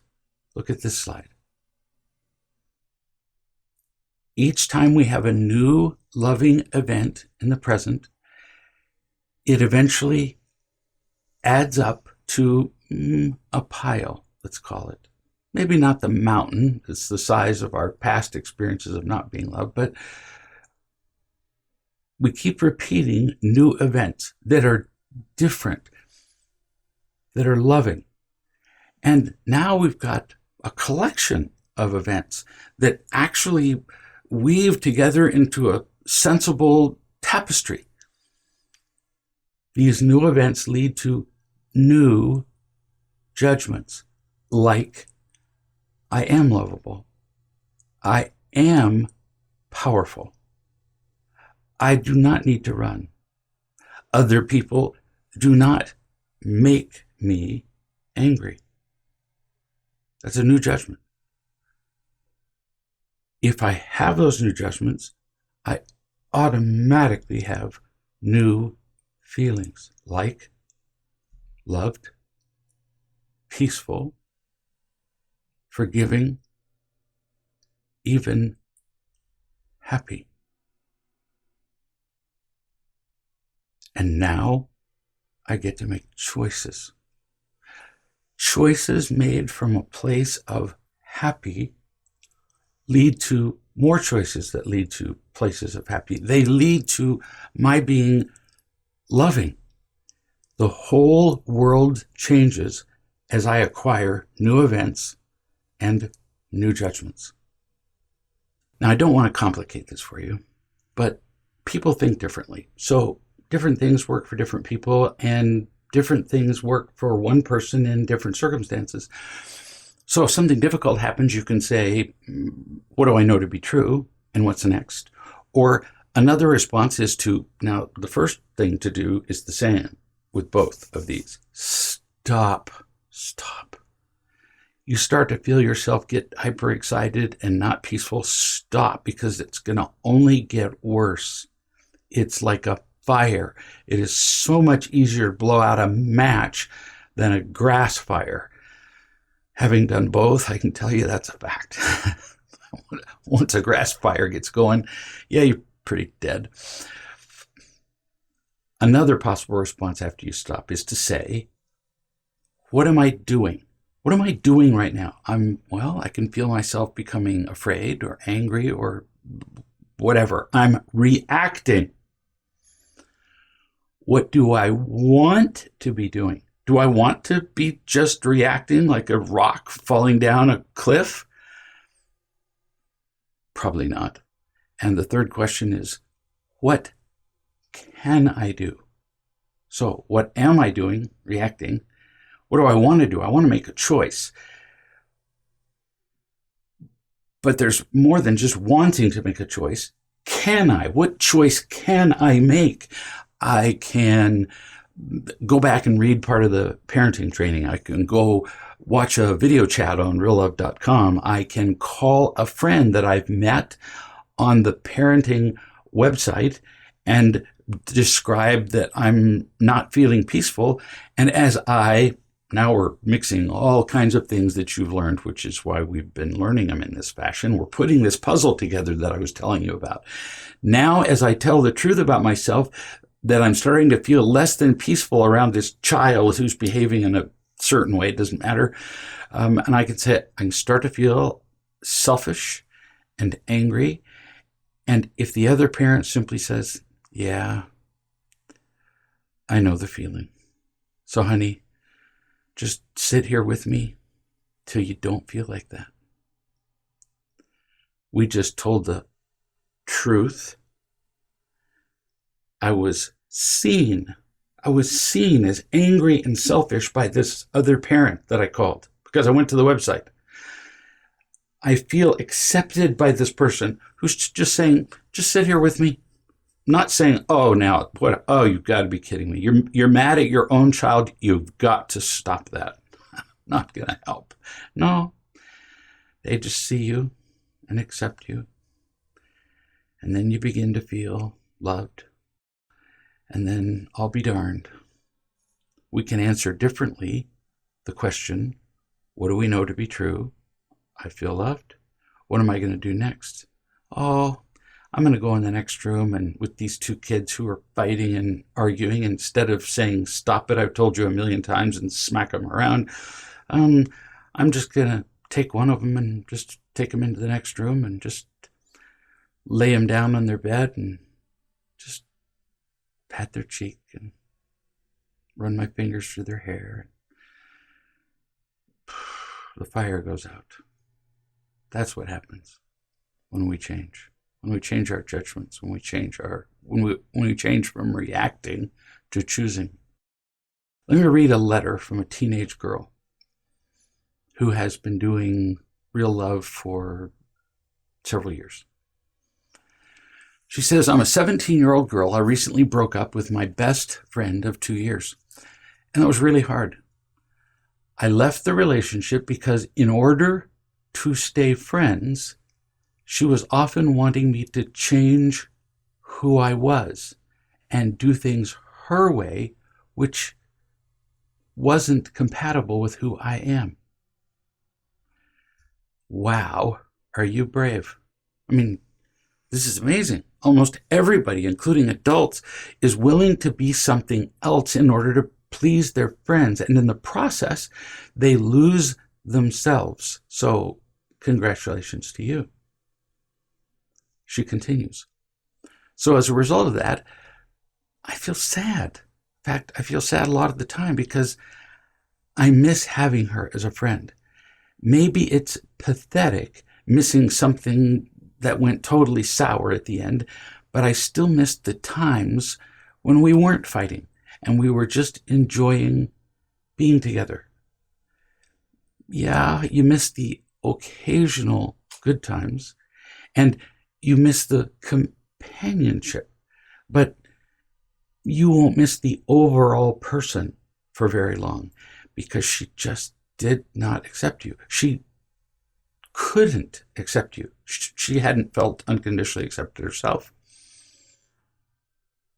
We can always find something to enjoy in a relationship or about any given person, but that's not enough in many cases to stay in a relationship. We can love everyone without conditions, but that doesn't mean we need to unconditionally choose to spend our time with them. not when we have to lose ourselves in the process. We need to establish our closest relationships with people who can genuinely accept us as we are. People who can see, accept, and love us. She continues. The main problem is that while I'm working through my own stuff, my mother is also upset about something. Makes it very difficult when our parents aren't loving. She continues, and I basically feel like I have nobody to talk to about what I'm feeling because she's too wound up in her own stuff. Everybody listen. As parents, we're too wound up in our own stuff. This child is 17, but she could be 4. Our children want to talk to us, but they can sense when we're wound up in our own stuff, and then they don't share who they are with us, and they're left alone in the world. That's a terrible feeling. This 17-year-old is able to articulate that. Most of our children are not able to. So, talking to her, this makes it pretty tough because while your mother's upset, she cannot see or accept you. Even if she's not upset at you, you can see that if she's upset, she's not in a place to love anybody. Now you continue. So I end up not really talking to anybody. I just sit on my computer listening to music and writing. Now, are we hearing this as parents? What is this kid doing? This kid has already established a pattern of being addicted to devices, listening to music, being on the computer, because there's nobody to love her. She's saying this. She understands this. She continues. My mom doesn't want me on the computer all the time, so when I am, she tells me to get off. But then that leaves me with nothing to do, so I go to sleep. This is pretty sad. Notice the pattern, notice the cycle, notice the steps, notice how everything's really all the same stuff. She started off in pain, so she found this friend, and for a brief time, the newness of having a friend and having a companion really felt good. But then the girl tried to control her, and she didn't like that, and so she wanted to go talk to her mother, but her mother wasn't available emotionally. So she ran, she retreated, she withdrew into her room and listened to music and was on the computer, and then her mother told her, oh, well, you can't do that. So that leaves the girl with absolutely nothing to do. So what does she do? She goes to sleep. There are some kids who sleep 12, 16 hours a day. Not because they're tired and they're working in the mines, just to go away. And some of them take drugs. And some of them do all those things that we've listed in various ways. And then some of them finally in the end go, yeah, I'm just tired of the whole thing, and they just kill themselves. Makes perfect sense. She continues, I know this all sounds pathetic. They know something's wrong. But it's the only way I really know how to handle my problems. I'm always used to handling things on my own. What she's saying, I'm alone in the world because nobody sees me, accepts me, or loves me. She continues, on my own, hurting on my own, crying on my own, trying to take care of drama between me and my friends on my own. It's all on my own. I guess the only reason I'm not handling this well on my own is that ever since my friend and I started fighting, I've opened up a little. And I got this urge to be around people more. So when my mother is too wrapped up in her own stuff to even notice that I'm upset, and I've opened up a little bit, it hurts even more because I feel like she's just not paying any attention to me. Well, honey, you're not pathetic. Sad. It's painful. Hence my recommendation to connect you with some people your age. You got nothing to lose. You might find a friend, like a real one. You need one. As you find a friend, it changes your judgments so we can change everything else and heal the PTSD. You guys saw the clip, and she understands my language because she's been reading about real love and actually read the book Real Love and PCSD. Now back to her, me addressing her. Look at how many times you said that you do things on your own. Not good. It's painful. It's emotionally just gutting you. Now, to those who are listening, this is how people grow up to be severely dysfunctional. This is how it happens. You're hearing it live. She's been doing this for 17 years, but now she's old enough to talk about it because she's understanding it better. Most of our judgments are formed way back before we understood what was happening. 17 years old, and she's recognizing that she's alone. She's alone, which is an old judgment from old events. We saw that in one of the slides. And there's nobody there to help her, to give her new events. There's nobody to listen. If this continues, if the pain gets worse, she isolates more. She's more on the computer. She'll sneak more computer time. She'll sneak away from the house. She's already sleeping much of the time. And it ends up being a pattern that eventually we can't change. When she's 50 years old and still doing this, it's pretty tough to change. She continues. I guess all in all, I just feel unimportant. I feel like my opinion doesn't matter. My feelings don't matter. And my tears don't matter. Ugh. Makes you just want to cry yourself. She says, even if it's not true, that's kind of how I feel. She's kind of embarrassed even to have her own feelings. She continues, I can't talk to my mom about this, so I thought I would tell you. She was writing to me. Thanks for listening to my whining. She's clearly read some of the real love stuff. Listen slowly, kid. You're not whining. You're describing your pain beautifully without acting like a victim. Your whole tone is not whining. It's just, I'm in pain. Would somebody listen to me? In fact, you're amazingly insightful. Now, let's do something about you feeling alone. We're going to go back to a slide that we all looked at earlier. We're going to create new events by you meeting new people who treat you differently. Those are new events.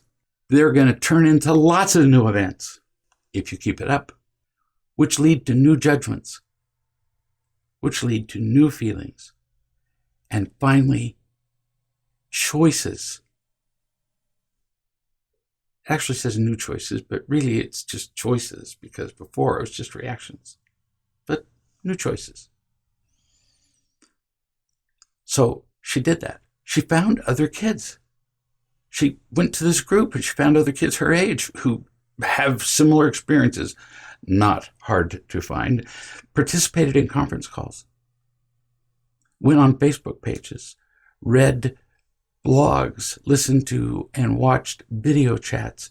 She found people who could see her. She's a miracle.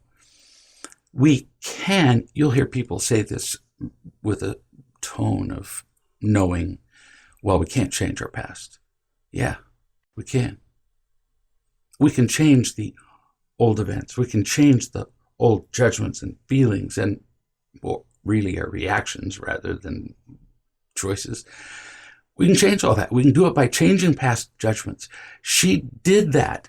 She changed her feelings. She changed her reactions to choices so that when events occurred in the present, reminding her of the past, they didn't trigger the past cascade of old judgments, feelings, and choices.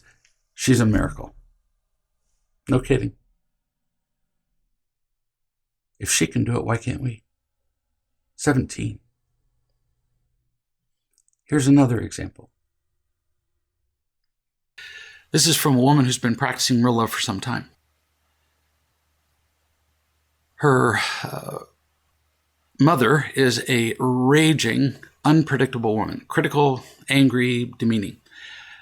The woman that I'm referring to, who's been practicing real love for a while, is married. And understandable since she was raised by a raging, unpredictable woman. She herself is critical of her husband, kids, everybody. She has a desire to really change things, to really get it. She kept being sensitive about things that were being done to her. She kept noticing what works, what doesn't work. In other words, she was paying attention to her growth. She said, I'm becoming far more aware of my unloving behaviors. What a beautiful sentence. That I see it comes naturally for me to criticize or correct other people, and often with frustration. Well, that's a really great beginning, kid. Really important to see. And notice, you're just stating how it is, not I feel guilty, I feel terrible, I'm an awful person. Nope. I'm just more aware of my unloving behaviors. There's a lesson there for every single person who's listening. You don't need to feel bad about them. Oh, if you want, take 10 seconds out and just feel really bad. And now we're done. She continues. I have a high set of standards for other people, which is pretty laughable, considering that I'm being unloving a lot of the time. Yet I want to be living a loving life and helping others to do the same. Well, to some extent, kid, we're all hypocritical, all of us. We claim often to be what we want to be. Why? It makes us feel better. Who wants to say I'm irresponsible and unloving and unkind and kind of lost and stupid? Who wants to say that? So we set our ideals and then we say, I'm that, or at least half of that. It makes us feel better. And it sets up a little hypocrisy. And as long as we're working on ourselves, oh, who cares? So if somebody says to me, you're a hypocrite, I go, no news there. She continues. You have told me before, she's talking to me, hallelujah, that I can even see that I'm hypocritical. I can even see my flaws. I don't need to feel guilt, just stay aware. I find it hard not to feel guilty or bad about myself. Yeah, you were raised by a raging, critical mother who told you were, with her tone. She said, when you make mistakes, you're a bad daughter. You're a bad human being. So yeah, when you make mistakes, the inertia of your past is enormous. You're trying to leave the gravity well of a black hole, which is where you were raised. There was no love. There was no love. There was no light. There was no nothing. And you're trying to escape the gravity well of a black hole, which is supposed to be theoretically just about impossible. And you're finding that the gravity pulls you back into the ways of the past. Well, gee, no kidding. You said, you reminded me to weigh the extensive damage that was done by my mother of being absolutely crushed. I learned all of my default behaviors by watching the example she set day in and day out all of my childhood. I got to relax. That's really fun to read. I usually spend all day saying relax, and here she's saying it. I got to relax and not feel bad about it. You gave an example of you pausing in the exact moment that a trigger comes up. She's referring to me.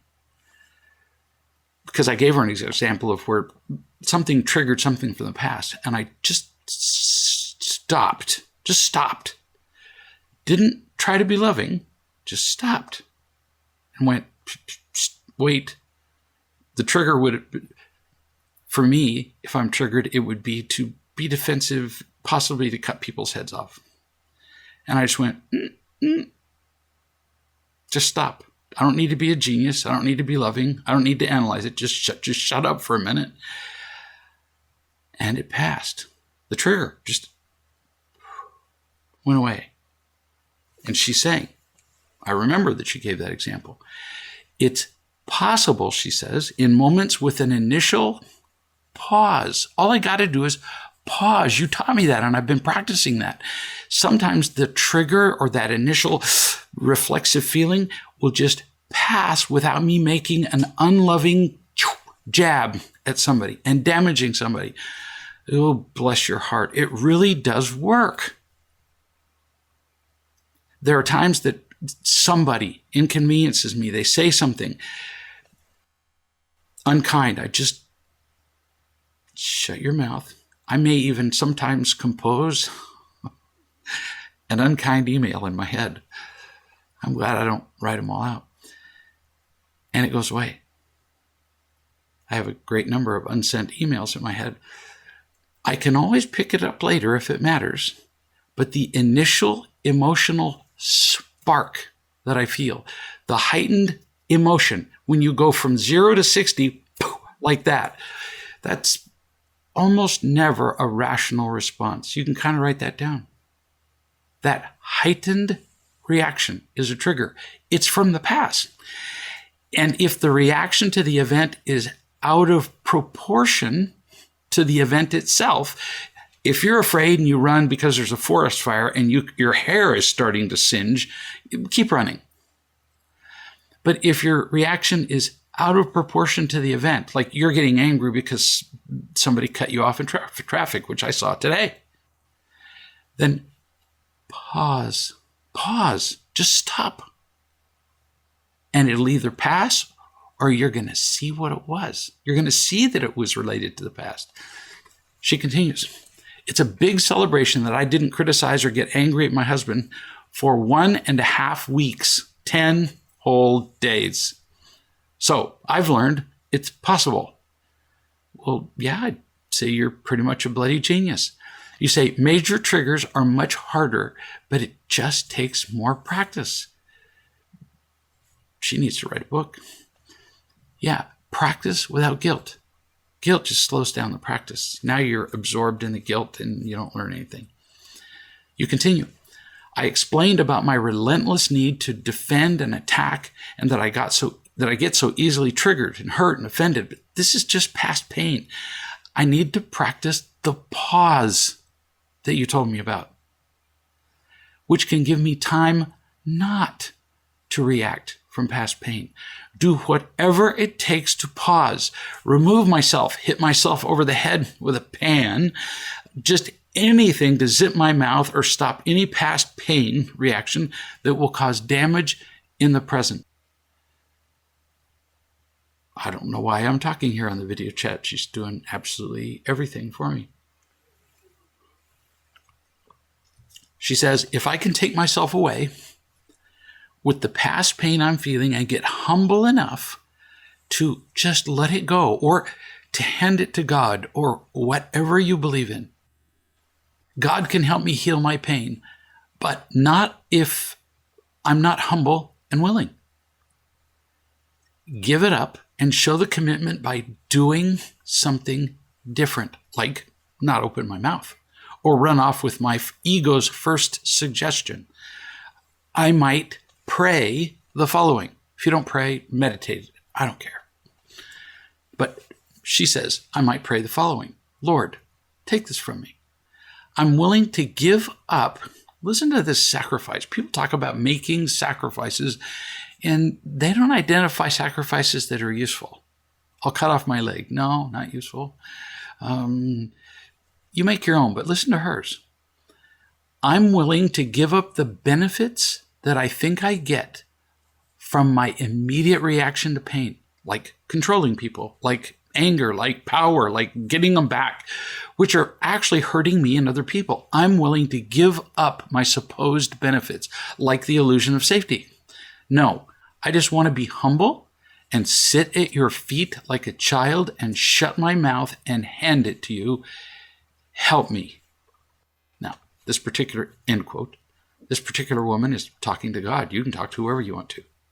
A wise person that you trust. Meditate, turn it over to the universe, but turn it over to somebody, because keeping your past pain in yourself is not going to help you. You'll be heard, and you identified the key. Humility. The reward is a level of peace and happiness and gratitude that most people get to. Humble, teachable, easily entreated, easily persuaded, easily guided. I have not spent a lifetime being easy to guide, but I remember some life-threatening conditions, caving, rappelling off a cliff, whatever.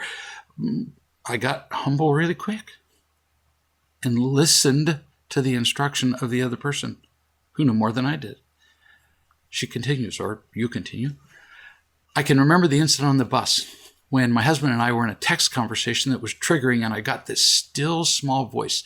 You could leave it there, right there, this discussion. Continuing this discussion doesn't warrant a response. That was the feeling I got. Remember that. I would suggest you reread this entire email many times. This is the most aware you have ever been in your life. This honest, this humble. You continue. Remember any time that I can remember any time that I just don't have to respond. Not with past pain. Something loving, sure. There's a great variety of rewards in loving, but the rewards of responding from pain are pretty limited.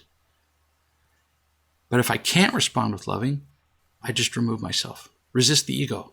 Am I justified with all of my anger given my past? Have I had enough pain in my past to justify my anger? Yes, but it doesn't work. So I've got to quit beating myself up and just pause. This is beautiful. Absolutely.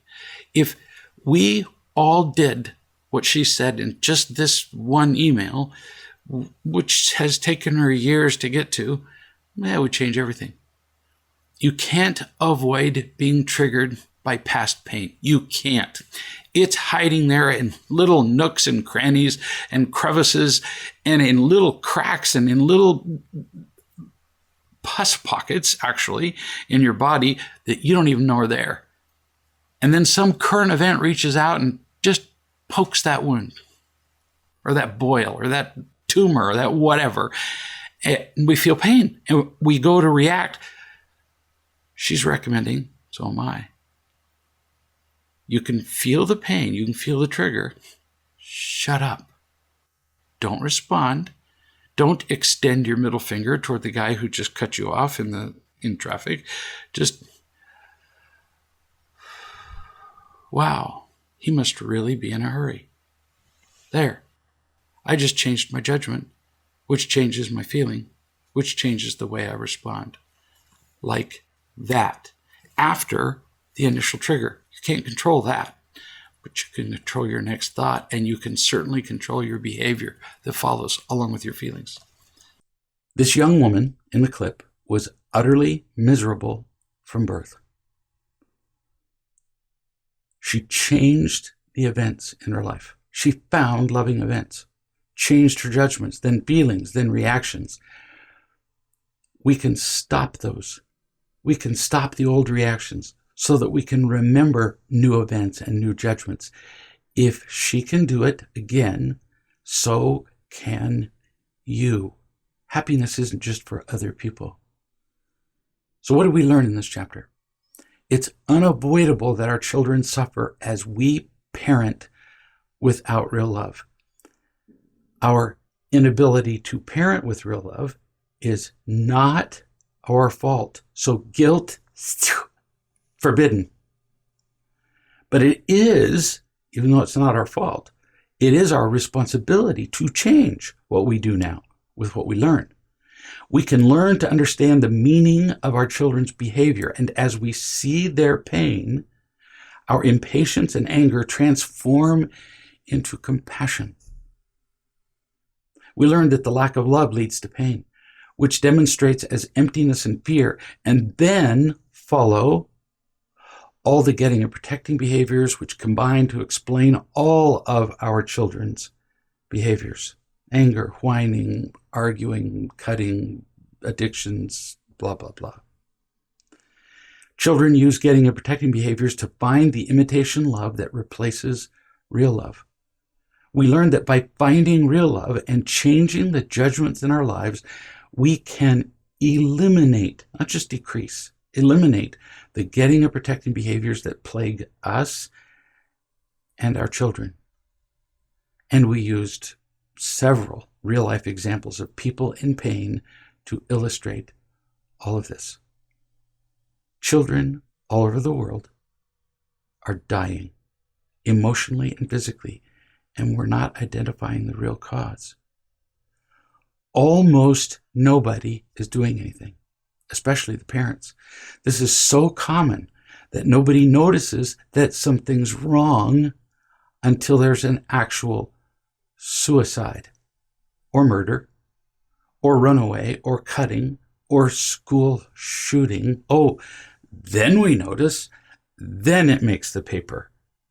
But all of the untold number of painful events before that led right up to that almost inexorably, nobody noticed any of those. We describe the school shooter and say, well, he was a quiet kid. We didn't really notice him. We didn't, which is what led to this. Everybody noticed him while he was shooting them. We need to start noticing now, before the shooting, before the suicide, before the drug addiction, or if we're into drug addictions and other behavior, we need to know what to do next. So in the next chapter, we're going to talk about how even more you can understand the pain that your child is experiencing and what you can actually do about it.